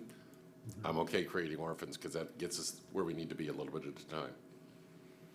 So you had that one landing what was that landing that was a dead end, and it was it was a road to nowhere. It's like, Aren't they all roads to nowhere? On this island. But the city had to reconstruct, maybe it was a landslide or something, but we had to reconstruct this dead end. And then this would trigger like a complete street on a 100-yard dead end. Literal dead end to a cliff. Possibly, and with that in mind, I would be open to changing this to say, prioritize consideration of complete street concepts. There you go. Now you've got me supporting. I was going to offer my opinion that, Councilmember Reynolds, just fundamentally, I share your vision of complete streets. The applicability on Mercer Island is a reach because we don't have enough right-of-way to do what is truly contemplated by complete streets. So if that revised language were to go forward, I think it would make it more palatable from a staff Okay, perspective. City Clerk, did you get that revision from the motion maker? Yes. All right. Can you read it to the council so they know what they're voting on? Yes, add new policy 4.12, just say prioritize consideration of complete street concepts and all material roadway construction or expansion. Okay, great. I love that. What is a material roadway? It's a roadway made of material. Well, really? I'm sure that's Craig's definition. No, I think it's going to require some judgment during the process of evaluating the tip, I think. But I think the idea is, if all we're doing is making, spending $10 to make something better, that's not material. This is, when we do big stuff. That's all we do. Yeah, these Or- Wouldn't the word significant be a better use of a word here? Because when you start talking about roads and material, for us, whole contractors, that brings up a whole different vision than I think you're trying to promote here. Yeah, I'm coming at this from a math perspective where material means the same thing, but you're right, significant might be more clear, so I'm happy to change it to significant. Okay. Or substantial or anything else, but significant's probably good. It was friendly offer. I want you to- And friendly accepted. Okay, City Clerk, do you have that? Did you just make another one? Significant. Sorry, did you ask me if I Sorry. said that in English? No, I said, did you make another amendment? Yes, did you say that in English? It's getting tired. It's getting late.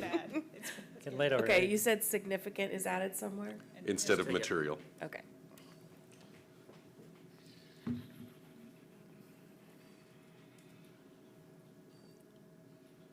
All right. No more friendly amendments? All those that want it, thumbs up? Okay, Pass. on to CC 84. And this one I'll look for a refresher from Mr. Thomas or someone else. I think we already, your comment there suggests that we already have something in AC 11, but I didn't go back to look at that. Is this a redundant comment now? Yeah, the council just actually, in one of the prior motions this evening with the agency comments, brought in, let me see here if I can get it to read it. So transportation element 5.2 has already been amended tonight in the agency city motion to now read, ensure that all transportation improvements are consistent with the adopted Americans with Disabilities Act, transition plan, period. Okay, So- with that in mind, I'm happy to withdraw this one. Okay, withdrawn. CC 87, we lost our police chief, so I wonder who wants to speak to this. Can we do this? We do? I mean, can we tell the police to not consistently enforce? I mean, does this feel like we're shifting into operations here? It does. Feels a little out of our legislative swim lane, a little. It's pretty operational. Was there something you were going for here that is not obvious at 9:40 PM after 5 hours of? I think mainly what I'm getting at is to address a concern that I hear from many people on the island that speeding on the island is out of control. And I think we're just sending a nudge to the police chief saying, we want you to enforce the rules. I mean, I've had those conversations with the chief. Have you? I have not. Maybe a better place to start than just Perhaps so. dropping the atomic bomb in the comp plan here? I think my concern with this is that I live near the I-90 exit ramp where we have the racers come off. And if there's not a police officer there, every moment of the day, somebody speeds through there. So the implication is that we're not enforcing, we're forcing as the best as we can with the resources we have. So I believe it just feels very operational. Okay, that's a convincing argument. I'll withdraw this one. Okay, CC 88. Explore the creation of policies to discourage residents of town center from using city streets and public parking facilities in place of building providing. Yeah, and this one may be a non-starter, I don't know, but this is a holdover from our parking plan discussions we had a few months ago. I continue to be concerned that a lot of our parking shortage is caused by people in apartment buildings that don't want to pay for parking and are parking on the streets instead. And I think we should continue to have it on our list to look at ways to address that problem. I mean, it's in a plan, it's in the parking plan. Do you really want that in the comp plan? I think it becomes stronger if it's in the comp plan, given that the parking plan is not adopted by reference as far as I know. Is it? I don't think so. I don't think the town center parking plan is incorporated in the comprehensive plan. I agree. Should it be?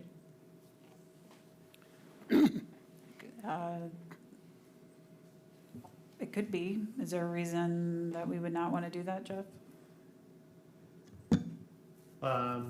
No, an incorporation by reference would be fine. And Hang on one second though, did council adopt that plan by ordinance? Do we know, do we recall? I am going to hazard a guess it was by resolution. That's a total guess. my recollection was we accepted the report. I don't know if we Or adopted maybe it. my motion. Town center parking plan? I don't think it was adopted by code, by It's ordinance. Not so not by, By resolution though. I think no. we are checking. Okay. If, at a minimum, I think it would need to be at least approved by resolution, so we could adopt it by reference. If it was simply just accepted by council. Okay, while we wait for that, Councilmember Weicker. Yeah, I'll just say this feels very operational to me, and it feels like it doesn't belong here, so I'm not really supportive of it. Got it.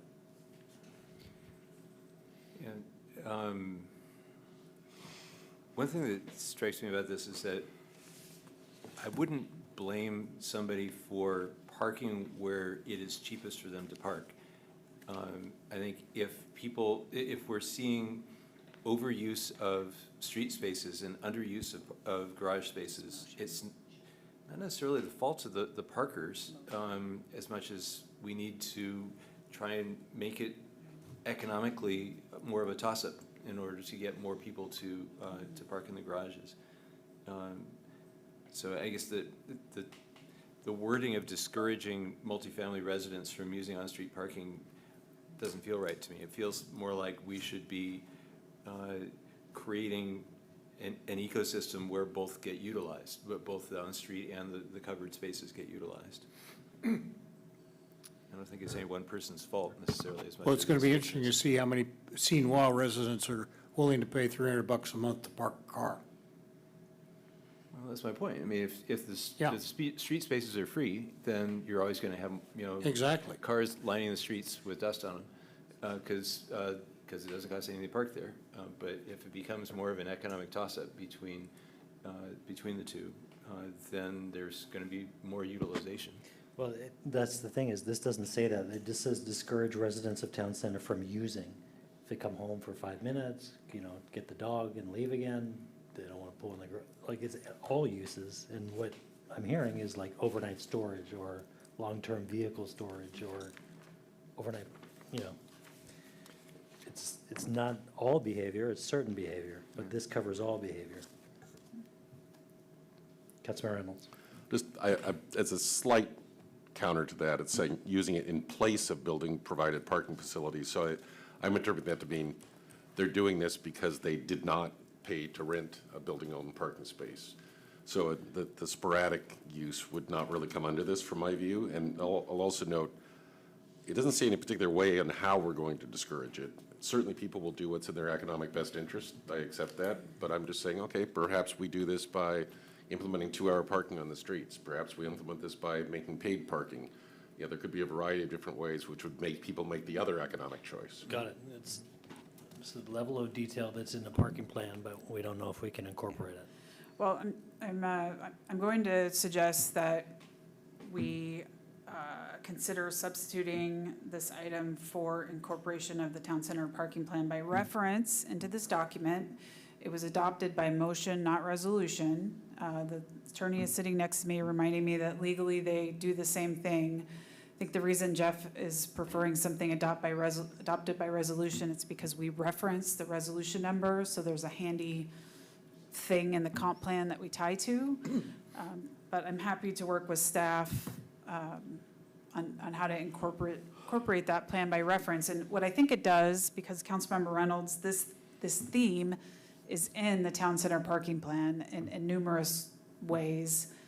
So I'm not super excited about just cherry picking one. You did a lot of good torturous work to get that town center parking plan adopted.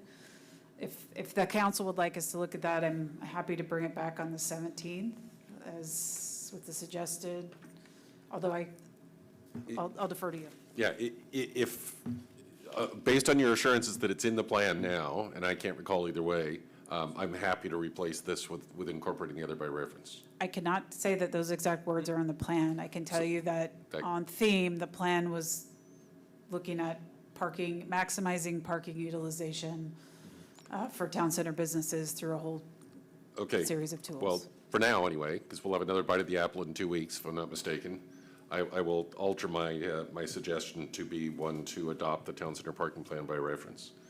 Okay, so the now CC 88 is to adopt the town center parking plan by reference.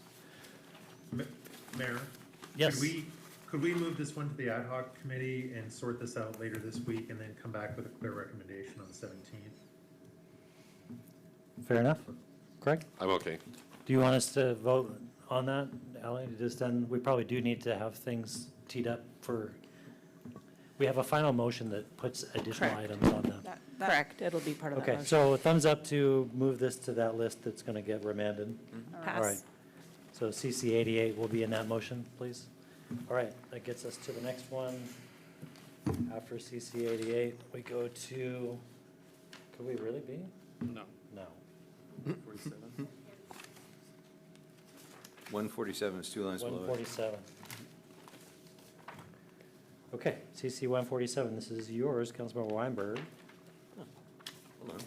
Ensure that Mercer Island parks used for intercity sporting events, provide public electric vehicle chargers? Yeah, so I mentioned earlier that all new cars starting in 2035 are going to be EVs in Washington State as well as Oregon and California. And so an increasing percentage of vehicles of our visiting sports teams are going to be EVs as well. And they're going to get here after driving potentially a long distance. And while many of our visiting team members will come from single-family homes where they have their own charger and can start every day with a full charge or full battery, some will be coming from multifamily developments where there are few chargers and they may be reliant upon public charger networks to get around. As such, there's a significant likelihood that at least some of our visiting team members are going to need to recharge during the game. And Mercer Island multifamily residents traveling away to away games in other cities are going to face the same issue. And if we want, we need to build chargers for our visitors and trust that the other cities will build chargers for us.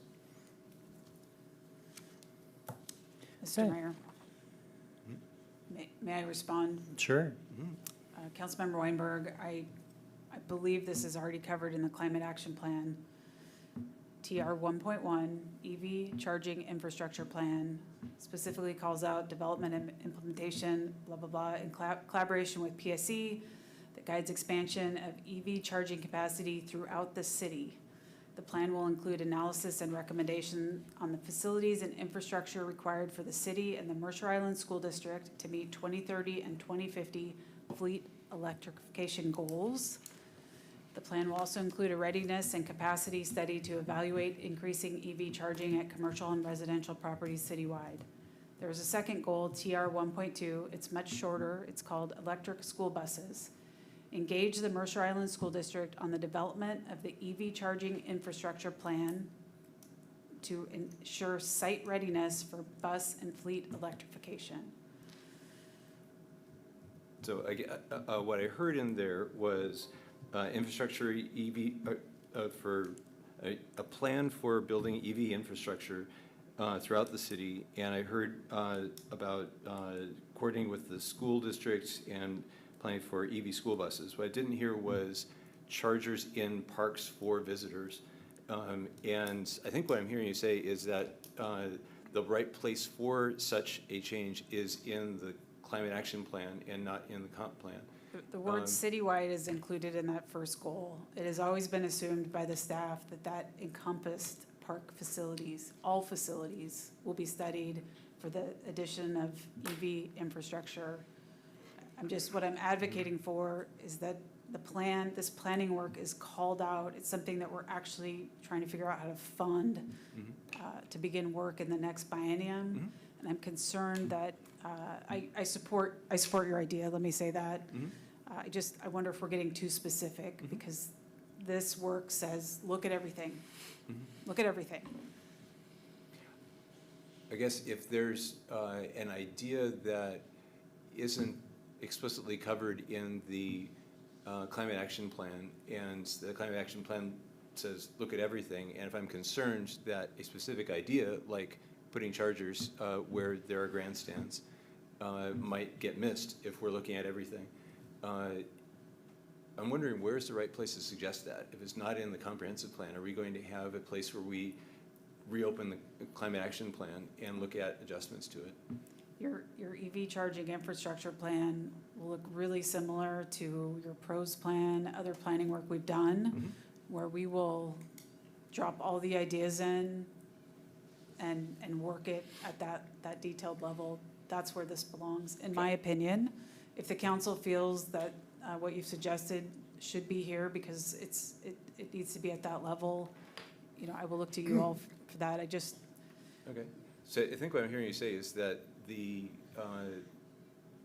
staff is planning to come to council with a electric vehicle charging plan as part of the actions it's planning for the Climate Action Plan, and that at that point we'll have a chance to look at it and say, do we need to add something specific in here like electric vehicle chargers where there are grandstands? And that would be the right place to have that conversation. And I think the other reason I'm pushing back on you just a little bit is that this planning work also evaluates capacity, right? So while we ideally want EV charging everywhere, we're gonna have to look at how we phase it in. Like, there's a whole nother level of complex analysis, including costs, that will be studied there. Again, if the council wants to keep your suggestion here, because that's, you know, that's the right level for you, that's fine. There's a very specific work item that's gonna dive into this very soon. Do we know approximately when the EV charging work plan in terms of years is coming here? Is it in 2025, or are you looking at 2029, or? Off the top of my head, I do not have, I know it's coming. I believe it's supposed to, we're proposing some funding to start at the end of the next biennium. But let me put, if Casey, you're still listening, will you put on my list that I need to follow up on the timing of the EV charging plan for the council? Go ahead, and somebody else has a question. Yeah, I mean, I think we gotta see if anybody else has any comments at this point. I heard a voice. I'll just note that I think, plan is coming, which is great, but I think having some specific goals in the comp plan like this is helpful and appropriate, and I think this is a very reasonable place to start. Okay. Any other discussion on the motion? I don't want to get in outside the motion. All right. No, I'm good. All those that want it, it's going to be a thumbs up. Fail. I'm good. Okay, on to the next one, CC 149.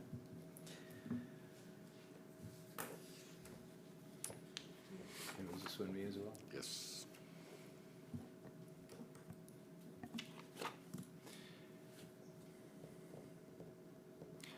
Right, so this is about establishing a level of service for an EV charging infrastructure. I guess a question for staff, is that already part of our climate action plan to have a level of service, or is this something that would be a net new for that?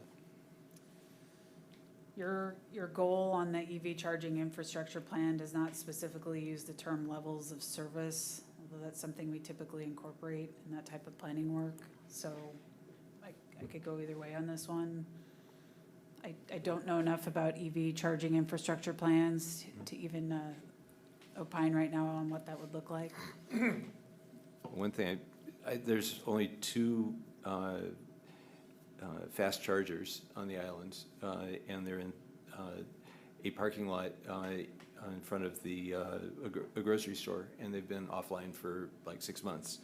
And that's not the city's fault. Whoever installed an older, or what is now an older version, they can't get parts for it.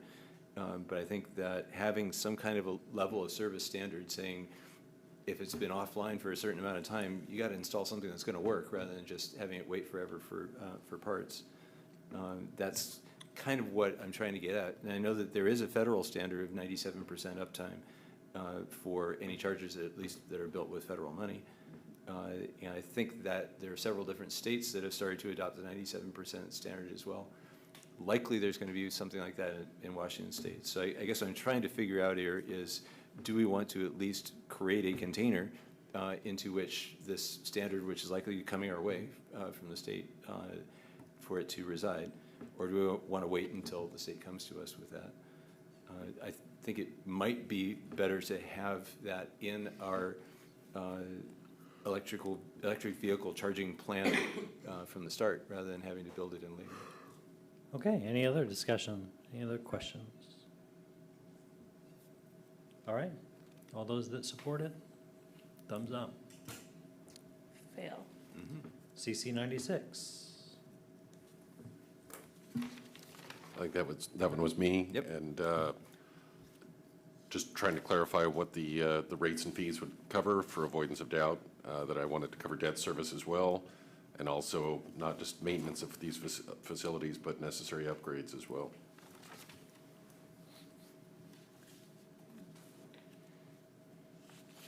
Is any of this legal, illegal? You know, sometimes certain cost recovery is not allowed? Yeah. Okay, I was going to say the staff, the staff support the general language. I think we don't want to get any more specific than what's proposed here. So you are comfortable with what I've proposed? Okay.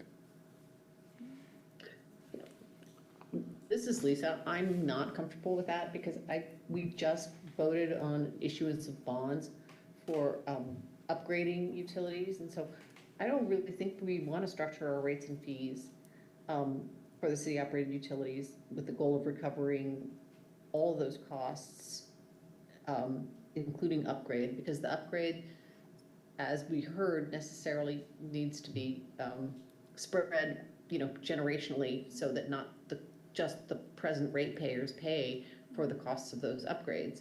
So I mean, I don't mind adding and debt service, but I just think and upgrade is probably out of the scope of what we should be doing.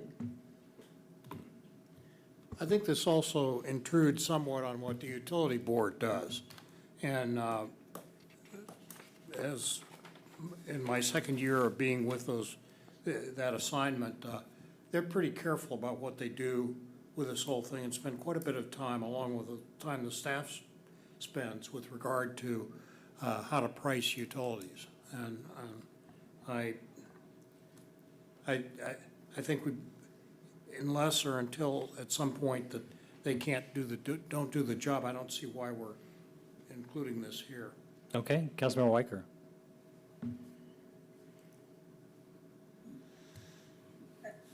Sorry, I agree with Lisa on that point for upgrade, and I think the rate model is really complicated, so I don't want full recovery. There's a whole bunch of nuance that goes behind that. Okay, Councilmember Anderl. Oh, old hand, sorry. Okay, Councilmember Reynolds. I just want to clarify one thing. It says debt service related to upgrades. So we're not asking for the utilities to cover the upgrade. We're asking them to cover the debt service related to maintenance and upgrade. So I think if we don't say we're going to cover that, then we're effectively saying, no, we don't expect utility fees to pay for that $2 million a year. We're going to cover it out of property tax, or we're going to cover it out of sales tax or B&O tax. I'm saying, no, I think it should be covered by the utility charges. Well, it says recovering all costs, and then it says including. So all costs would include the full cost of the upgrade, not necessarily just limited to the debt service. So I don't know, I mean, maybe we need to, kind of slice and dice the language more carefully, but I mean, the way it reads to me is you're recovering all the costs from current ratepayers, and I don't agree with that. Yeah, well, that's certainly not my intent. I think I understand the issue now. We've made it less, by it being so specific, we've started to question what is in and what is out, when it was very clear before that everything is in. Yeah. How about if I propose a change to say all costs, comma, including overhead, comma, and then delete the comma after debt service?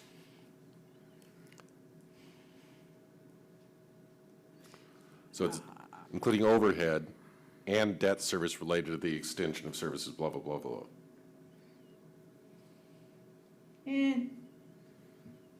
I still think the upgrade part just kind of catches me, like, are you recovering it now from current ratepayers, or are you spreading it over the cost future ratepayers who benefit from it?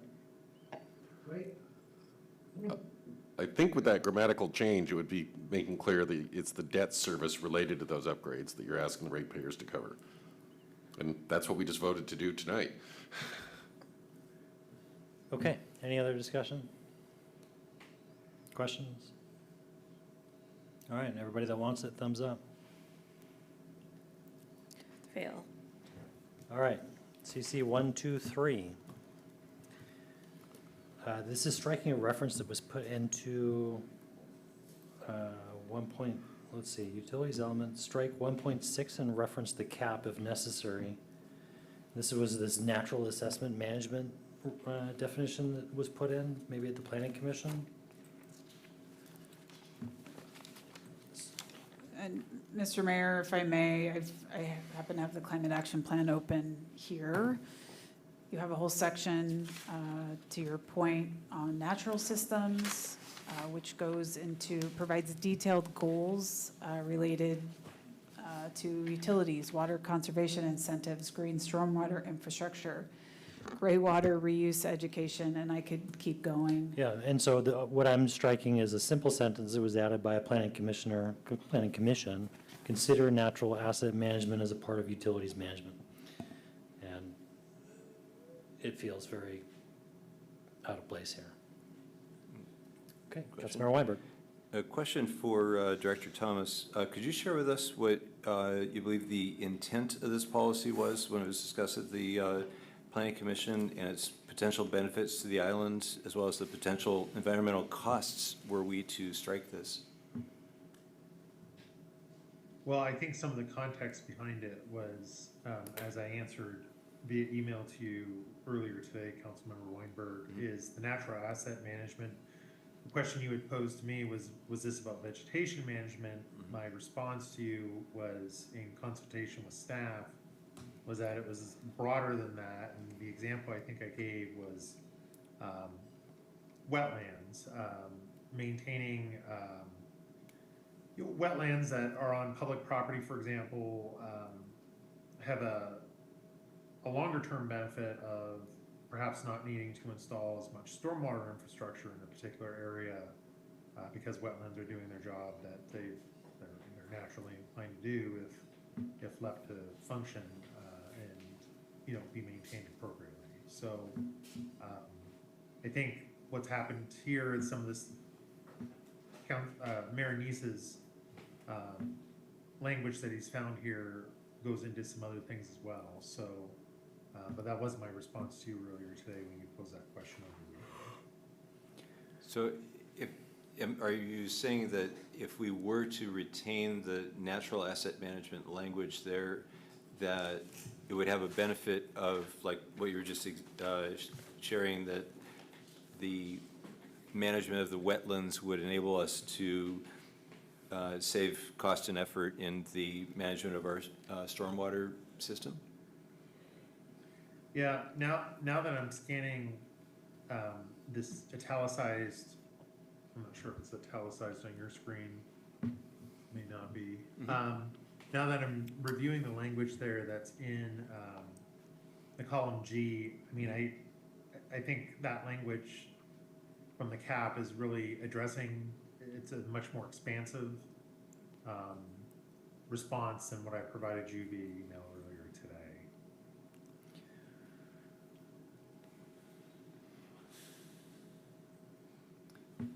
Question, the definition that is provided in italics related to CC 123, was that definition in the cap, or was that? No, that's not in the cap. Okay. And That's just a general definition sorry. of trying to define this term. I misread that. I thought it was from the cap. I apologize.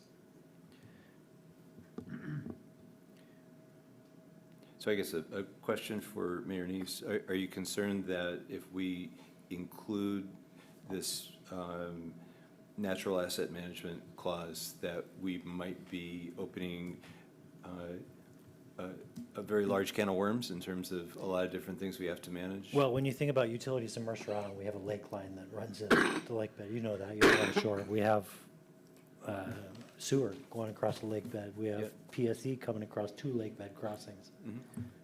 You have a lot of utilities in critical areas, almost probably, a huge number. And so adding just, a planning commissioner added amendment to considering natural asset management for utility management into that system without a lot of thought in terms of rates and feasibility and, it just doesn't seem like the right way to put some language like this in a comp plan. If this came from staff, I wouldn't have said strike this. I'm striking it because it didn't go through what I think is the rigorous process that it should go through to get into the comp plan. So I guess the language currently, I think, says consider natural asset management as part of utilities management. So I think the word consider means that, to me, that it's not a must, but rather a let's think about including that. So are you concerned about it being a must, or are you concerned about spending the time to consider it? Just like the discussion we had on enforcing speed limits, this language and my wanting to strike it doesn't mean that we don't do it. I'm certain that we do it. We have to do it. And so I want to remove this language, not for that reason, but for other reasons. Okay, you think it is more operational, should belong in the... This didn't get into the comp plan through a means that I think or have faith in. It should go through staff. It should come from staff. We have a whole public works department. None of them opined on it. I'm not doing it to them. I'd rather do it with them. And this has really not benefited from any discussion with them. Okay, any other questions? I guess a question for staff then, is this something that you consider useful? Or is it something that you guys are already thinking about at the operational level and like the stormwater plan? Yeah, I don't find it particularly useful. We have multiple plans that go in depth. Stormwater plans, water plans, utility plans, climate action plan. Okay. All right, not seeing any other discussion. Those that want it, that'd be a thumbs up. Pass. Okay. We are very close. Within a page almost. CC 124.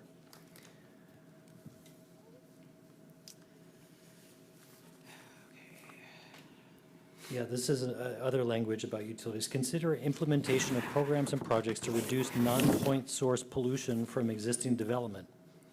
Existing development is everything on Mercer Island, almost 10,000 dwellings. Non-point pollution means if we find some pollution, we're going to go try and find its point. And we're not equipped for any of this.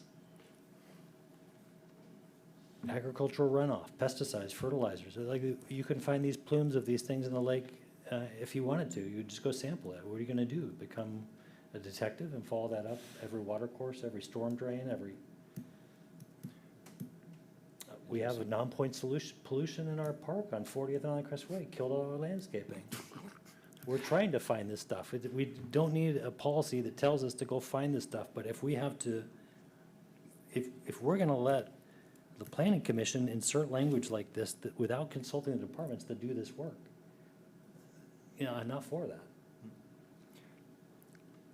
I guess I wasn't there when the planning commission discussed this, so I guess a question for the planning director. Was the intent of the authors of this change to significantly alter the way that we troubleshoot issues, or was it more an intent to create an ecosystem thinking when you see a particular problem, like you mentioned algae blooms, to think about what are the possible sources of that so that we can have more of a systemic approach to fixing it, rather than not necessarily having to find the root cause of every algae bloom out there, but to address its root causes. But can you tell us more about the discussion that happened and how we came to where we are? I'm going to have to admit to you that this discussion might have occurred close to 18 months ago, and I don't recall the specifics of what transpired around this particular thing. I'll give Adam a chance to take a swing here at this one if he wants to. Any recollection, Adam? It was quite some time ago. So I don't want to speculate at this time. Council, if I may, and this came from Mayor Neese. You know, he's dropped in the definition of non-point source pollution, which is really helpful. This is way out of the scope of the work that we do as a city. It is really an overburdensome goal, in my opinion. I can't support including this in the plan. Mayor Neese, I thank you for catching this. And you Okay. did. Any other questions, discussion? We lost a voting member. I can delay filibusters. Tap dance.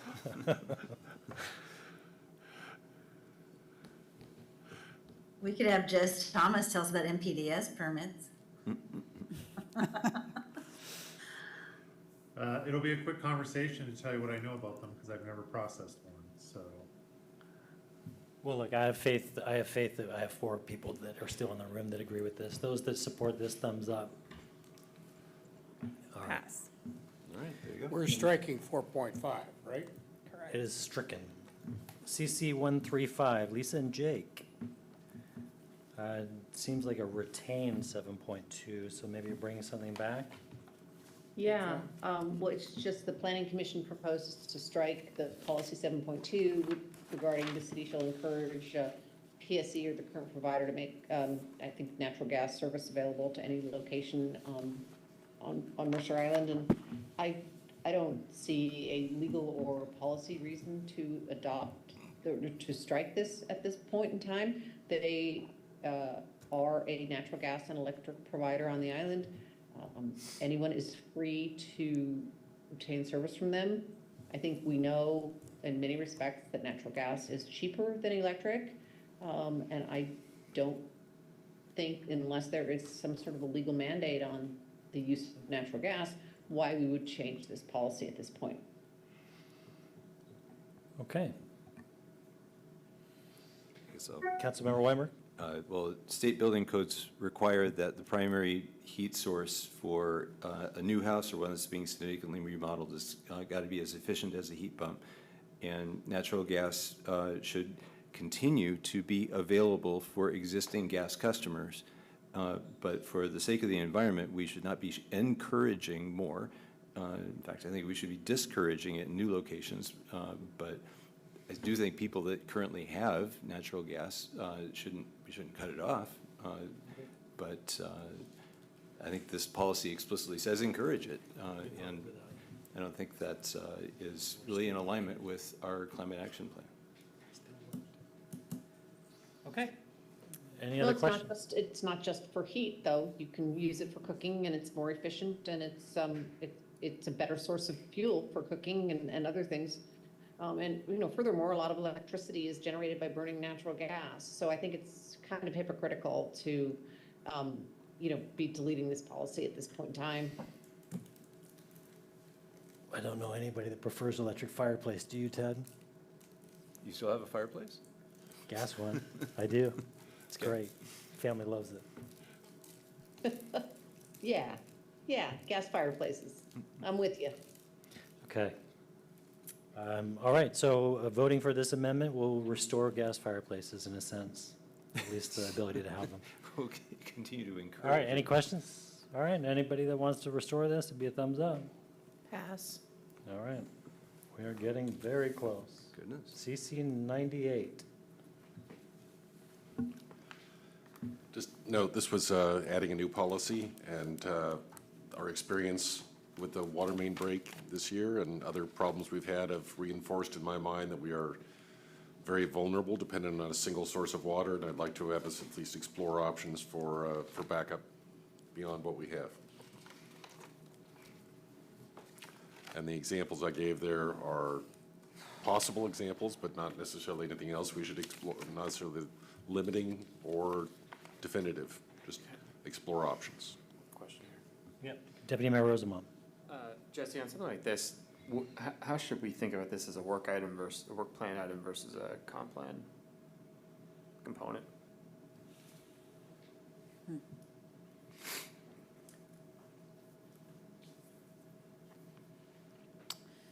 Well,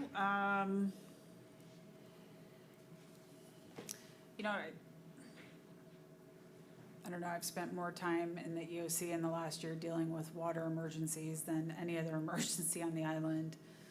I don't think it's a bad thing to put it here. I'm kind of thinking out loud, bear with me. You've hired a consultant to address water emergency number 1 a year ago. These items here were on a short list of things we were working on. We had another water emergency. Now we're looking at, new pipeline. I don't know, this is, capital P, big project. You may consider including it here. I don't have any objection. It is very specific, but it also points out just a major significant issue we've been dealing with. As a friendly amendment, would you consider striking over the West Channel Bridge? I'm certainly open to that, although I do think having over the West Channel is helpful because we already have it over the East Channel and we get added redundancy from going through different routes, but. Yeah, a backup supply line, but the West Channel Bridge is it's going to be problematic. And I would hate to hear that, some other option wasn't explored because we were too specific. I'm okay taking it out, Okay. if that'll get your support anyway. It will. Okay, That's how I roll. If I amend it, I'll support it. okay. Okay. Any other discussion? Thumbs up. Pass. There you go. CC 100.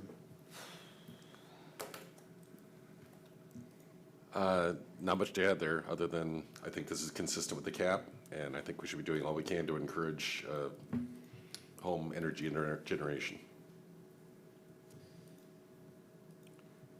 So, How do you have wind generation on a home?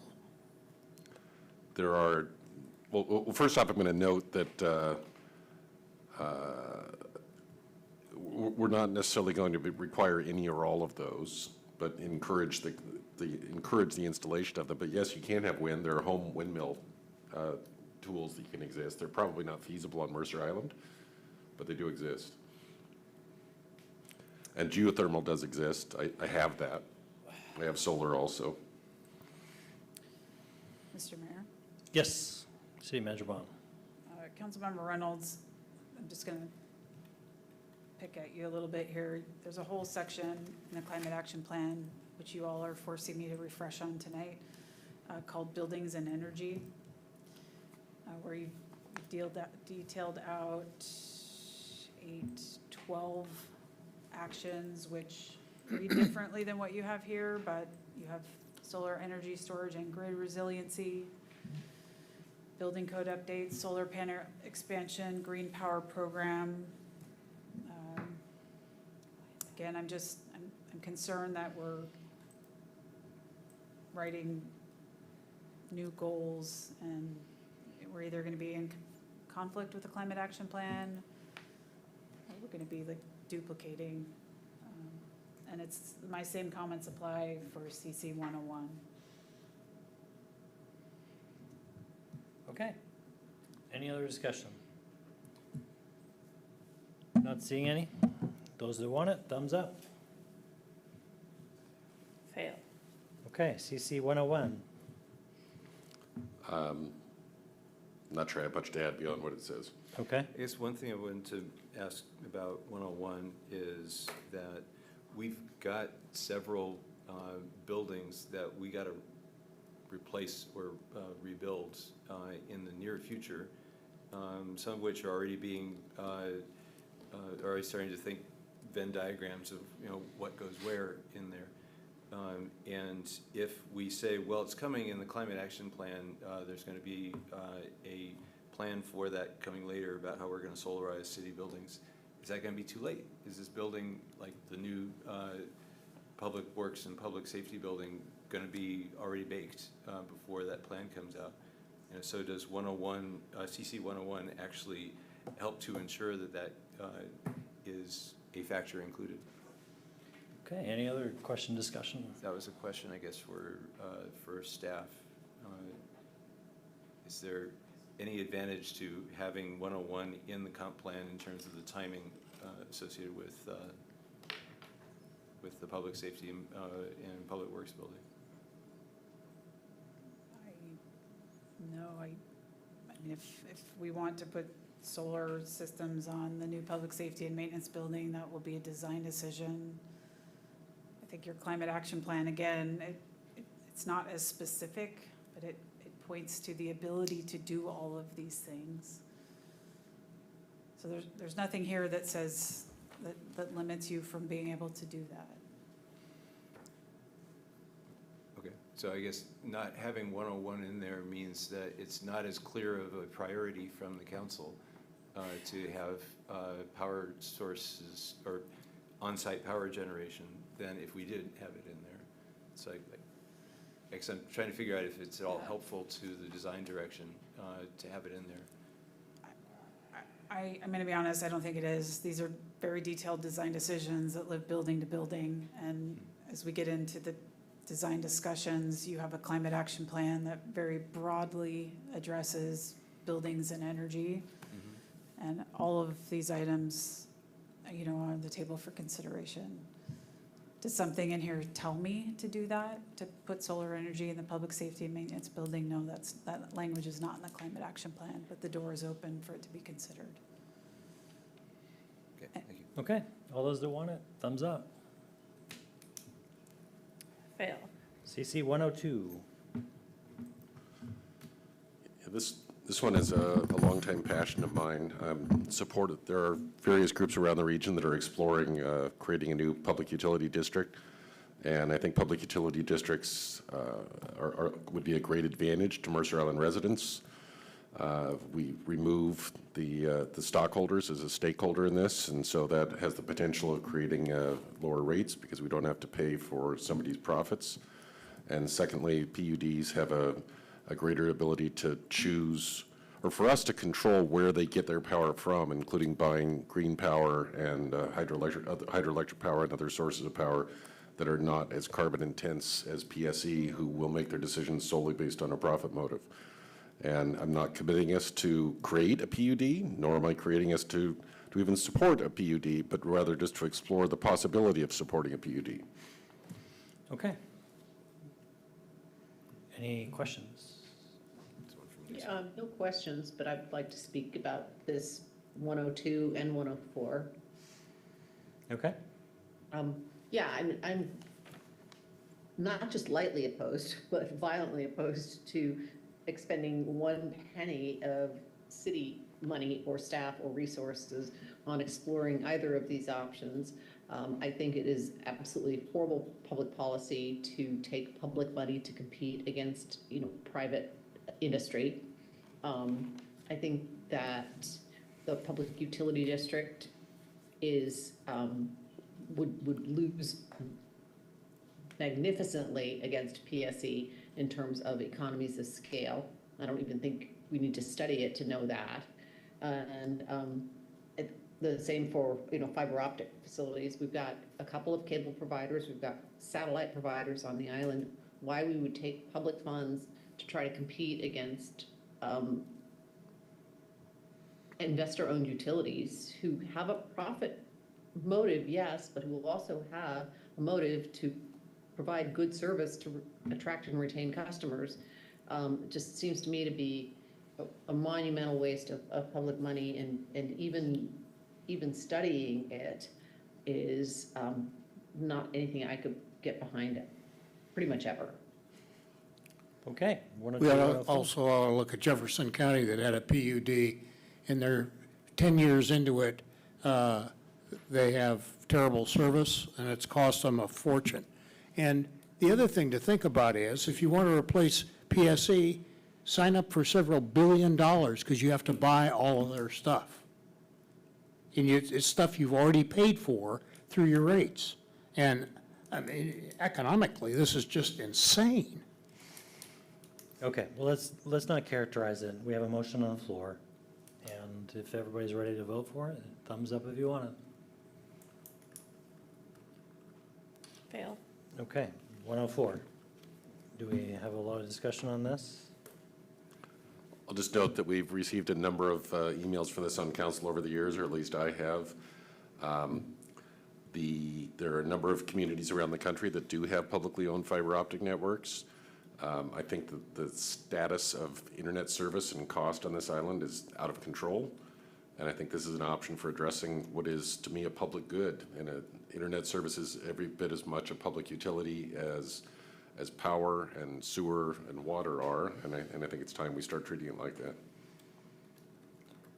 Okay, I mean, I spend $50 a month on 800 megabits per second fiber connection. Like, I don't find that to be the case, but maybe that's different for you. It is, very. Okay. There's some parts of the island that spend hundreds of dollars for less. For Xfinity? You don't have Xfinity? I have Xfinity. They don't have fiber at the south end of the island, and they overcharge for it. So I just got a notice they're upgrading all their fiber, and they're going to do that in my neighborhood. They're working their way south, so it's happening. These things take time, and a PUD would take a lot of time. Okay, all those that want it, thumbs up. Fail. 142, CC 142, Jake and Lisa. Delete goal 1.4. which is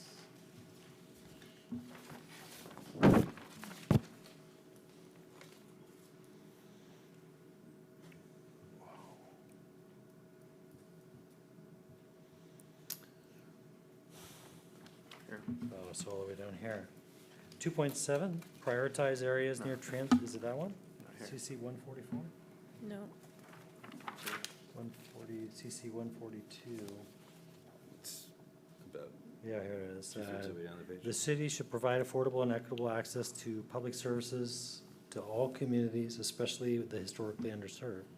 This is in the capital facilities element. Okay.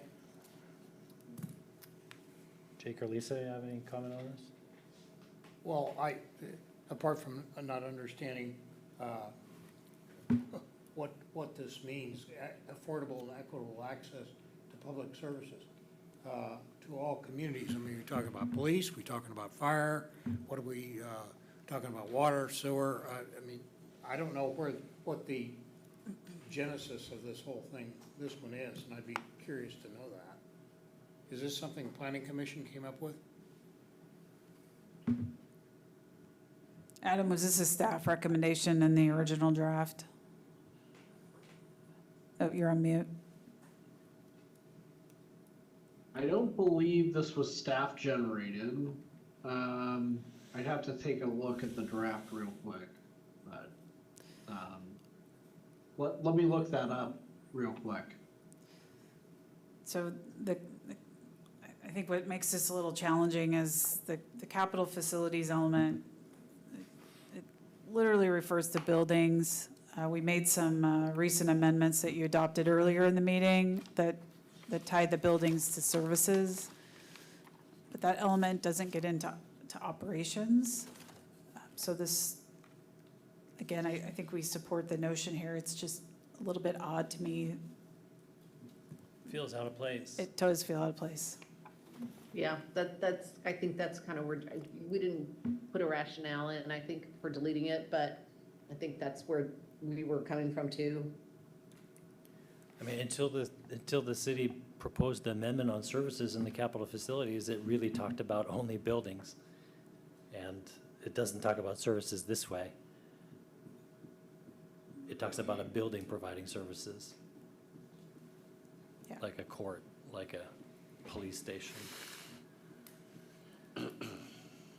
Okay, So maybe just, yeah, so a thumbs up will remove this from the capital facilities. Passes. Okay, almost there. CC 144. yeah, that one was, I think, with regard to locating city facilities or prioritizing in areas near transit when locating new public facilities and services. And I mean, we know that our plan going forward does not actually do that. So, I mean, maybe we did try to prioritize them, but it didn't pan out. So it seems inconsistent with the direction we're really headed, and it would be, it'd be kind of odd in a couple of years to have a city hall and a public works building that's nowhere near transit and still have this in the comp plan. So I would just recommend that we remove it.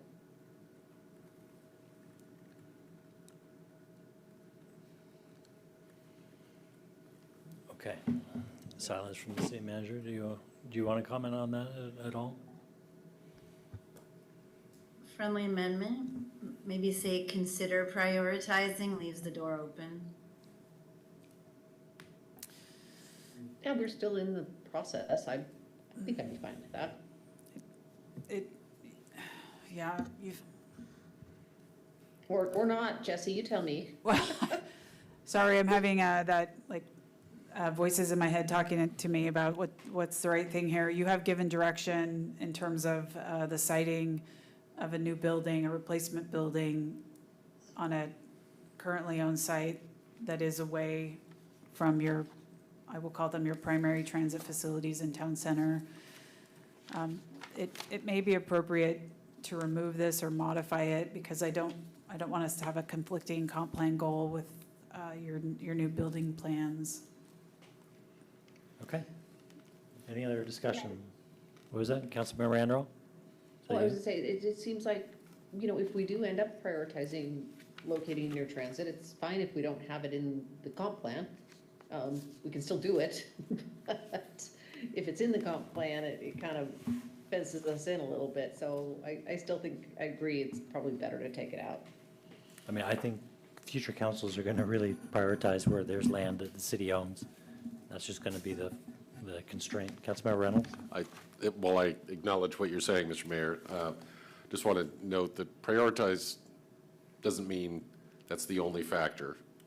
We don't say locate new public facilities and services near transit. It says prioritize it, which means make it an important consideration. And I think that's a fully important thing, fully appropriate and important thing to do.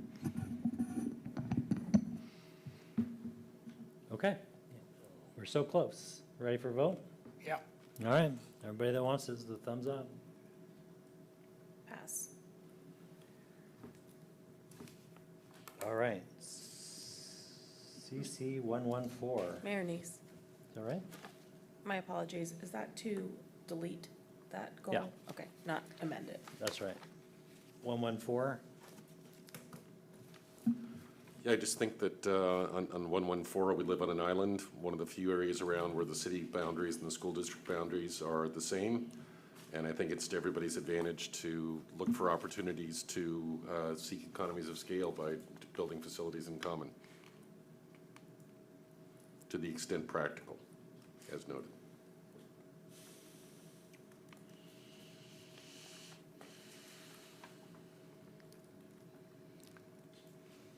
I'm sure the city manager's going to tell me that is hard, or can be hard.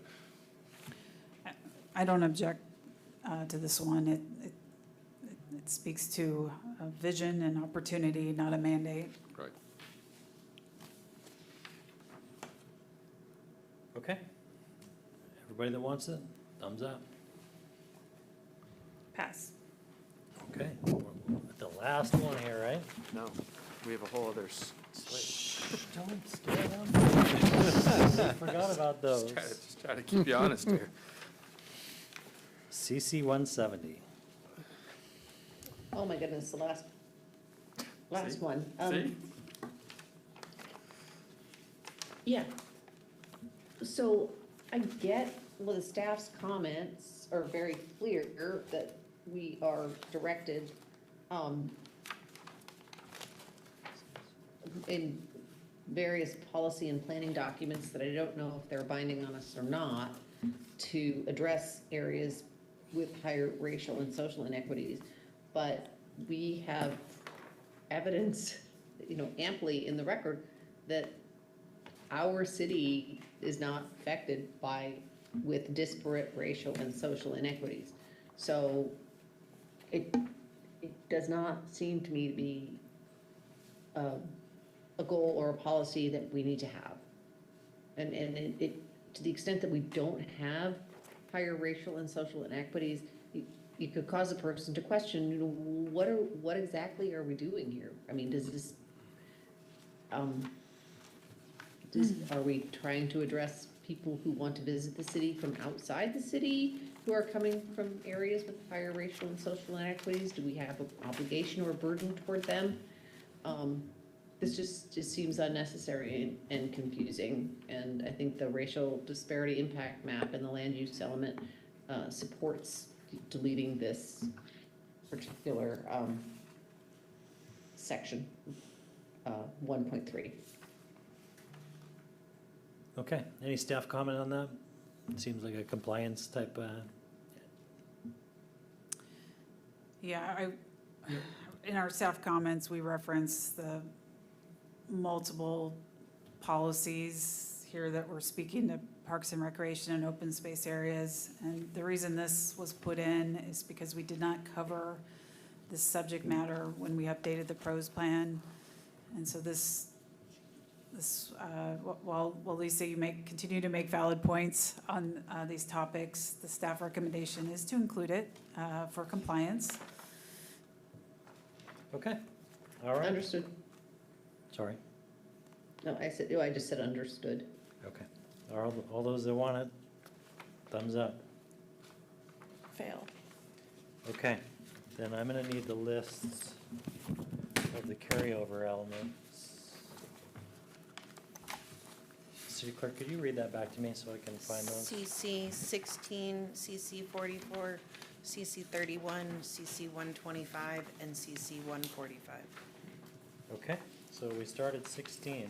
I hope that's at the beginning of this thing. It's, third, fourth page. I think 16's been covered, actually, but let me check.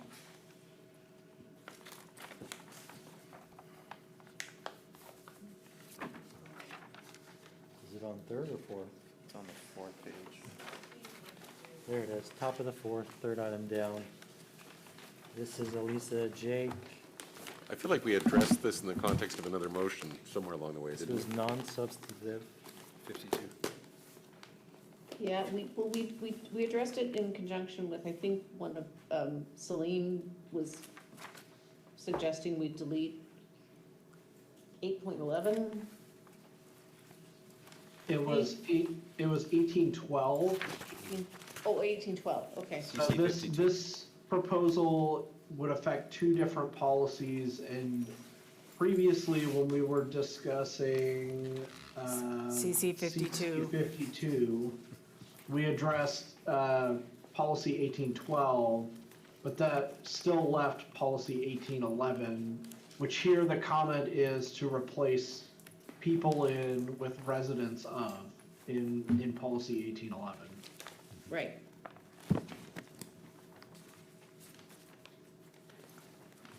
Okay. So, people in, okay, so we're just changing two words. Correct. All right, So for avoidance of doubt, we're voting to change the two words, not voting to repeal it as their, residents of is swapping out people okay. in. okay.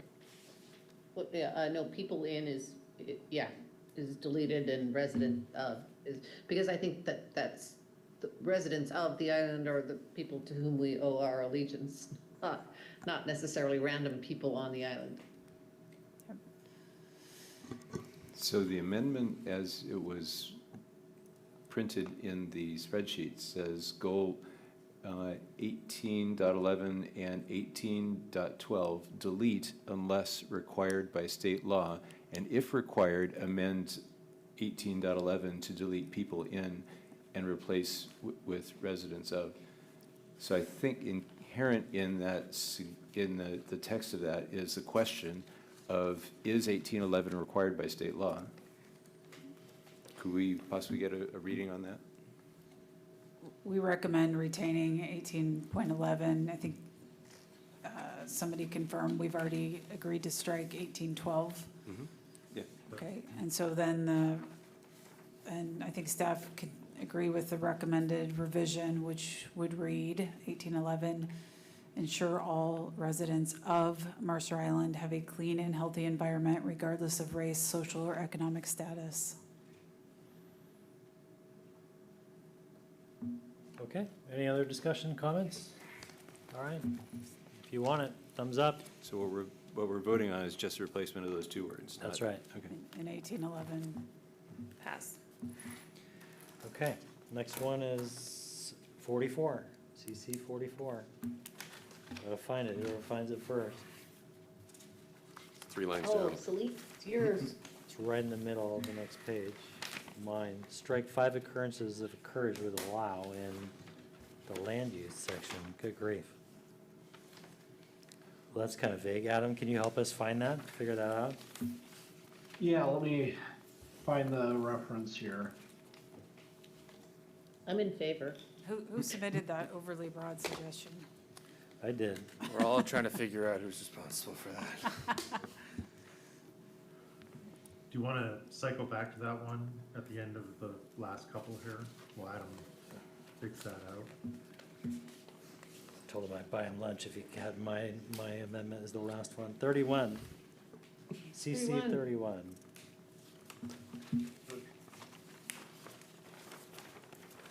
All right, this is a Lisa one, replacing equitably with fairly.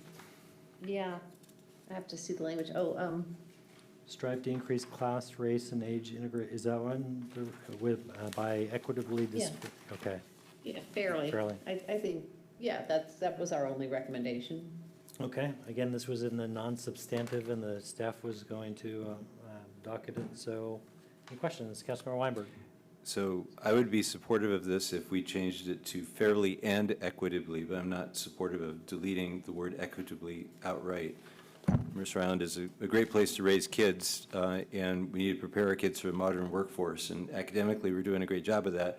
But I can assure you from the various companies and industries where I've worked in the college that I went to, that the demographics of today's workforce is much more diverse than what Mercer Island is today. So I think retaining the word equitably is crucial here. Okay. Well, okay, sure. I think fairly is a less ambiguous word. So I'm sorry, my suggestion was fairly and equitably, keeping both of them in there, but, sorry, I Yeah, interrupted you. but equitably is the word that I object to because it's ambiguous. So I would not accept that as a friendly amendment. Okay, any other discussion? All right, if you want it, thumbs up. Fail. Okay. Okay. That gets us to, what was that, 31? So are we on 125 now? Yep.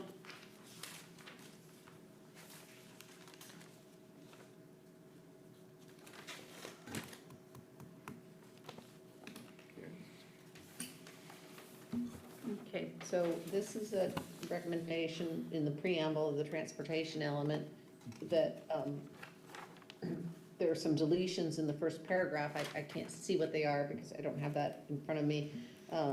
But I think it has to do with sound transit timelines. I can try to dig out the plan, ST4 maybe? but if somebody has it, that would help streamline things a lot. Do we have the strike and delete version to show the track changes? I can get it open, yeah. The strikeout underline. Who pulled this? Is this you, Ted? Yeah. Do you know why? Yeah, sure. So I agree that the part talking about the light rail should remain in future tense because, well, it's not here yet. I think the part about the park and ride being at or near capacity is no longer true. So that I think that part should remain deleted. I think the suggested change of 125 is to delete the change and essentially revert it back to saying the park and ride is at or near capacity. It hasn't been for a while. Adam, are you able to screen share that? Or Yeah, not? yeah, let me get that pulled up here. But I certainly agree about keeping the light rail in future tense because that's accurate for another year. Or so. Yeah, maybe less. We'll see. Let's see, where are we? We're in the preamble, transportation.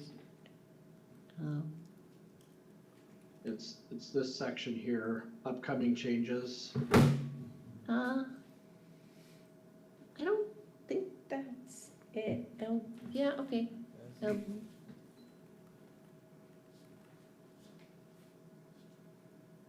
Oh, yeah, so I think we're just recommending,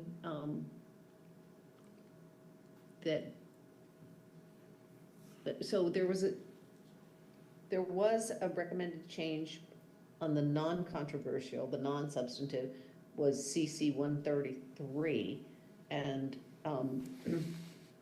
that was to keep the discussion about light rail being in the future tense intact. And nobody's contested that.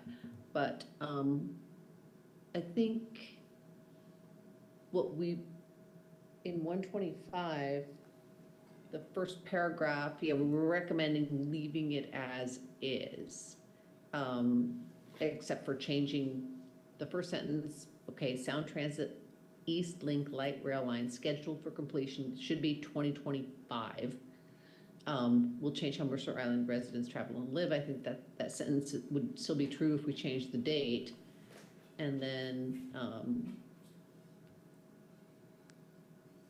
the new light rail station, the third line there, it should still be in the future tense, will provide. And then all of the strike through at the second half of the paragraph is still true. And so I don't think it should be deleted at this point in time because it just anticipates circumstances that have not yet come to fruition. So I think we should be kind of operating in the present tense. I think the second to last sentence, do you think that's also still true? I mean, I think the intent here is Yeah, that well, all you of know, these, we're still hopeful. these It's not done yet. No, it's saying that it's near capacity, and I know that when I park there 3 times a week, it's not near capacity, and there's lots of empty spaces. okay, I think, Jeff, if you want to speak to it, that these changes were made because this is a once-in-a-10-year update to a comprehensive plan, and none of this stuff ages well. Right. Right, like, you can wordsmith all you want tonight, but none of this will age well. Yeah, you're right. True story. Okay, so if you, supporting this amendment would put in things that probably won't age well. Is that fair, Lisa? I know that's probably a harsh way to say it, but. No, I mean, Salim, I don't disagree with you, but but not supporting this will put in things that are not currently true and not known when they will be true. Got it. Okay, well, we're going to take a vote nonetheless. So those that want the amendment, thumbs up. Fail. Okay, so All right. that was 125, and that leaves us with 145 and one other. 145 is yours, Ted.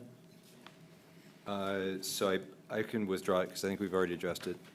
Okay, gets us back to mine. Adam, are you ready to go with that? Yeah, was that CC 44? Yeah. Okay. Yeah, let me get this pulled up here. So the proposed amendments were to the policies under Goal 5 of the land use element. And what was proposed in the comment was to replace the occurrence of encourage here in 5.2, 5.3, and 5.4, and 5.5 to replace that with allow. Can you zoom in a little bit, please? Yes. So much better. Okay. I think that should be, any questions on that?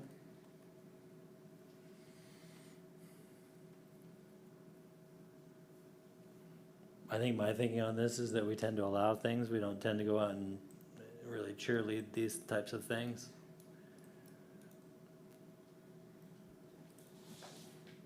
I don't know, Bio, if this makes any legal distinction in your mind. I think that's a good catch, Salim. I like it. Councilmember Reynolds. I'll be opposed to this because I think we should be encouraging these things to the extent that we can through multifamily tax exemptions, as the example we used earlier, or reduced permit fees or processes. We talked about a variety of things that the purpose of them was to encourage low-income housing as an example, and I think that's an appropriate thing for us to do. I think it's good for the island. Councilmember Weinberg? Yeah, I agree that we should be encouraging it. I think we should have a very grounded expectation, though, that without dump trucks full of money buying land, that affordable housing is going to be an aspirational goal. I think that doesn't mean we shouldn't encourage it, though. Want to make sure people aren't expecting because we encourage it, it's going to happen. So it's kind of a semantic difference between allowing and encouraging, but I think the tone does count for something. I'd be supportive of encouraging. Okay, well, don't vote for it. Yeah. Any other discussions? All right, if you want it, it'll be a thumbs up. 1, 2, 3, 4. Pass. Okay, so with that, do we need to take a break so that you can get your list of, we need a motion that is exhaustive, right? Like me, exhausted. You don't need a break?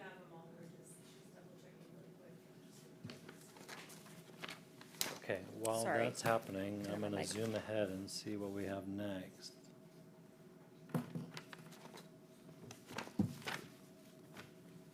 We're ready. Mayor Okay, Neese. council, is there a motion to approve the city council's proposed substantive amendments log numbers? Would you like me to read them, Ms. Maronese? Please. CC 79, CC 5, CC 43 with an amendment to add at least after maintaining, CC 60, CC 67, CC 70, CC 12, CC 14 with strike commercial office from goal 15.3, CC 47, CC 49 striking 16.6, CC 50, CC 51, CC 52, CC 53, CC 21, CC 25, CC 26, only to remove the reference to the CO zone, CC 32, CC 33, add consider ways to beginning of goals 2.3 and 2.4, CC 39, strike multifamily and substitute residential before development standards, CC 4, CC 128, CC 81,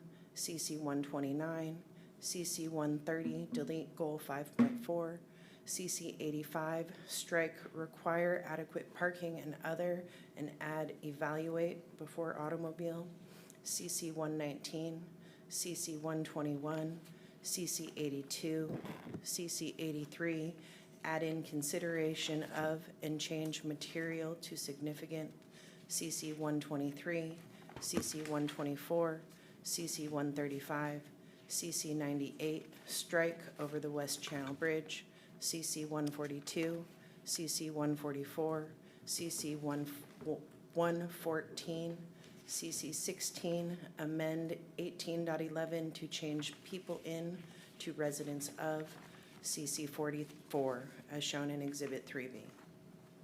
Okay. moved. No. Sorry. Take that back.